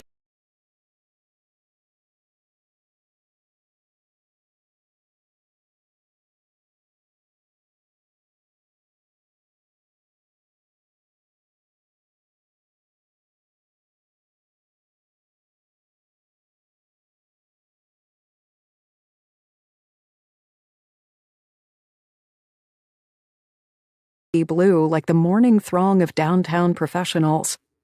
Did you know that in the 17th century, a woman named Anne Hibbins was executed in the Boston Common on charges of witchcraft? Sailor asked as she pushed the stroller with Xander. They hanged her for all to see. Christ, Sailor! Aisling did a sign of the cross, side-eyeing our friend. What a fun fact to start the day with. Percy laughed. A stab of melancholy pierced through me. Devon would have appreciated that jab. But I couldn't just text him willy-nilly. We weren't supposed to talk about non-baby-related stuff. My rule, which I stood behind. It just sucked. Anyway, Persephone exclaimed, as much as I'd love to hear about women being hung for witchcraft, Belle has something to tell us. Thanks for the subtle transition, sis. Since I was the only one who didn't have a stroller to push, I held Rooney, Sailor's toddler daughter, on one of those leashes while she tried chasing pigeons off the paved walkway. She looked like a tiny drunk man trying to pick a fight. I was here for it. It's still early, but I wanted to let you know that there's a bun in this oven. I pointed at my stomach. The girls stopped pushing their strollers and jumped on me with hugs and squeals of delight. Rooney and Aster, who had no idea what was going on but sensed the excitement, pushed between our legs and hugged me too, squealing. Auntie Belle! Auntie Belle! I gathered everyone into my arms and laughed, a little embarrassed. I was going to tell my parents on the phone later this evening. They weren't going to be super happy about my having a child out of wedlock, but I knew they'd come to expect nothing better from me. They knew I wasn't the marrying kind. They had no illusions about me following in my younger sister's footsteps. Did you and Devon basically lock yourselves in the bedroom for an entire month? That was fast. Sailor reached back for her stroller, mirth still dancing in her green eyes. Not sure I want to have this conversation when the average age of this group is about 2.5. I waved a hand toward the strollers and kids. The kids have no idea what we're talking about, Aisling said, primly. To be honest, mine is still colorblind, he's so young. There's Rooney and Aster, Percy reminded her with a smile. Let's save it for our weekly takeout night. In which Belle won't be drinking any wine, Sailor beamed triumphantly. More for us. She won't be going clubbing anytime soon either. Percy seemed particularly happy by that turn of events. Which means no one can slip anything into her drink. Not that it ever happened, but my sister was a worrier. Anyway, I hope you know we're here for you. Whatever you need, just say the word. Although I think Devon wants to play a huge part in the pregnancy. Persephone tilted her chin downward, inspecting me. Devon can screw right off. He knew the score. Wait, I said as we resumed our walk. How do you know that? Devon couldn't help himself. He called Killian last night to break the good news. Percy's face almost splits from her huge grin. Killian told me. I made a mental note to maim Devon with the pregnancy test for his lack of discretion. That's total bull. Isn't there some lawyer code or whatever? I complained, even though it didn't feel half bad knowing Devon was informing the Western world he was going to be a great dad. Especially after his frigid reaction when I told him I was knocked up.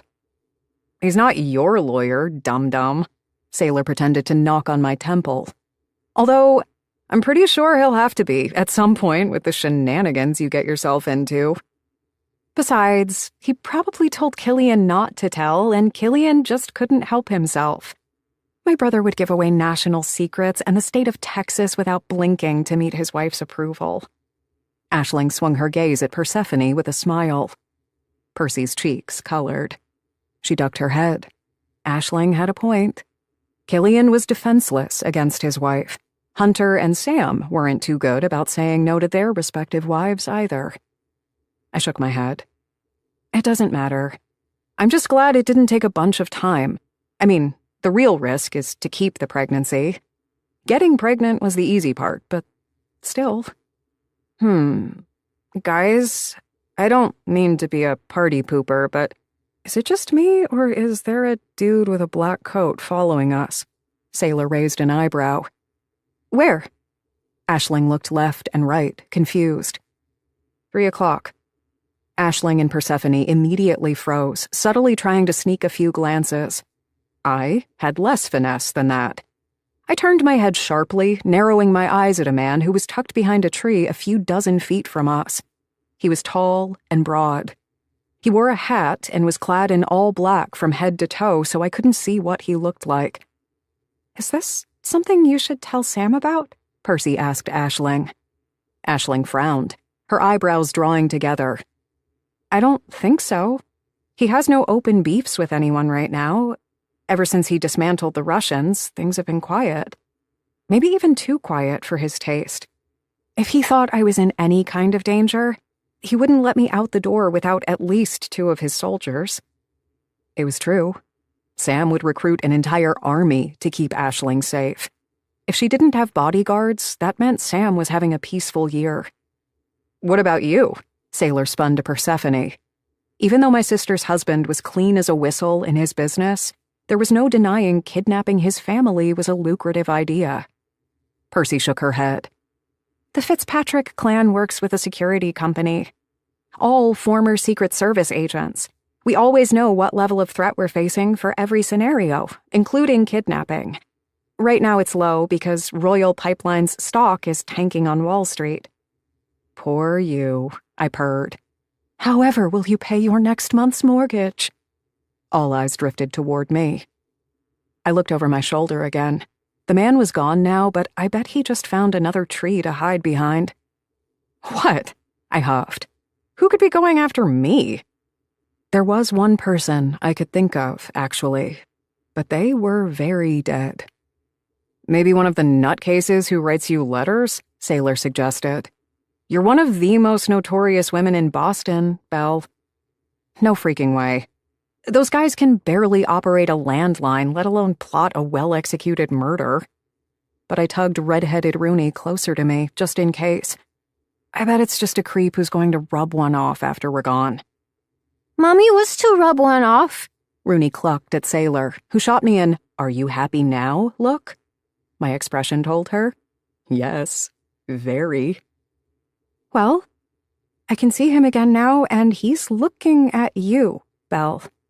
Persephone's voice was a sharp blade rolling against my skin. The small hairs on the back of my neck pricked. My palms became sweaty. Mentally, I sifted through all the issues I had with people throughout the years, but nothing seemed big enough to warrant this. Logic dictated that Aisling, with her mafia prince husband, and Percy, who was married to one of the richest and cruelest men on planet Earth, were the prime targets. But they were both right. Precisely because their husbands knew their situations, they made security arrangements to make it impossible for them to get hurt. Is there anything you're not telling us? Aisling crooned, using her best peacemaker tone. You can tell us. You know we're on your side. Always. But I couldn't, because there was nothing to tell. Everything's fine. I tried to catch another glimpse behind my back. A trail of a black peacoat disappeared behind a statue. Oh, fuck that. Hold this, please. I gave Sailor Rooney's leash and started after the man. I ran toward the statue, fury burning like acid in my bloodstream. No matter who this man was after, he had a lot to answer for. I bolted behind the statue to find him leaning against it, scrolling through pictures on his phone. Pictures of my back, I realized when I caught a glimpse of my red peacoat on his screen. Cute number, huh? You should see the front. I swung my fist backward, about to punch him square in the face. His eyes snapped up. He let out a groan and took off. My fist slung across the air, hitting nothing. I began chasing him. Percy was at my feet. "Belle!" she exclaimed, frantic and breathless. "Come back! You can't do this!" Of course I could do this. It was my duty to do this. I vowed long ago to never let men hurt women just because they could, because they were physically stronger. I picked up my pace while my sister ran behind me. The man was gaining speed. Meanwhile, Percy had decided to show her athletic side for the first time since she was born and managed to catch up with me, tugging me back to the others by my coat collar. "Leave me alone, Perce," I roared. "Asshole had the guts to take pictures of me. Now I want to know why." I shook her off, pushing through my bad knee and running faster. Percy was persistent. Where did all this new strength come from? "You can't!" She jumped in front of me, serving as a barrier between me and the man who was now too far away for me to be able to chase him.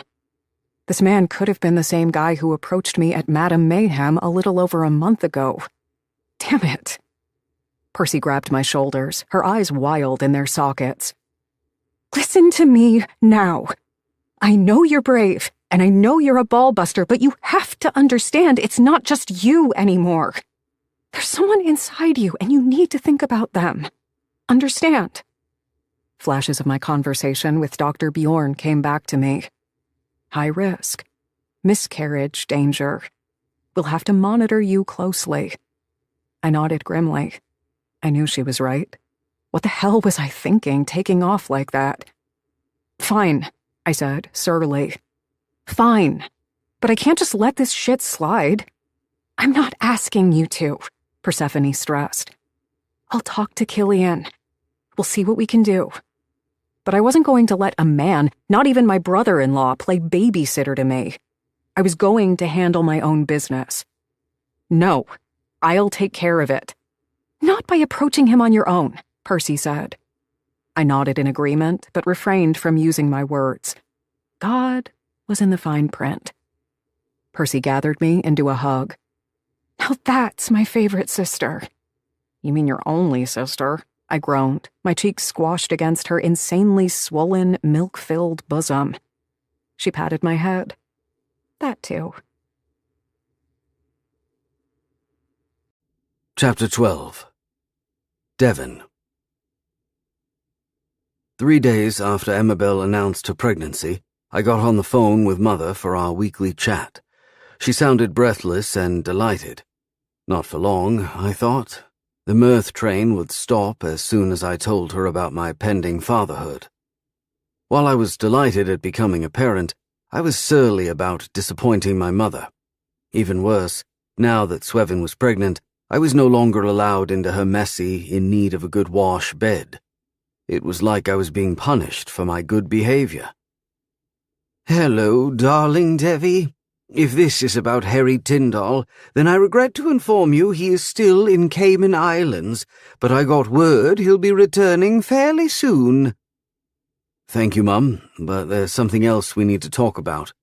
I strode the length of my apartment, a loft in the back bay, wearing nothing but a towel on my waist after a grueling workout. "There is?" Mum asked. "What's on your mind, sweets?" I stopped in front of the fireplace in my living room and flicked the electronic switch on. "Are you sitting down?" I gave her the same treatment she gave me when my father died. I could hear her sinking into a leather seat. "I am now," she sounded strained. "Has something bad happened?" "Breathe." "Breathing is overrated. Just tell me, please."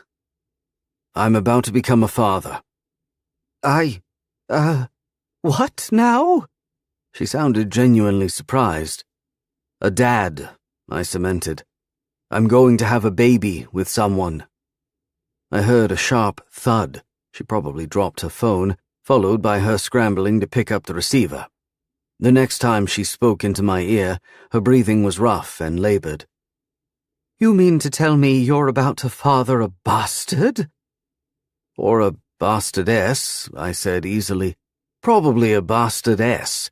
The mother of the child told me she thinks it'll be a girl, and she's not usually wrong." But, how? Where? When? Was the where really necessary? I had no idea if it happened when I drove into Belle while she was sprawled on her office desk, or when I ploughed into her in her shower. I made my way into the kitchen of my 4,000-square-foot apartment. I'd never seen something so big and lavish in a building, especially in Back Bay. It was designed with the same meticulous care and old-fashioned nature as my office, loads of carved oak, expensive fabrics, bronze plinths, and a crimson-painted frieze. Most importantly, it was a vast open space with very few walls, exactly as I wished, suffering from raging claustrophobia. Her name is Amabel. Our liaison was of a casual nature. We were never officially together. She is going to keep the child. When the silence on the other line told me my mother needed substantially more information, I added carefully, "Amabel is in the burlesque business. You could find a picture of her online. She wrote some articles about sexual liberation as a contributing columnist and posed for an erotic calendar. I believe you two would get along swimmingly."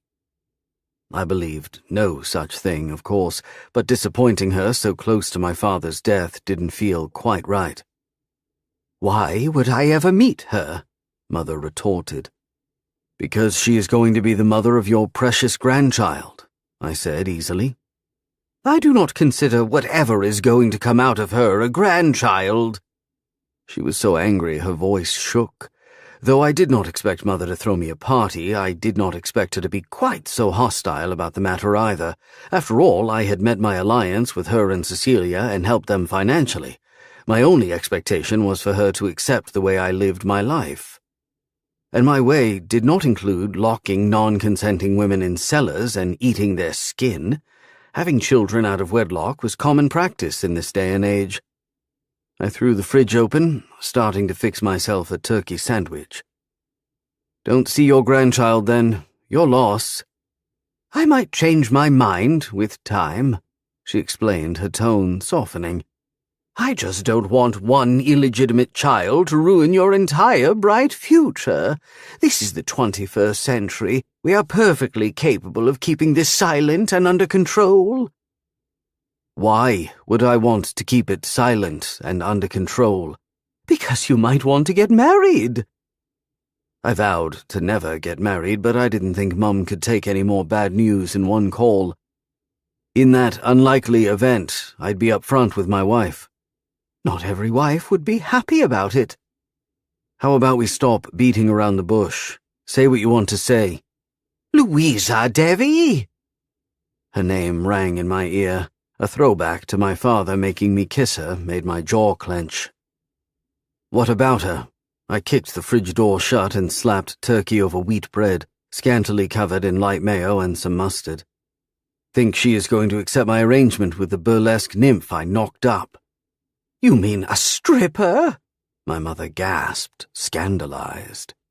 "This is what you call a stripper these days, don't you?" "Sure," I yawned sardonically. "Call her whatever you want." My insides turned to lava, sizzling with heat. That was a lie. One Swevin wasn't going to appreciate, so it was a good thing Mum didn't want to see her grandchild, because if she ever tried to look down on Belle in front of her face, God help her, she would have no face to look down from any more. "Yes, well, there are ways to work around anything, Devi. Rakes were not extinguished from the world with modern civilization. We high society women just learned new tricks to keep your discretions discreet." "I cannot marry Louisa." I smacked a slice of cheese on my sandwich with ferocity that implied it was personally responsible for my current distress. "Where is this coming from? You've never pushed me on the matter. Only Papa ever did, and he paid for it by losing his only son. Not only can I not marry Louisa, I can't even be seen with her again. The media in Britain would have a field day if they found out I'm about to father a child out of wedlock with a ditzy American while mooning after a duke's daughter. The Daily Londoner had an entire team of journalists dedicated to following every royal's move. There was no way this would be kept a secret. "It's not the end of this discussion," my mother informed me, businesslike. "When is this thing due?" "I believe she's about 6 or 7 weeks along, so this thing will not be here for a while." "That's very early to know you are pregnant, almost like she planned the whole thing," my mother mused. I did not tell her that Amabel and I had both agreed to have this child. Though I loved my mother, it was none of her business. "Not everyone is as cunning as the Whitehalls, Mother." I hung up the phone. Taking a bite of my sandwich, I chewed without tasting it. Whatever my mother's next move was, I knew I would meet it head on. "Are you going to murder me?" my fencing partner Bruno asked the next day while I nearly pierced his brain through his mask. A corps à corps, bodily contact between two fencers, was illegal in fencing. It was the 3rd time I did it. "What's bothering you?" Bruno asked through his stainless steel mask. Not gracing his question with an answer, I went on the attack again, thinking about my conversation with my mother, about the radio silence coming from Belle. Fencing was physical chess. It required a level of intellectuality, not just quick limbs and fast instincts. That's why it was my favorite sport. I lunged forward, while Bruno became more guarded, backing away from the strip. "Devon!" He stumbled out of the mat, ripping the mask from his head. His face was sweaty, his eyes wide. "Devon, stop!" It was only after he begged me to stop that I realized I had almost killed him. That he was small and scared, tucked into a corner of the room, his saber sword down, his body shaking. "You're going through something, man. You need to get your shit together." With that, he stormed off. I peeled my mask off, frowning. My shite was never together, you fool. From there, I went to Sam's Club, not to be confused with the retail warehouse chain store. My mate, Sam Brennan's establishment, Badlands, was home to the best gambling tables, whiskey, and cocaine. The club itself wasn't underground, but instead open to the general public. The poker rooms in the back, however, were carefully curated. I frequented those rooms as much as I could, at least 3 times a week, sometimes more. Tucked into one of the snug gambling rooms, Sam, Hunter, Killian, and I played a game of cards around a table covered with green felt. A cloud of cigar smoke hovered over our heads. An assortment of half-empty glasses of brandy and whiskey bracketed our elbows. "Congrats on knocking up the ultimate femme fatale." Hunter flashed me his Colgate smile behind his hand of cards. We were playing rummy, which did nothing to help my already growing suspicion I was, indeed, an old fart in Sweven's eyes. A sardonic smirk found my lips. "It was no trouble at all." "Trouble? No. Weird? Yes. I didn't think y'all were still bumping uglies," Hunter mused. I had no interest whatsoever in discussing Amabel Penrose, not with Killian and Hunter, 2 people whom I still considered clients, and Sam Brennan, whom, despite his persistent pleas, I did not agree to take as a client. "Was it accidental?" Killian probed, sucking on his cigar and sending me a chillingly hostile gaze. Not because something happened.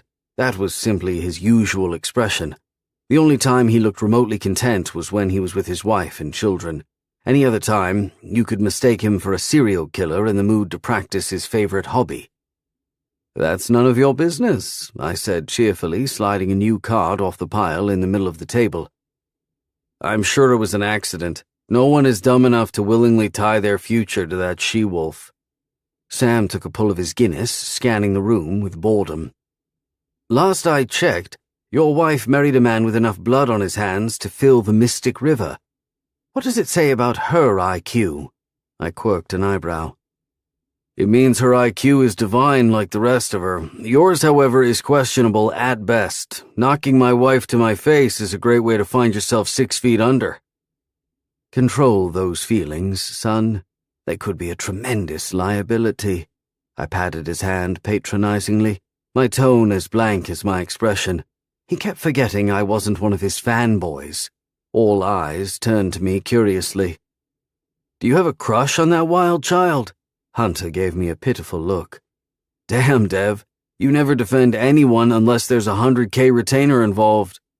Killian smirked. He had a good run. A short one, too, if he continues talking to me like that. Sam chewed on his electric cigarette dispassionately. This, despite what an outsider might think, was an agreeable evening in our universe. I don't know if I could do it, though, man. Hunter shook his head. The good-looking bastard was cleaner than the Pope's STD results. He hadn't had a stiff drink in years, not since he got together with his wife. I did her quite happily and find it hard to believe any red-blooded man wouldn't. I studied my cards, drumming my fingers over the table. Suddenly, the prospect of spending the entire night here wasn't so appealing. I wanted to pick up the phone and call Belle, listen to her laugh, to her sharp, witty whips. I knew it wasn't an option. Not being able to be next to the woman who carries your child seems insane. There are so many things you're not going to experience. The kicks, the little flips the baby does when they change positions, seeing them for the first time in an ultrasound. I swear to God, the first time I saw Rooney on that black and white screen, I almost pissed my pants. She gave me the finger and had her legs wide open. Hunter let out a proud laugh, like he'd just announced his daughter was nominated for the Nobel Prize. The kicking is the good part, Sam agreed gruffly, drawing another card from the center of the table. Aisling used to wait up for me after work with a tall glass of cold water and drink it so I could feel Ambrose kick. Since when did you all turn into a bunch of old maids?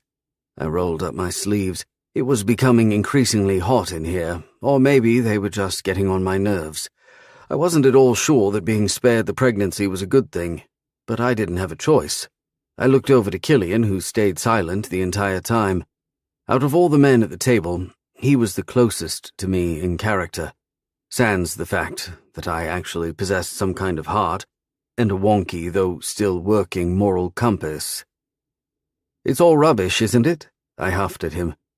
Pregnant women are hormonal, demanding, and out of their bloody minds. My father sent my mother to live with her parents each time she got pregnant, just so he wouldn't have to deal with her.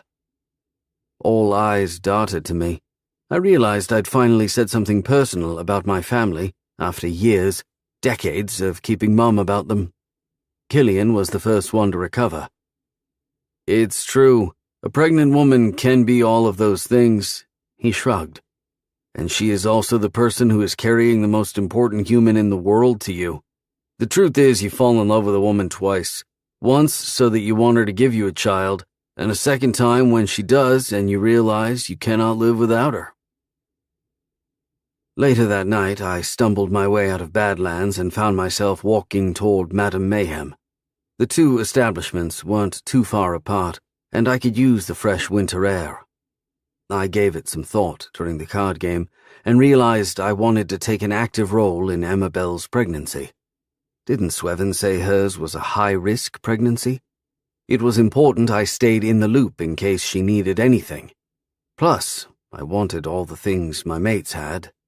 Flipping babies, unborn children giving them the finger during ultrasounds, tall glasses of cold water. Granted, I forgot the context in which this had been mentioned. When I got to Madame Mayhem, I remembered how aptly named it was.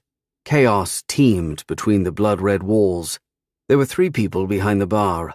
One of them was Emma Bell, her hair sticking to her temples as she ran from one point to the other. The place was overflowing with people. There was no bloody way they adhered to the maximum capacity it could host. Customers were piling on top of each other trying to get to the bar. The supply and demand ratio was askew. Things were getting out of hand. The daft cow had more than enough to take an early leave and monitor her pregnancy, but she wasn't a fan of yielding control. Well, that made 2 of us. On stage, the burlesque dancers were getting all their moves wrong, too distracted by the commotion. The band played out of tune. I hopped behind the bar without thinking much of it, took off my tweed jacket, rolled up my sleeves, and began serving people. Where's the beer fridge? I hollered over the music, using my arse to push the mother of my unborn baby aside. And the clean glasses. What are you doing here? Swevin yelled back, dripping sweat. It was worth noting she didn't look half pleased to be rescued by me. Saving you from collapsing. I took a few orders at once and began popping beer bottles open and doing my best following cocktail recipes from what I remembered in my head. I don't need... She started with her usual I'm an independent woman, hear me roar spiel. I turned toward her abruptly, placing a finger over her lips. Help, I know. I don't doubt that for 1 second, or I wouldn't have put a baby inside you. I find neediness quite off-putting, to be honest. But you are also the mother of my future child, and I'm not going to see you work yourself to death. Understood? She glared. I understood. Yes, she glowered, taken aback. For the next hour and a half, I served fruity cocktails, refilled wasabi peas bowls, overcharged people for cans of organic soda, and even got tipped an amount akin to what I make the first 15 seconds of a consultation meeting. Afterward, when things calmed down, I grabbed Belle by the arm and dragged her into her office. When she was safely inside, I closed the door, walked over to a mini-fridge, took out 2 bottles of water and unscrewed one, handing it to her. I hated her office. It was small and confined enough to make my head swim, bringing back bad memories. I'm not thirsty, she sassed. Drink this water, I said through gritted teeth, or I will tell your sister how little you're doing to protect this pregnancy. You'll rat me out? Her eyes narrowed. In a heartbeat, darling. Hesitantly, she began sipping the water. Why are you here, Devon? She leaned against her desk, which, incredibly, was even messier than I remembered. Did she need an intervention? Was this a treatable condition? I had an interesting conversation with the lads tonight, after which I came to the decision that I want to be present during your pregnancy, not just after the delivery. The first trimester is the most crucial one, yes? I can't have you running around doing 5 people's jobs. I want to help take care of you, and the first thing I intend to do is hire 2 or 3 more bartenders. You're awfully short on staff. Don't you think I know that? She asked, chugging down the rest of her water and wiping her brow. I was surprised she didn't fight me on that point. Then again, she looked particularly greenish and not at all her usual nymph self. The problem is I have insane standards and no one Ross and I have interviewed so far seems good enough. I have to make sure I hire people who would be good with my dancers and with the other bartenders. You can't work yourself to the bone. Can't I? Her head lolled from side to side, like it wasn't entirely connected to her neck. I was becoming increasingly worried this woman was going to kill herself just to prove a point. I've done a good job so far, haven't I? At what price? I stepped in her direction, using every ounce of my self-control not to touch her. It seemed unnatural not to put my hands on her when we were together, but it was something I had to get used to. I needed to respect our agreement. And why would you want to anyway? Hasn't this experience taught you anything? There's more to life than work. A mocking laugh rolled out of her. Easy for you to say, you're a damn royal, bro. You were born into money. There was no point telling her that I hadn't had access to a penny of my family's fortune since the age of 21, or that bruh was not, in fact, a word, but rather a spit in the face to the English language. You're not fooling me or yourself, Swevin. We all make decisions emotionally, then tag rational reasoning to them. Whatever you're selling, I'm not buying. You must concentrate on what's important. Let me deal with finding you new employees. I will speak to this Ross bloke. I already feel quite close to him, seeing as I sniffed his bullocks a few weeks ago. She let out a faint laugh, slumping into herself like a collapsed blanket fort, looking tired and young. Too young all of a sudden. All right. I tilted my chin down. She nodded. Whatever, but that doesn't mean you get to act like you're running this show. It's a one-off, okay? A one-off, I agreed, when in my heart I knew it was going to be one of many. and that I was not done screwing her either. Chapter 13. Belle. The next morning, I ran to the toilet and threw up whatever little was in my stomach. I'd been having issues with morning sickness since the beginning of the week. The problem was that I could only keep down 3 things without getting up close and intimate with the toilet bowl: rice cakes, ginger candy, and Diet Coke. Now, I was no nutritionist, but I was pretty sure those 3 things did not make for a balanced diet rich in vitamins and minerals for me or my baby. They did, however, make for a lovely dieting plan that would result in my losing the extra 5 pounds I'd been struggling with for 3 years. I plastered my forehead to the toilet seat, pathetically enjoying its coolness against my burning brow. I was sweaty and exhausted. My hair was stuck to my neck and hung in wet strands. I blinked, white spots dancing across my vision as I tried to focus on the lime green floor in my bathroom. Please, baby Whitehall, let me eat a piece of toast with some cheese today. You need the protein and I need the variety. I get that morning sickness is nature's way to tell women to stay the fuck away from all the bad stuff, but I promise I'm not getting near coffee, alcohol, raw meat, or sashimi for the next 9 months. Hell, I'll throw in pickles and hard candy if you give me a break. Baby Whitehall, which, according to a chart I found on the internet, was currently the size of a kidney bean and didn't find my plea compelling. Sure enough, another bout of puking began. With my last strength, I picked up the phone and texted Devon. Belle, I know you said you want to be more involved. I'm thinking of booking an appointment with my OBGYN. Devon, ? Belle, I can't be farther than 2 feet from the bathroom at all times. Devon, number 1 or 2? Belle, 3. Belle, puking? Devon, I'll have Joanne book an appointment and send a cab for you. Ah, his trusted secretary. Because when he said he wanted to get involved, what he really meant was he wanted to control me until I produced him a healthy, chubby baby. Belle, it's fine. I can do it myself. Devon, keep me posted. Belle, screw you. But I didn't actually send that last message. It reeked of emotions, and I didn't do those. Simmering in a pool of self-pity, I dragged my feet across my shoebox apartment, glancing dejectedly at the place and wondering where in the world I was going to fit an entire baby. The baby itself wouldn't take too much space, but her stuff would need a room. And babies this day and age had all sorts of stuff. My sister and all my friends had kids, and their toys and furniture needed acres of land. Cribs, changing tables, dressers, high chairs, bassinets, toys. The list was never-ending, and I was currently struggling to find a place for my coffee cups.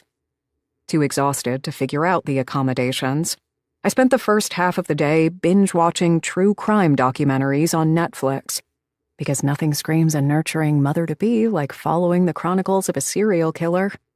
A knock on the door jolted me. I groaned, flinging my feet off the couch.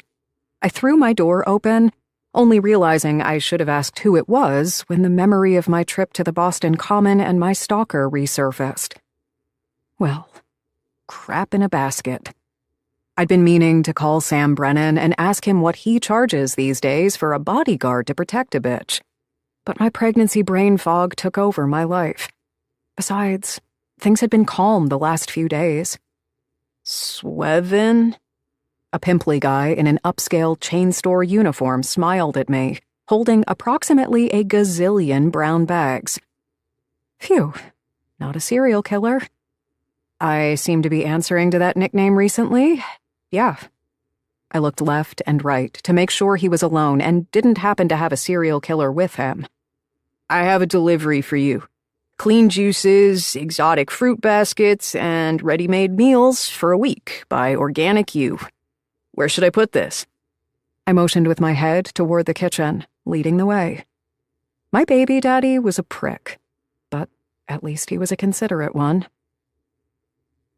I got to work looking like I'd been dragged there by an angry beaver.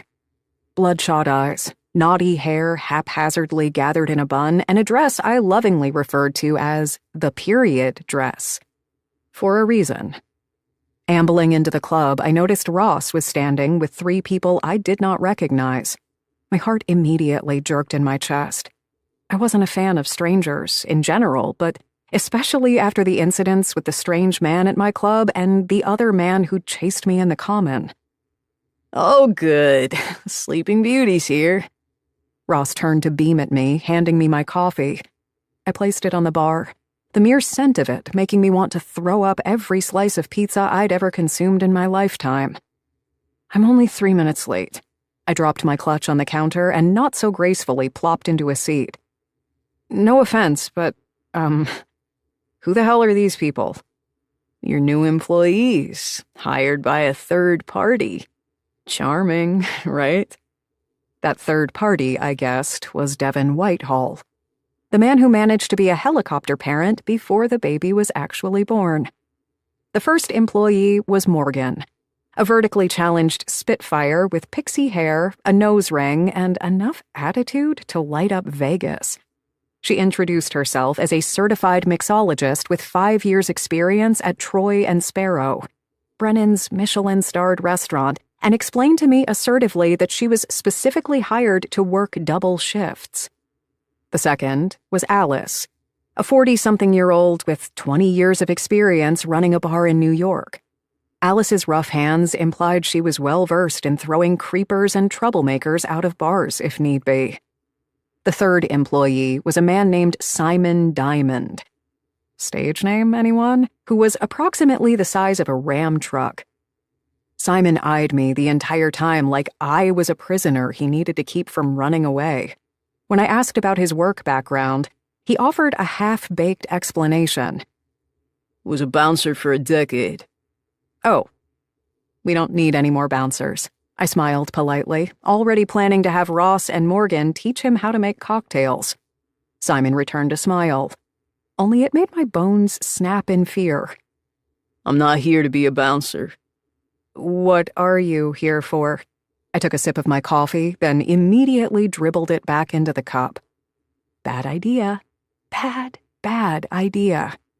Baby Whitehall wasn't impressed with my unkept promise not to touch caffeine. This and that. Everything, really. Jack of all trades, huh? Well, that won't be necessary. I've already been paid for the next 9 months, ma'am. You won't be able to get rid of me. I didn't know what I found more disconcerting, the fact that he forced his presence on me or the fact that he called me ma'am. I also had no idea how Devin convinced these people to work for me. They were obviously overqualified. I was pretty sure he paid through the nose to compensate for the fact they were going to serve a lot of gin and tonics to middle-aged men coming to get an eyeful of the burlesque dancers.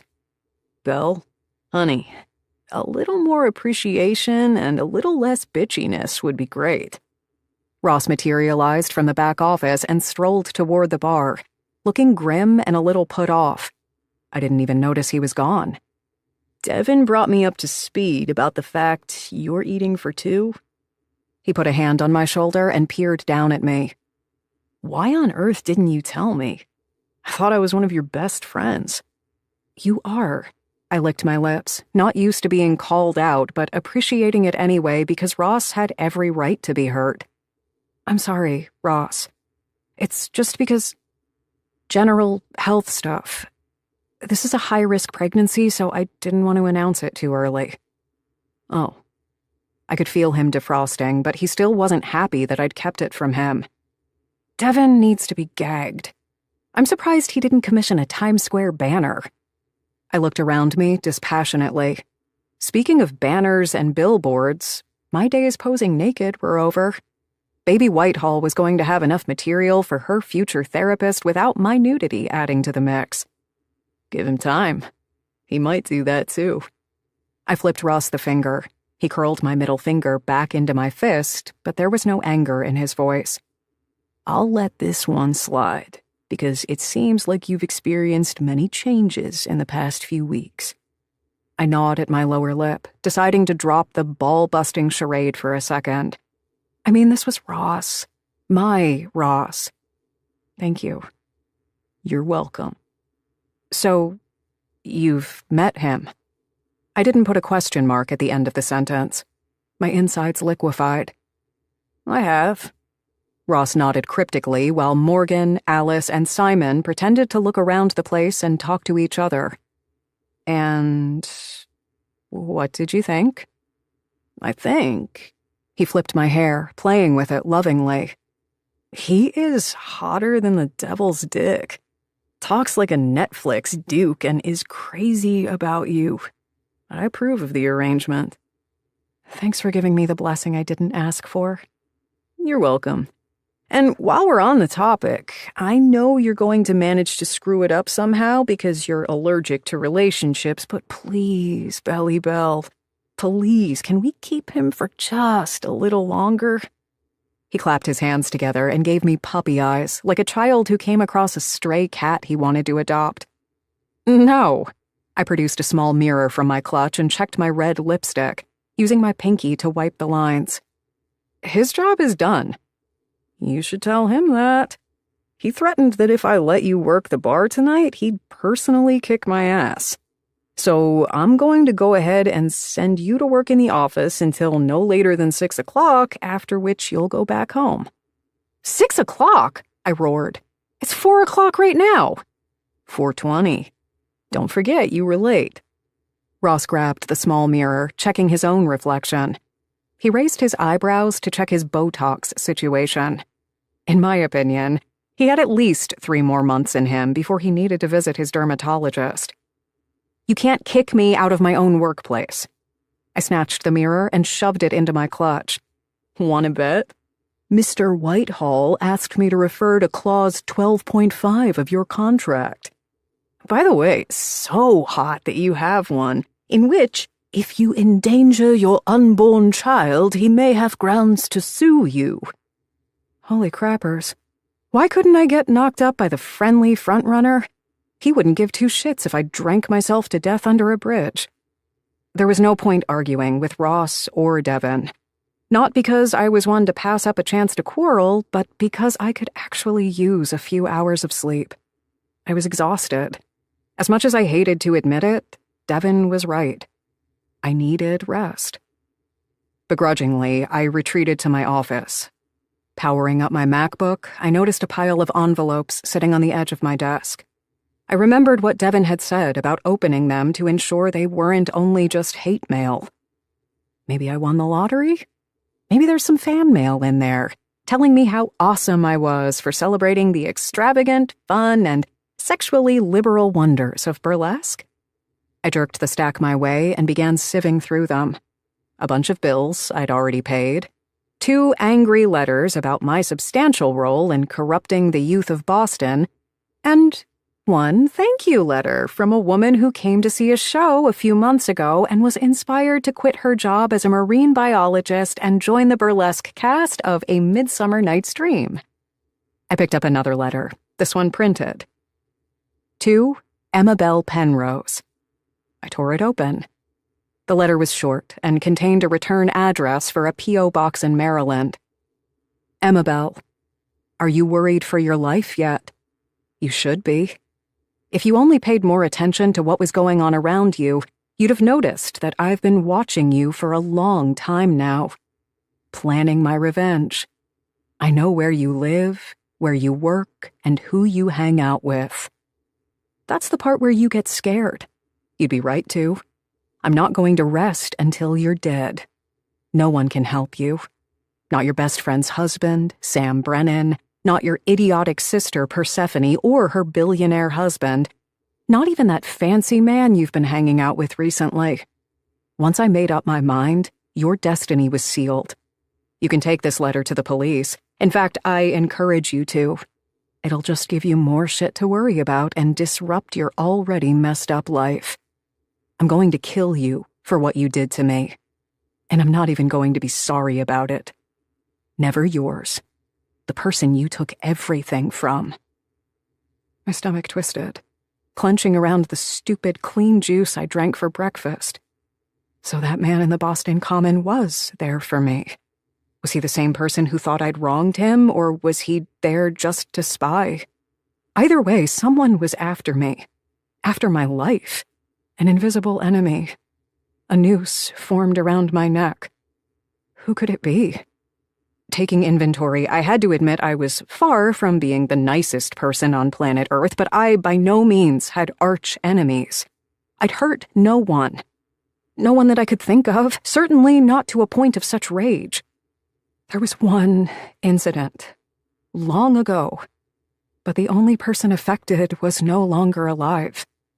Good thing I had a gun, which I was going to take with me everywhere from now on, just in case. Krav Maga skills, and the badass bitch attitude with which to strangle this person with my own hands if they came anywhere near me. Plus, I couldn't exactly advertise what was happening to me.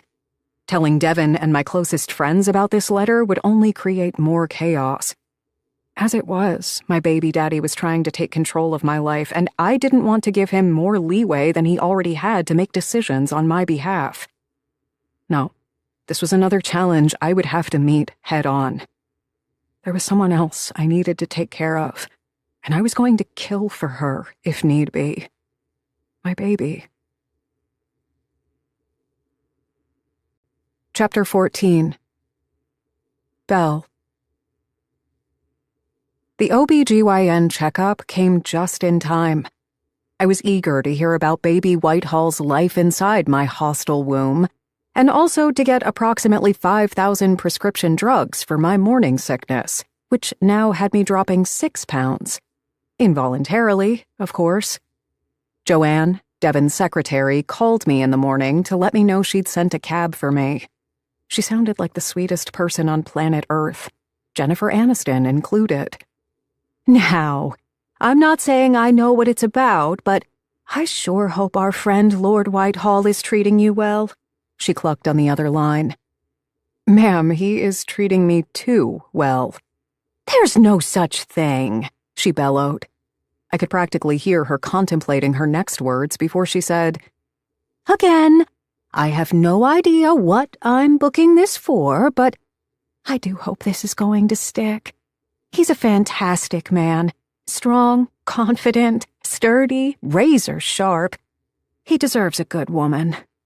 He does, I thought bitterly. Too bad I'm incapable of being that for him. When I slid into the cab an hour later, clad in oversized sunglasses and a faux fur coat, I was surprised to see Devon sitting on the other end of the passenger seat, dressed in a dashing suit and a pea coat, typing emails on his phone. Swevin. He pocketed the phone as he turned to me, drawling in his signature Hugh Grant accent. Fuck me. Asshole, I volleyed back, still surly about the fact he'd shoved himself into my business, figuratively and literally. You're here. Yay me. Should have known you'd try and take control of this situation, too. Enjoying your new employees. He ignored my barb. All of them, actually. Why wasn't he backing away? Why wasn't he giving up on me just like every other man I exhausted into submission? Ask me in a week. I'll set a reminder. I couldn't tell if he was sarcastic or not. I'm going to pay you back for them, you know. I rested my head against the cool seat and closed my eyes to ease the sickness. You look terrible, darling. Thanks, boo. Wasn't I just a bundle of joy? By that, I mean you look exhausted. How can I help? You can get out of my hair. Sorry, it smells too good. I let out a tired smile. I'm not going to turn you off with this attitude, am I? He shrugged, throwing me a lopsided grin that made my heart slow almost to a complete stop. Exquisite things often have thorns. It's to keep away unwanted attention. You really think you're going to screw me again, huh? I blinked. Positive, he confirmed. When we arrived at Dr. Bjorn's office, my OBGYN was under the bizarre impression Devon was an ex-boyfriend of mine and that we rekindled our romance. No reason for him to think that, of course. He just did. "There's nothing I like to see more than old flames spark anew due to baby-making." He ushered both of us to a checkup room, clapping his hands excitedly. The only blaze analogy I'd use for this man would be my setting him on fire, I assured the happy doctor. Devon chuckled darkly, rubbing my back in comforting circles. We made our way through the hallway littered with pictures of sleeping babies in baskets. When you thought about it, babies and kittens had a lot in common in terms of appropriation. "As you can tell, her hormones are already all over the place." Devon was being deliberately chauvinistic to grind my gears. I wasn't going to let him know he was ruffling my feathers, though. "Don't expect wedding bells, Dr. Bjorn," I said. I needed to ensure that Devon knew I was not up for the taking. I was already straddling the edge of an anxiety attack just from hanging out with him. Some girls didn't want to be touched after a traumatic experience. But me? My body was very receptive to male attention. It was my brain, heart, and soul that rejected the idea of them completely. We entered a small room with wooden cabinets, an examination table, and more charts about babies and STDs. "Duly noted, Ms. Penrose. So, Mr. Whitehall, would you like to join us for the vaginal ultrasound exam?" My OBGYN asked Devon, not me. These two were really hitting it off. Also, shouldn't I be the one to decide such a thing? "He wouldn't," I said, at the same time Devon exclaimed, "I'd be delighted to." Dr. Bjorn looked between us. My apologies. Usually when a man arrives with his partner for an ultrasound, I draw a certain conclusion. I'm sorry if I overstepped. I'll leave you to decide and come back in a few minutes. Please ensure that you're in your robe and undressed from the waist down on the examination table, Ms. Penrose." Devon and I engaged in a stare-off for a few seconds before he drawled, "And your problem is?" "It's a vaginal exam." "So, I've seen yours before from all angles. Fucked it, licked it, fingered it, and played with it." "This is a pivotal moment in my life, you caveman," I barked. "Intimate for both of us. It's my child in there." He pointed at my stomach. "And my vagina," I reminded him. "My God, you are childish." Finally, he was over my behavior, but it didn't feel half as satisfying as I thought it would. "Well, I am over a decade younger than you." "Look," he sighed, shaking his head like I was an unruly child. "I promise not to look anywhere sensitive. I just want to see the baby. My baby." "There's nothing to see." I threw my hands in the air. "At this point, it's as big as a bean." "Our bean," he corrected. He had a point, and I hated that he had a point. I also hated that I couldn't say no to him. Not about the employees, or joining me at the doctor's, or anything else. Because the truth was, doing shit with someone else around didn't feel so bad after all. "Fine. But if you peek at my muffin, I swear to God I'm going to destroy your baked goods." He frowned at me. "You need to work on your analogies." "I meant I'd punch your junk." "Subtle." The vaginal ultrasound went as well as a vaginal ultrasound could go. Devon and I saw the little dot in my uterus, static and proud. Both of us stared at it with awe and amazement. "The little bean is looking good. Make sure you are rested and keep your stress levels low." That was Dr. Bjorn speaking. To Devon, naturally. "Roger that, Doc." "All right, hop off and meet me in my office." This was when I glared at Devon. "Do you mind?" I caught him staring at me like I'd just performed a magic trick he hadn't seen before. Big azure eyes swimming with emotion and pride. And it killed me. It killed me that I couldn't wrap my arms around him and kiss him and tell him that I felt the same. All of it. The shock, the excitement, the awe. Instead, I raised my eyebrows as if to say, "Well?" "Right. Of course." Devon stood up, looking around like he had another reason to stay. "I'll just... well, yes. Yes, see you at the doctor's office when you're done dressing." Dr. Bjorn prescribed me with some pills to ease the morning sickness and told us we were doing a good job.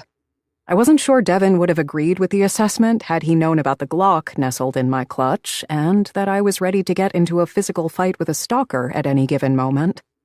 We swung out of the office, and I called the elevator while Devon took the stairs. I didn't try to convince him to go down the elevator with me. I knew damn well I didn't like it when people pushed me out of my comfort zone or minimalized my triggers, so I tried to accommodate his preferences. We met again at the ground floor and stood in front of each other on the street, bracketed by skyscrapers and pedestrians. Suddenly, I had a Swevin of my own, a vision of us holding hands, smiling at each other, enjoying this moment like an ordinary couple. Devon cleared his throat and looked away. "I better head to work." "Right." I rearranged my ponytail. "Me too. I have employees to train." "That must be a pain," he offered politely. "Necessary evil," I concluded. "Stop me. Tell me not to go. Let's stay a little longer." Whoa. I had no idea where those thoughts came from. "Well, catch you later." I took a step back and started for the street. I began walking in the opposite direction when his voice pierced the air. "Perhaps." I froze in my spot, my soul in my throat. "Yes?" "You'd like some brunch? You heard what the doctor said. You need to keep your energy levels up. I can pick up your pills while you wait for our order. There's a cafe down the street." "Yes," I turned sharply. My entire body shook, with excitement, dread, fear. "Yes, I need to eat." "Yeah. Okay, all right." Neither of us moved. Again. A few weeks ago, we were fucking each other like the world was ending, and now we were being awkward? How is this my life? "Any time would be good now." I folded my arms over my chest, jutting one hip out with a grin. "Today, tomorrow, the day after it." With a chuckle and rushed toward me. He pressed his hand against the small of my back, and I swear a jolt of electricity ran through his fingers and exploded right between my legs. What the fuck? What the fuck? What the fuck? "Bean looks very cute, huh?" I asked when we walked to the nearest cafe. People were doing a double take when they saw me, probably recognizing me from billboards, but they also stared at him. Everyone knew there was a British royal living in Boston. "Dashing," he agreed. "I've yet to see a better-looking bean." I'm not even into legumes very much. Oh my God, what was I saying? Devon laughed. "You little nutter." "Dev?" "Now's a good time to tell me why you're a raging claustrophobe." "Ask me again later." "How much later?" "When I trust you." "That may never happen," I pointed out. "Exactly." We arrived at a quaint cafe with bay windows and potted flowers on the tables. When the hostess showed us to our table, running her gaze along Devon's body appreciatively, I internally groaned. I wondered if that would have happened if I were showing. Then I reminded myself that it didn't matter, because we weren't a couple. "Aren't you a lord? A duke?" The waitress fawned over him. Devon shot her a polite yet short smile. "Marquis," he corrected. After pulling my chair out for me to sit, my baby daddy proceeded to order the entire menu without even looking at it. "We have 27 items on the menu," the waitress warned, batting her eyelashes at him. Was I invisible next to this bastard? "Good.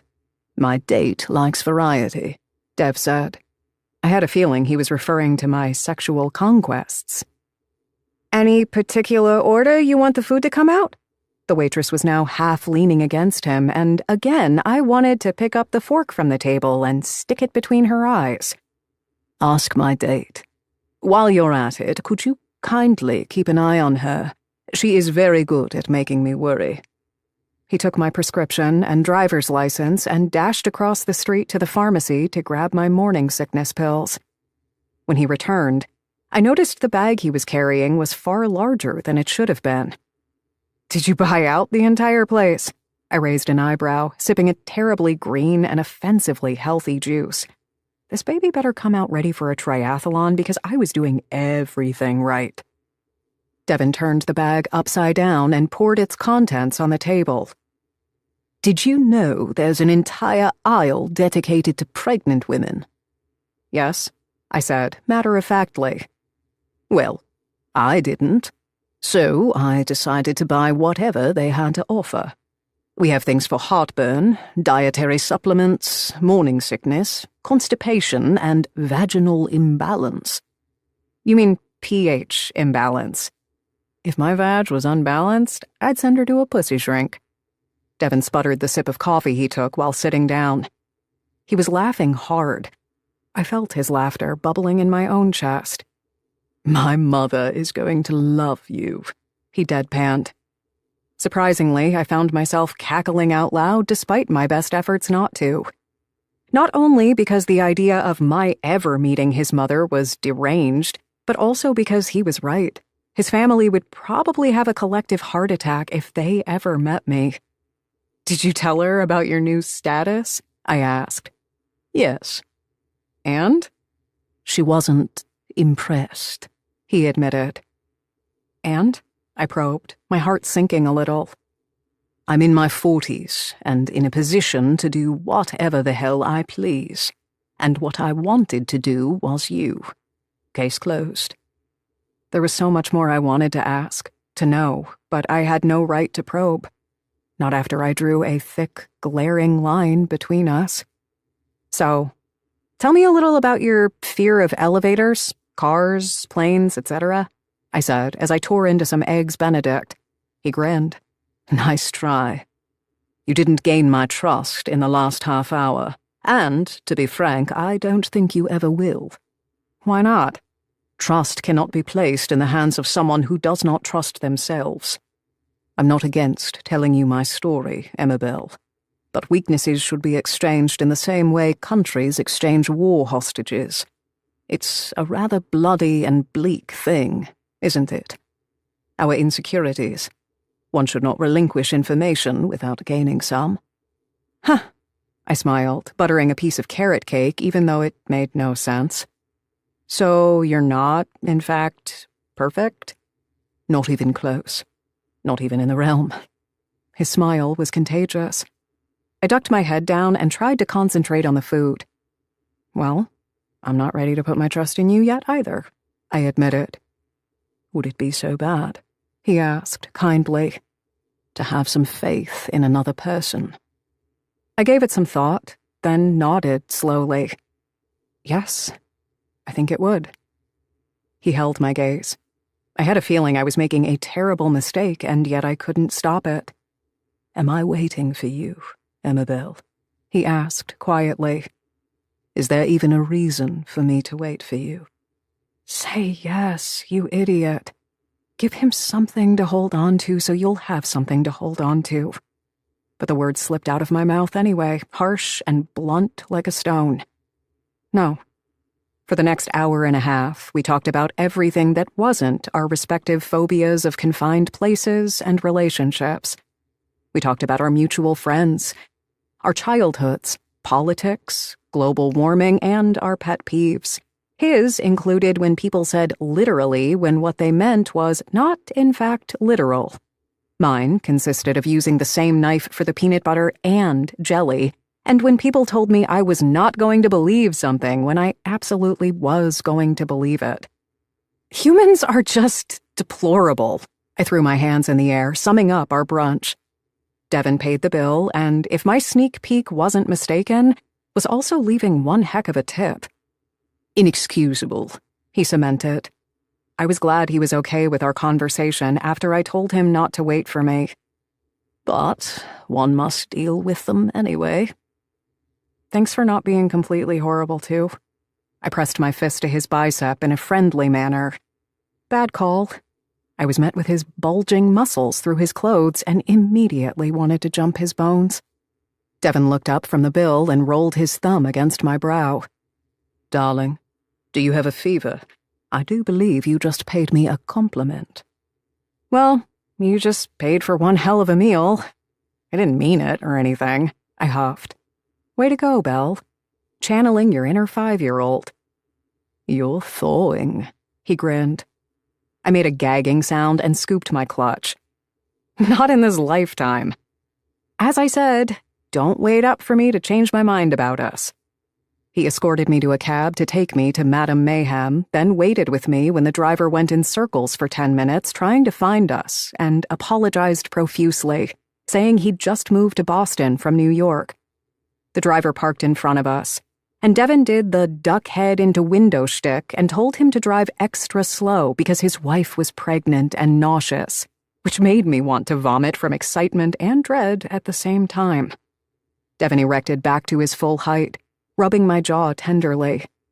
The gesture was so gentle, so soft, a shiver rolled along my spine, making my skin tingle. He leaned forward, and I caught a waft of his scent. Spicy and dusky, a scent I'd grown to chase each time he left my office or my bed. I found myself admiring the planes of his face.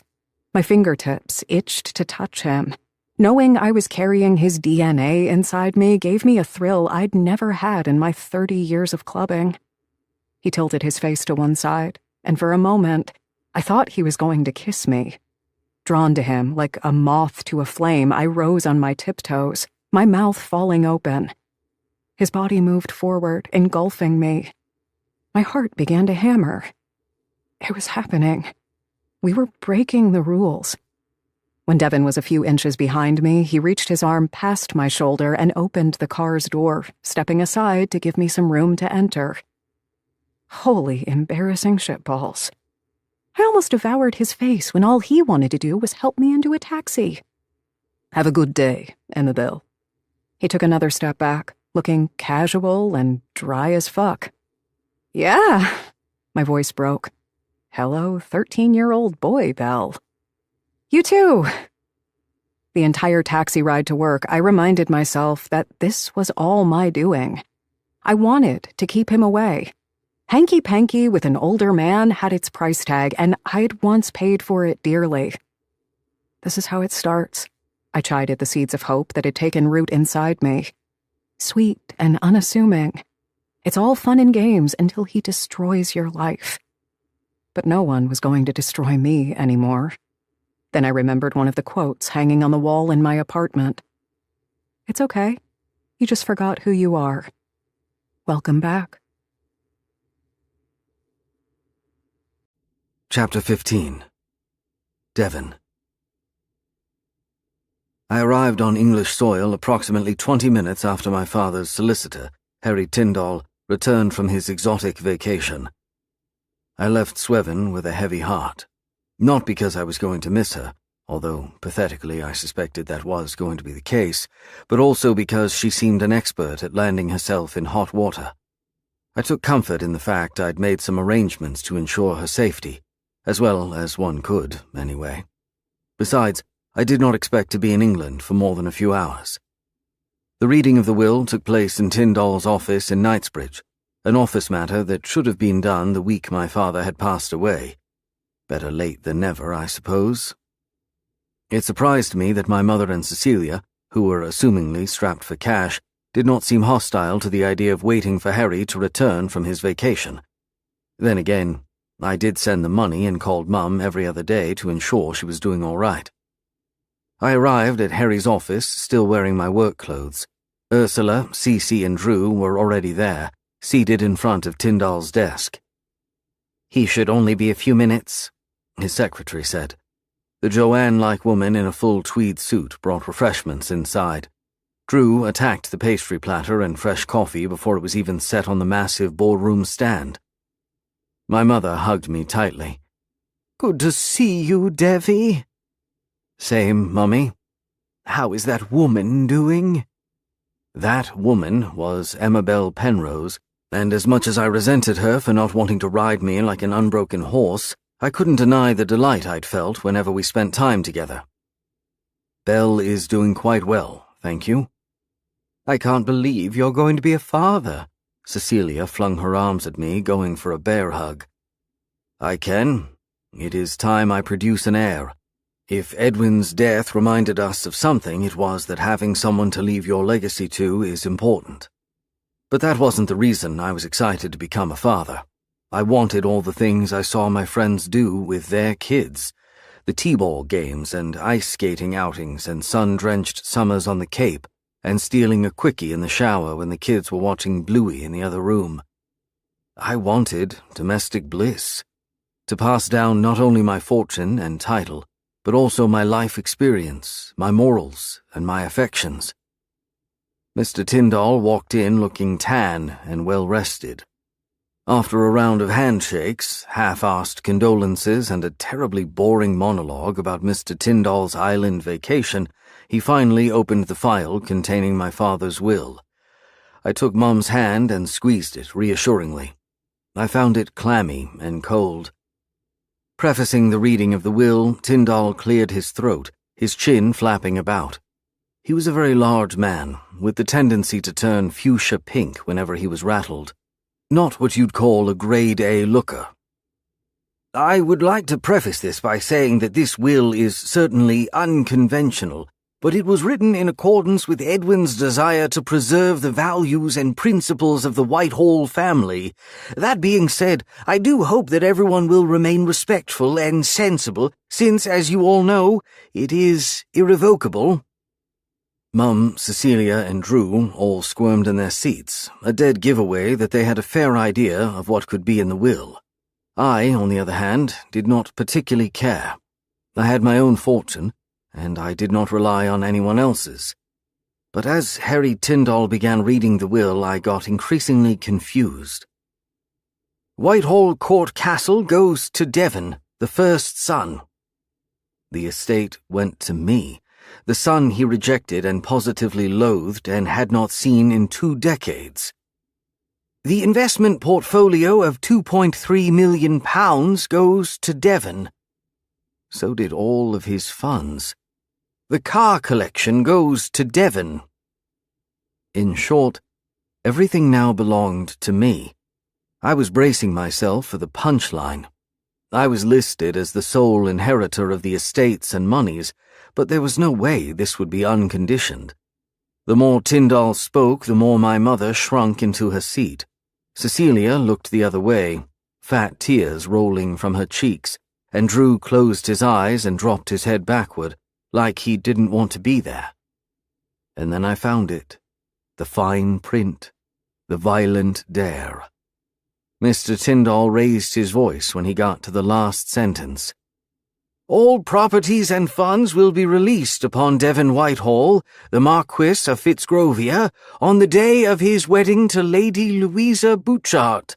Until then, they will be held and maintained by Tyndall, Davidson and Co. In the event of Mr. Whitehall's refusal of the arrangement, and/or failure to marry Miss Butchart for a period exceeding 12 calendar months from the date of the reading of the will, the above-mentioned properties and funds shall be released and transferred to the multiple charities Edwin Whitehall has aforementioned." Tyndall looked up and arched an eyebrow.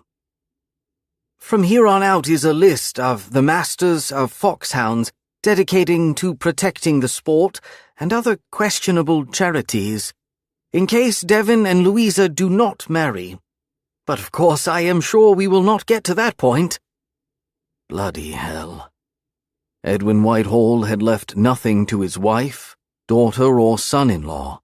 Even from his grave, he tried to bully me into marrying Louisa, and now he dragged the remainder of my family into that mess.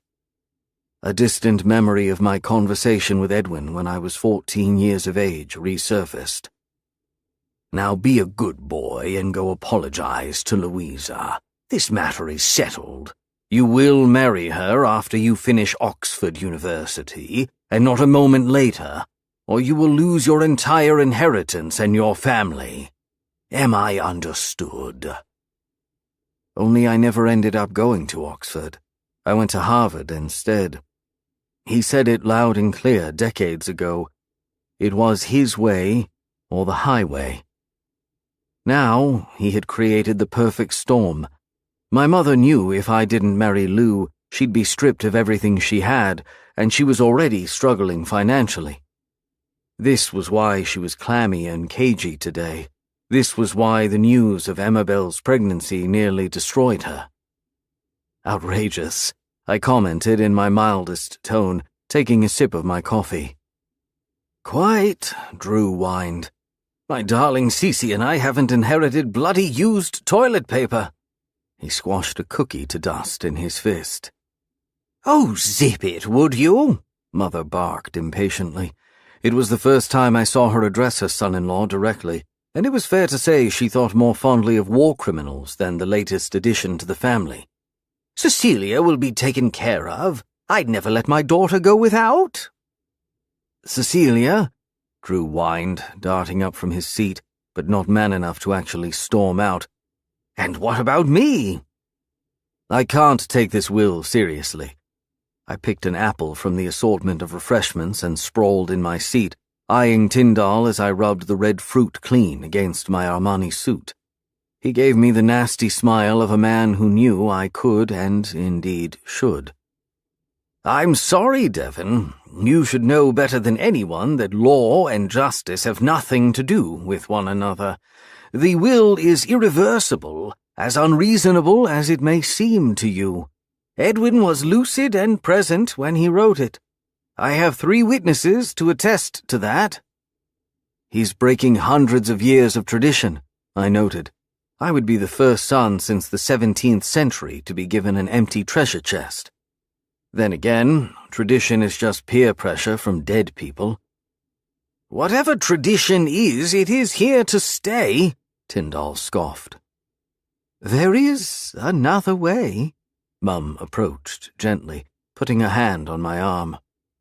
"You could get to know Louisa." "I'm going to become a father."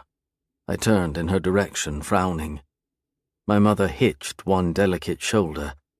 "There are modern families everywhere these days. Ever watched Jeremy Kyle? A man can father children with more than one woman, sometimes even more than 3. "Are you getting life lessons from Jeremy Kyle now?" I drawled. "Devi, I'm sorry, but you have more than just yourself to think about. There's me and Cece." "And me," Drew butted in, like I cared if he keeled over right here and now and was dragged into hell by the ear by Satan himself. "The answer is no." The ice in my voice offered no room for argument. I had avoided my father all those years, partly because he couldn't accept my decision regarding Louisa, and now I was at risk of losing Mum and Cecilia over it, because no matter how rich I was, how capable I was of taking care of them on my own, I was robbing them of millions in estate and fortune by not marrying Lou. "Devon, please." I stood up and stormed out of the office, out of the building, lighting a hand-rolled cigarette and pacing across the pebbled road. Darkness descended on the streets of London. Harrods was awash with bright golden lights. It reminded me of the famous history nugget. Harrods had sold kits with syringes and tubes of cocaine and heroin during the First World War, mainly for wounded soldiers who were either nursed back to health or were dying a painful death. I remembered those stories both well and fondly. Mum's family was one of the merchants who sold the product to the posh department store. That was how they became so filthy rich. Mum's family had an abundance of poppy fields, a flower known to symbolize the remembrance of those who lost their lives during World War I, for its ability to blossom anywhere, even during distress. I quite fancied Amabel Penrose to be like that flower. Sweet, but vicious, multifaceted. "My goodness, you've let your emotions get the best of you. That exhibition inside was pure Yankee behavior. Your father must be rolling in his grave." Mum poured herself into the freezing cold of London's winter, bundling up in a checkered white and black peacoat. I sucked hard on my rollie, releasing a train of smoke skyward. I hope he rolls himself all the way to hell if he isn't there already. Devi, for goodness sake, Mum chided, making a show of fixing my jacket collar. I'm sorry you're in this position, darling. No need to be. I hadn't played into Edwin's hands when he was alive, and I'm not going to do it now.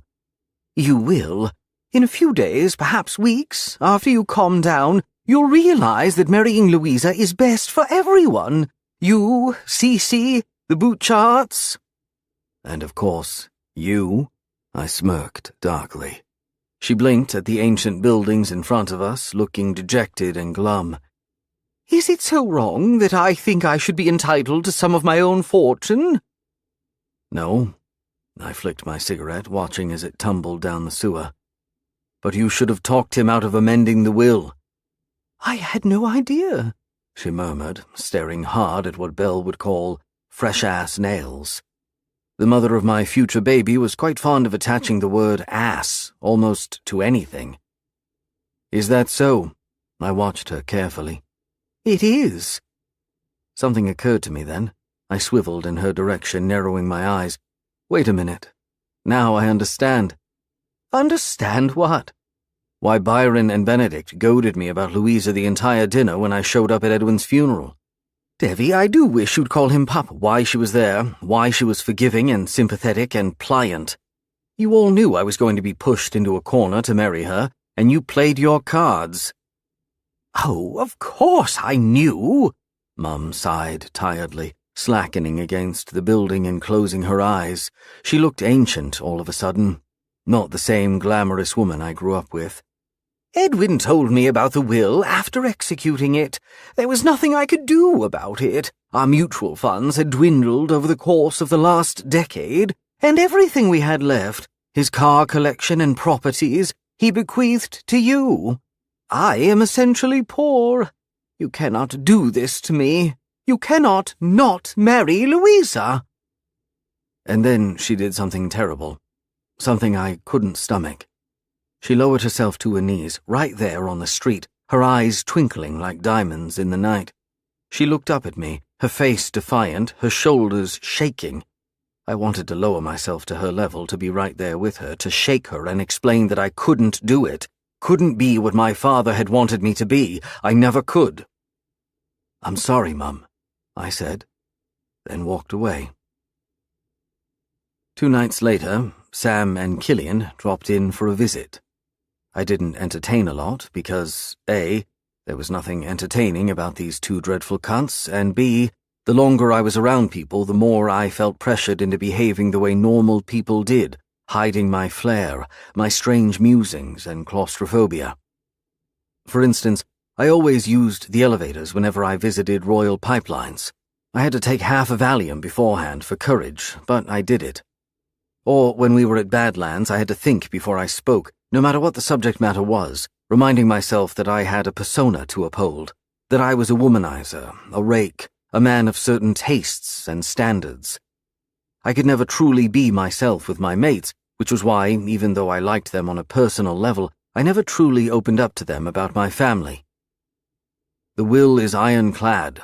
I reread it enough times to make my eyes bleed. I growled into my stiff drink, perched in my study, in front of the only 2 men I knew who could weasel themselves out of serious trouble, albeit in very different ways. Now I had to talk to them about my family, even if I only gave them the Cliff's Notes version. Suddenly the fact that you've never told us about your family makes sense. Killian stood in front of my floor-to-ceiling window overlooking the scenic view of the Charles River and Boston's skyline. Your parents sound worse than mine. I wouldn't go that far.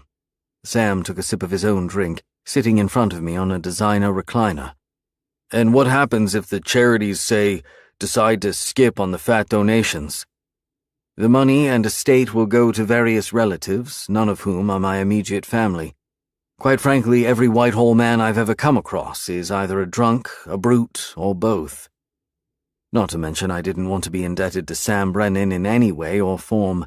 He had yet to succeed in luring me into business with him, and I wanted to keep it that way. Aren't there primogenitors about shit like that? Sam asked. The crown itself should grant you the lands. Even my simpleton ass knows that. Loopholes, I explained bitterly. I'm not an immediate royal relative, so not all rules apply to me. Only the ones that were to my father's liking. Remind me why you're opposed to marrying this Lillian chick, Killian brooded. Louisa, I corrected, rolling some ciggies to keep my hands busy. Because I won't cower to my father's demands, not in life and definitely not from beyond the grave. Not to mention there's a pre-written prenup my father had put in place to ensure that if we ever got a divorce, she would get everything. Even if you concede to his demand, he'd never know, Sam growled into his whiskey. He is, for all intents and purposes, dead. I would know. Marriage takes different faces and forms. Killian strode from the window toward the liquor cabinet, sifting through my drinks. You could marry her and still see other people. And make her miserable, I chuckled gravely. Sam shrugged. That's none of your business. I am incapable of making someone suffer unnecessarily. I scooped up an ice cube, rolling it absent-mindedly over the rim of my glass. Not incapable, just reluctant, Killian drawled. We're all capable of whatever it is we need to do to survive. The thing is, I don't need to survive this. My mother and sister do. I let the cube drop into my glass. Would you marry someone for money? Sam laughed sardonically, his grey eyes gleaming wickedly. I would have married someone for a piece of toast if I needed to back in the day. But the universe provided, and I chose my bride because I wanted her, not because I needed her. Killian made a face. That's my sister we're talking about. Don't remind me. Sam drained his whiskey. The fact that Ambrose shares a genetic pool with your ass without my throwing chlorine into it still gives me hives. Peculiar, Killian tisked. I don't remember you coming from generations upon generations of neurosurgeons and army pilots. I didn't have to ask if Killian was willing to marry someone he didn't love. He did exactly that a few years ago and ended up falling for the woman. I rubbed my knuckles along my jawline. I thought about how Emma Bell would react if I told her I was getting married, and realized she would probably laugh it off and ask if she needed to wear a fancy hat for the wedding. Don't wait for me. Well, my mother does need the money direly, and Cece would like to divorce her husband and start fresh, I suspect. Plus, I want the estate to stay in my immediate family. Then what's there to think about? Killian plucked a brandy bottle from an impressive row and poured himself 2 fingers. Marry the woman. Make an escape plan afterward. It's complicated, I growled, thinking about the pre-written prenup. Dumb it down for us, Einstein, Killian coaxed. I want the inheritance, not the woman. Actually, I wanted neither, but Mum and Cecilia needed to be provided for. As established, you don't have to spoon with her for the rest of your fucking life. Sam knocked down his drink and stood up, done with the conversation. Just put a ring on a damn finger. Bonus points if you can knock her up so you'll have someone to leave the inheritance to. I do have someone to leave it to. My child with Emma Bell. Killian threw a pitying look behind his shoulder from across the room. Leaving a title to a bastard? Really? I shot up to my feet, my legs carrying me toward him before I even knew what was happening. I grabbed him by the collar and slammed him against the liquor cabinet, snarling in his face. Call my unborn child a bastard one more time and I'll make certain you will need all your fucking teeth replaced. Brennan jumped up. He put his body between us, pushing us away to the opposite corners of the room. Easy there. Killian has a point. Maybe the reason why you're so adamant not to marry Laura is because you have a boner for your baby mama. Louisa, I gritted. No, Belle. Even I know that. Get some ginkgo, man. Sam shook his head. The other woman's name is Louisa. Killian sipped his whiskey, looking casual, while Sam took a step back, confident we wouldn't try to kill each other again. Both of them were staring at me. What? I asked, my eyes narrowing to slits. What the fuck are you looking at? Killian smirked. This is how it starts. How what starts? He and Sam exchanged amused looks. He's already gone, Sam observed. Never stood a chance. Killian said, inclining his head. Poor Livia, Sam chuckled. This time, I didn't correct them. Chapter 16. Belle, 14 years old. Scumbag. Dad spits on the floor. Oh boy, Mom's gonna smack him in the head for that. He's lying on his incliner, catatonic, in front of the TV after a long workday. Mom is somewhere in the house, having a breakdown. Not a huge one, just a mini meltdown. She's been a mess for... how long now? Since Auntie Tilda died, over a year ago. Auntie Tilda raised her. They had a 10-year gap between them. Auntie helped raise us, too, so of course I'm bummed. But Mom... sometimes it's like she's on another planet. Daddy! Language! Persephone gasps from her spot on the carpet, working on her 2,000-piece puzzle, her tight braid swung over one of her shoulders. She looks so wholesome. I wish I could be her. Sorry, sweetheart. I get riled up when I see stuff like this. I look up from my homework, which I'm doing on the sofa. It's the local news channel, and they're talking about a geography teacher who was caught having an affair with a junior at the local high school he worked for. They show his mugshot. He can't be under 55. People like him should rot in hell. Dad stands up, starts stomping around the living room. I tell myself that it's no big deal. That it has nothing to do with me and Coach Lock-in. Besides, what the hell am I even thinking? Coach and I haven't kissed, hugged, or touched in any way that's inappropriate. He helps me with my bad knee and short thigh muscles. It's not his fault that I'm broken. And let's get real here. It's not like Dad's mood is all because of this news article. He's been worried sick about Mom, trying to convince her to go to therapy. But Mom says everyone is fed, clean, and that the house is in top condition. Which is all true. She's a great mom, even when she is sad. I hope you girls know you should tell Daddy if something like that ever happens. Dad points at the TV. Yes, Daddy, Percy and I say in unison. Later that evening, I get a text message from Coach Lock-in. It's not out of the ordinary to get texts from him. Sometimes practice needs to be rescheduled or moved around because of the weather. Only, for the first time, the text is not dropped in the cross-country group with all the other runners. It is sent directly to me. Coach Lock-in. Morning practice time change. Meet at the entrance to Castle Rock Reservation at 7. Don't be late. Chapter 17. Belle. Weeks chased one another like pages in a good book. The only outward signs I was pregnant were the violent bouts of morning sickness I woke up to each day, paired with weekly visits to Dr. Bjorn, in which we watched baby Whitehall, or Mr. Bean, as Devon liked to call her, growing nicely in my weirdly shaped, polycystic womb, giving zero damns about the hostile environment she was in. Atta girl. Devon accompanied me to all of my appointments without fail. He always brought along something for me, a freshly baked pastry and a bottled water, vitamin gummy bears or ginger candy. He never missed our weekly calls in which we made plans about what was going to happen after we have the baby. I want her to have a big room, I told him once. Your entire apartment doesn't qualify as a mid-sized room, he said, cerebral as always. You could move into my building. I cringed.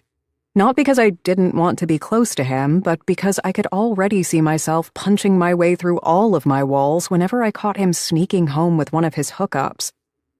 Nah, I'll find somewhere else. Swevin. Yes? Tell me about a weird animal. We did that a lot lately. Talked about strange shit. It was tragic that on top of being viciously handsome, Devon was also quirky and adorably awkward. He wasn't at all the stuck-up ass I pegged him to be when we first hooked up. I had slumped against my pillow, tucking my hand under my head and staring at the ceiling, smiling. Ever seen a southern cassowary? Negatory. I could hear the smile on his face. It made my chest hurt. I had closed my eyes, swallowing hard. It's an Australian bird. It looks like a Karen who is asking to talk to the supervisor after discovering her fat-free latte had 2 pumps of regular vanilla syrup instead of the sugarless. He spluttered, delighted. I'm Googling it right now. Oh, God, you weren't wrong. That face. Your turn. He thought about it, then said, I always thought naked mole rats looked like shriveled-up penises. Of the ill-equipped, might I add. I laughed so hard that I peed my underwear a little. There was silence afterward. Should I still not wait for you, Belle? My body felt heavy and full of pain, but I didn't cry. I never cried over a man. No, I had said quietly. And that was that. As time passed, so did my fear that I was going to be brutally murdered by my stalker/stalkers. I hadn't heard from him, in weeks, even though I checked my letters, looked around me, and took my gun everywhere. Plus, Simon, who I referred to as Sci, just to rile him up, had taken it upon himself to shadow me everywhere I went, specifically whenever I was in Madame Mayhem. I read between the lines that his job wasn't to help with the club, but to help keep me alive. Surprisingly, I wasn't overtly upset about it. I was an independent woman. Yes, but I was also not a complete moron.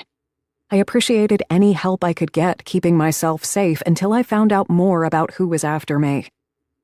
Devin was supportive in more ways than one.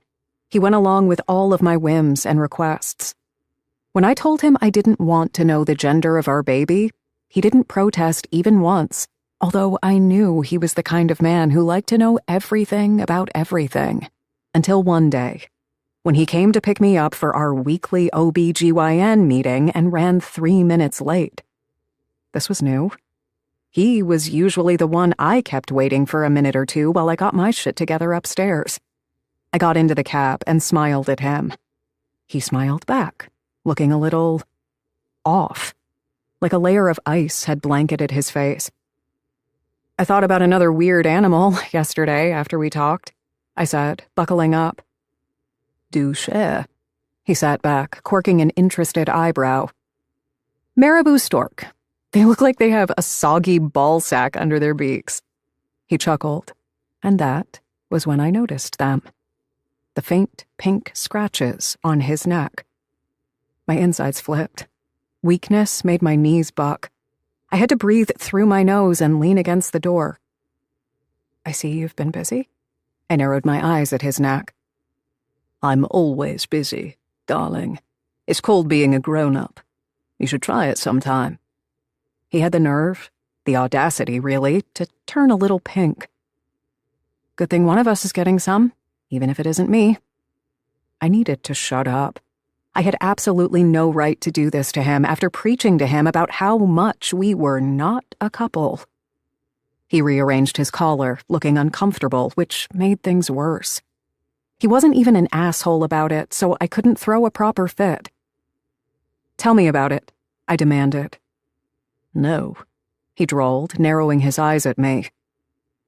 Do it now, Devin. I want to hear. I crossed my arms over my chest, unsure why I was doing this to him, to myself. But the answer was clear. I wanted it to hurt, wanted to punish myself for giving a shit in the first place. His mouth flattened into a grim line before he spoke. I had an unexpected 2-hour window yesterday. An old friend was in Boston for a medical conference. We went to dinner in her hotel. Let me guess. And you ended up staying for dessert. I smiled viciously. His face was blank, unresponsive. I was going to burst in tears. Or maybe just burst, period. Maybe my skin would rip apart. Maybe green, jealous goo would pour out. Maybe I would finally remember what I seemed to forget recently, that men are horrible creatures designed to hurt you. You slept with her. I said it as a statement, hoping he would deny it, or he'd say that he kissed her and it didn't feel right so he left, or promise it would never happen again because he didn't even enjoy it, that it was me he had thought about the whole time. But he simply said, yes. The cab driver shifted in his seat uncomfortably, uncomfortable with the prospect of his car becoming a crime scene when I murdered Devon. Poor thing. I was going to tip him double. Did she suck you off? I asked in a businesslike tone. The cab driver choked on his saliva. Devon picked at an invisible lint on his sharp suit, looking bored and closed off. Swevin. Don't call me that, you asshole. Don't you even dare use my nickname right now. I've a suspicion you will come back from the jealous haze you're wrapped in right now in a few moments and regret this. Let's change the subject, Devon said confidently. He wasn't wrong, which drove me even more crazy. Not until you answer me. Did she suck you off? His pale eyes met mine soberly. Yes. And did you enjoy it? Yes. I laughed throatily. The world spun out of balance around me. I was going to be sick. You said not to wait for you. Twice, in fact. Logic dictates you have no authority nor claim on my affections. His affections? My ass just had to go and mess with the only dipshit in Boston who talked like a Jane Austen novel dropout. Fuck your logic, I said. Gladly, but it's not going to be the only thing I'll be fucking. Your phone's ringing, I said dryly. He pulled his phone out, frowning at the screen. Tiffany. He sent the call to voicemail. Tiffany called again. He pressed his lips into a thin line, sending her to voicemail. Again. The cab pulled up at my OBGYN's clinic. I tipped the guy $50 and dashed out, Devon at my heel. His phone flashed again in his hand. This time the screen said it was Tracy calling. I started taking the stairs to the third-floor clinic without even realizing what I was doing, knowing Devon didn't do elevators and not wanting to part ways. Do you only fuck women whose first names start with a T? I asked cordially. Tracy is a partner at the firm. Bet you screwed her, too. She is 60. So are you. Seriously?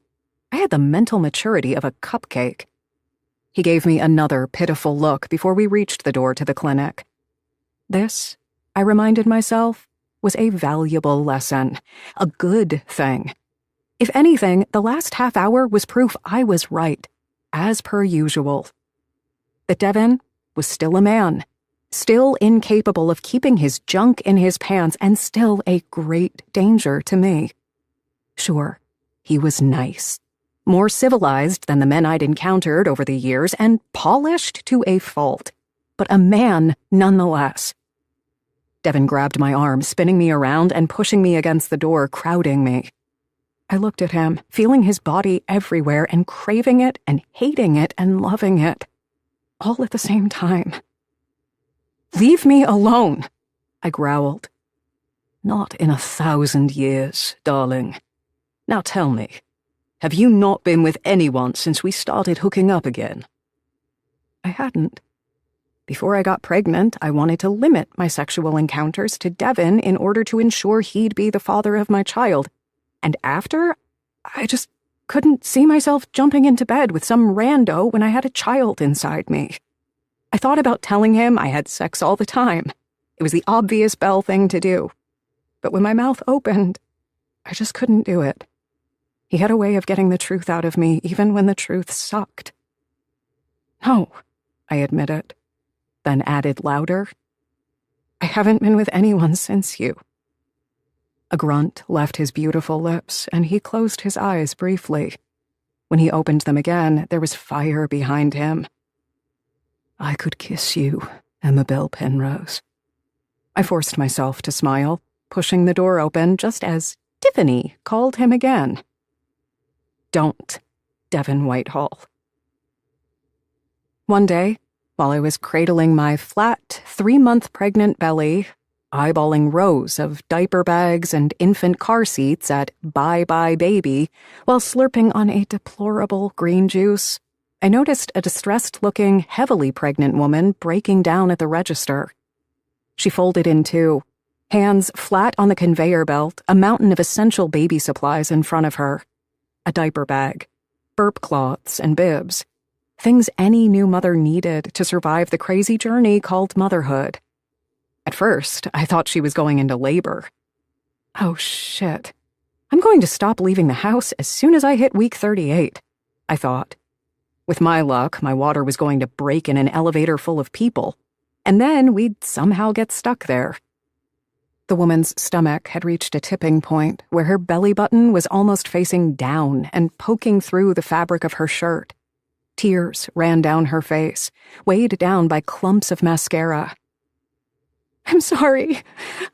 I don't know what came over me. She used the back of her sleeve to wipe snot off her face. I'll take some of it back. Just give me a second. Take your time, honey. The cashier looked like she was ready to bury herself under the tiles. She was so uncomfortable. Well, I guess I could really do without burp cloths. Old shirts will do just as well, right? I put the nipple ointment I was checking out back on the shelf and rushed over to the cashier, yanking my credit card out of my wallet and slapping it on the counter. No, don't put anything back. I'll pay. The pregnant lady eyed me miserably. She rubbed her belly as if comforting her unborn baby. Now that I took a closer look at her, she couldn't be older than 19, fresh-faced and rosy-cheeked. I wanted to cry right along with her. What a situation to be in. I don't even know why I came here, she said, her chin wobbling. You came here to get things for your baby. My fingertips touched the back of her arm gently. As you should. Don't worry about it. You're getting out of here with all of the supplies you need. Are you sure? She winced. Positive, dude. A sheepish smile spread across her lips. She wore holed leggings and a shirt that clung to her belly like plastic wrap. I wished I could give her some of the maternity dresses I'd purchased with the outrageous budget Devon had poured into my account each month. I didn't need mine yet. My stomach was flat, but hard. Thanks, she sniffed. My boyfriend got laid off a few months ago, and he still hasn't found a job. Really screwed us over. Shit. I'm sorry. I plucked a gift card from the rack by the cashier and pointed at it. What kind of employer does that to someone? Please put $2,000 on this. I needed to know this girl had a constant stream of diapers and baby clothes until her beau found a new job. Otherwise, I wasn't going to sleep at night. She cried even harder as a reaction, this time with relief. Then she spoke, her speech littered with hiccups and sniffles. Yeah, it's been a shit show. We were counting on this gig. It really changed him, getting fired. Lately, he's been losing his temper. He's nervous about the hospital bill, but what am I supposed to do, have the baby in the bathroom? Her brows knitted together in anger. He's the one who said we were being careful enough, which, of course, was bullshit. If we were careful, we wouldn't be pregnant. It takes 2 to tango. And 3 to create a soap opera, I thought bitterly, remembering Tiffany. Right? Her eyes widened. At least I found a job at the local thrift shop. He barely gets out of the house these days, just drinks and watches TV and... Shit. I'm sorry. Her cheeks turned crimson. She ducked her head, shaking it. It's not your problem, obviously. You're too kind. Dude, I spill my guts to anyone who's willing to listen, so don't even think twice about it. My insurance broker knows my blood test results, and the lady at the grocery store across from my apartment is my reluctant therapist. I handed her the bags full of the things she needed, along with my business card. Call if you need anything. If it's something for the baby or just a shoulder to cry on. She took everything gratefully, her eyes clinging to me. "This must be a sign that things are getting better. You know, half an hour ago, my boyfriend asked me out of the blue if I wanted to come here. He never takes me anywhere. This is so fate." "Fate is like a stalker. It has its ways of finding you." I winked at her. 20 minutes and 5 dubious purchases later, did I really need a baby body mop and a booty fan? I made my way from Bye Bye Baby to my car, swinging the bags in my hands, contemplating how many scoops of ice cream I was going to treat myself and baby Whitehall to. 3, I decided. 1 for me, 1 for her, and then another one for me because Mama hadn't had sex in a long-ass time and needed a mood boost. When I popped open the trunk, featuring my novelty license plate, Bursk Girl, to discard the bags, I realized that my car looked different. I looked down and let out a little gasp, stumbling back. All 4 of my tires had been slashed. I slammed the trunk closed, looking around manically, trying to see who else was in the parking lot. It was possible the asshole who did this was still around to ravish in my misery. A car honked in the distance of the parking lot. Heart pounding, I swiveled my head in its direction. A beat-up 1996 red Camaro rolled past, the windows down, the driver's arm propped out. I recognized the woman in the passenger seat immediately. It was the distressed girl I helped 30 minutes ago at the cashier. She stared at her lap, fresh tears rolling down her cheeks. But the man in the driver's seat was the one who took my breath away. Frank. As in, the man I'd fired months ago. The bitter, violent, sexual harassing asshole I came to blows with. A piece of the puzzle clicked together. Frank. He was the son of a gun who went after me. He also had a pregnant girlfriend I didn't know about when I fired him. It went without saying that when I caught him with his hand between the burlesque dancer's legs, the first thing that popped into my head wasn't, I bet this guy is a great family man who is on the cusp of becoming a father. Now he was broke and in big trouble. But so was I, because he wanted me dead. Frank shot me a sneer, flipping me the bird as he sped out of the parking lot. I thought about chasing him, but I didn't want to put myself or his girlfriend in danger. I was going to deal with this, though, now that I knew who he was. I pried my phone out of my bag and called Devon. My hands felt cold and shaky, and it took me several attempts to find his name in my contacts. It was the first time I'd called him for something that wasn't our scheduled weekly meeting. A breach of contract, if you would. It was also the first time I called him voluntarily since I found out he was bumping uglies with Tiffany. And yes, italics were necessary.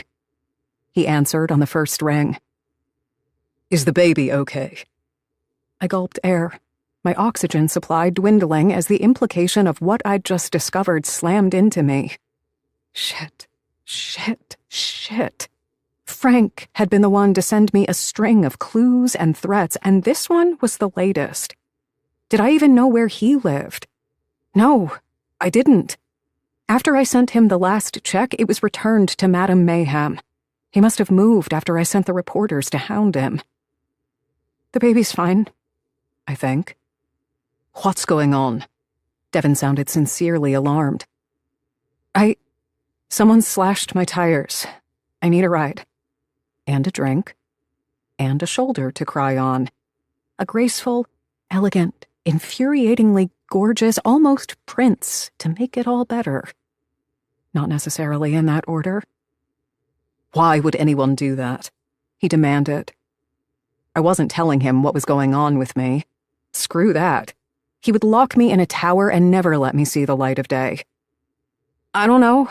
Punks? Where are you? Bye Bye Baby? The place is known for high crime activity around it, he drawled impatiently, yet again excelling at making me feel like a kid. Send me the address. I'm on my way. I was showing off my magnificent eloquence. What? He asked, sensing there was more. I looked around me again. No one promised me Frank wasn't going to return after dropping his girlfriend off to put a bullet in my head. Can we, talk on the phone until you get here? Swevin, He sighed, his icy demeanor melting a little. Of course. I was so happy to hear my nickname I could cry. He stayed on the phone with me, asking me about my purchases. He wasn't impressed with the mop bodysuit, and what burlesque show was featured in Madame Mayhem these days. Suicide Girls, Blackheart. Trying to get my mind off what had happened to me. To Devon's credit, he dropped everything and showed up 15 minutes later, double parking his Bentley and slamming it shut as he pounced on me. Are you all right? He scooped me into his arms and buried my head in his shoulder, engulfing me in a bone-crushing hug. For a reason unbeknownst to me, I immediately began bawling into his Tom Ford suit, smearing my foundation and colorful eyeshadow onto it. I hadn't cried in so long. This was unlike me. Devon massaged my neck in circles, dropping feathery kisses on the crown of my head. Why would anyone do something like this, Belle? I don't know. I hiccuped, but I did know.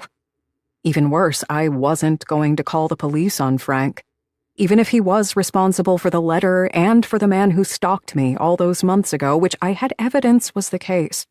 The two other men looked different, and neither of them appeared to be connected to Frank. Truth of the matter was, Frank had been radio silent for months. Now I knew he was behind all those things. Surely he wasn't stupid enough to continue. Maybe it was his last hurrah before he let it go. Plus, he had enough problems on his hands. He needed to find another job and provide for his growing family. Hopefully one where he stayed far away from women. I thought something was wrong with you. Physically. I heard Devon's voice through the cloud of self-pity and adrenaline surrounding me. He guided me gently into his passenger seat and closed the door. I buckled up and stared out the window, locking my jaw so my chin wouldn't tremble. I'm glad you called, Devon added. About that. Why did I call him and not Percy or Sailor or Aisling or Ross? Even my parents would have made the journey into the city to pick me up. Among the list of people who could come and help me, Devon was the busiest and the person I was least close to. Yet I chose him to save me. Where should I take you? Devon asked. My apartment? Not Percy's. No. I was too wounded, too raw to watch Perce parading her perfect family with a perfect husband who adored her and her perfect kids who stared at her with wonder and awe. Devon hit the gas, sensing that I wasn't super talkative. I'm sure it was some dumb kid, I told him, realizing how it must have looked from his point of view. Like the dumb kid who followed you in Boston Common. Devon choked up on the steering wheel.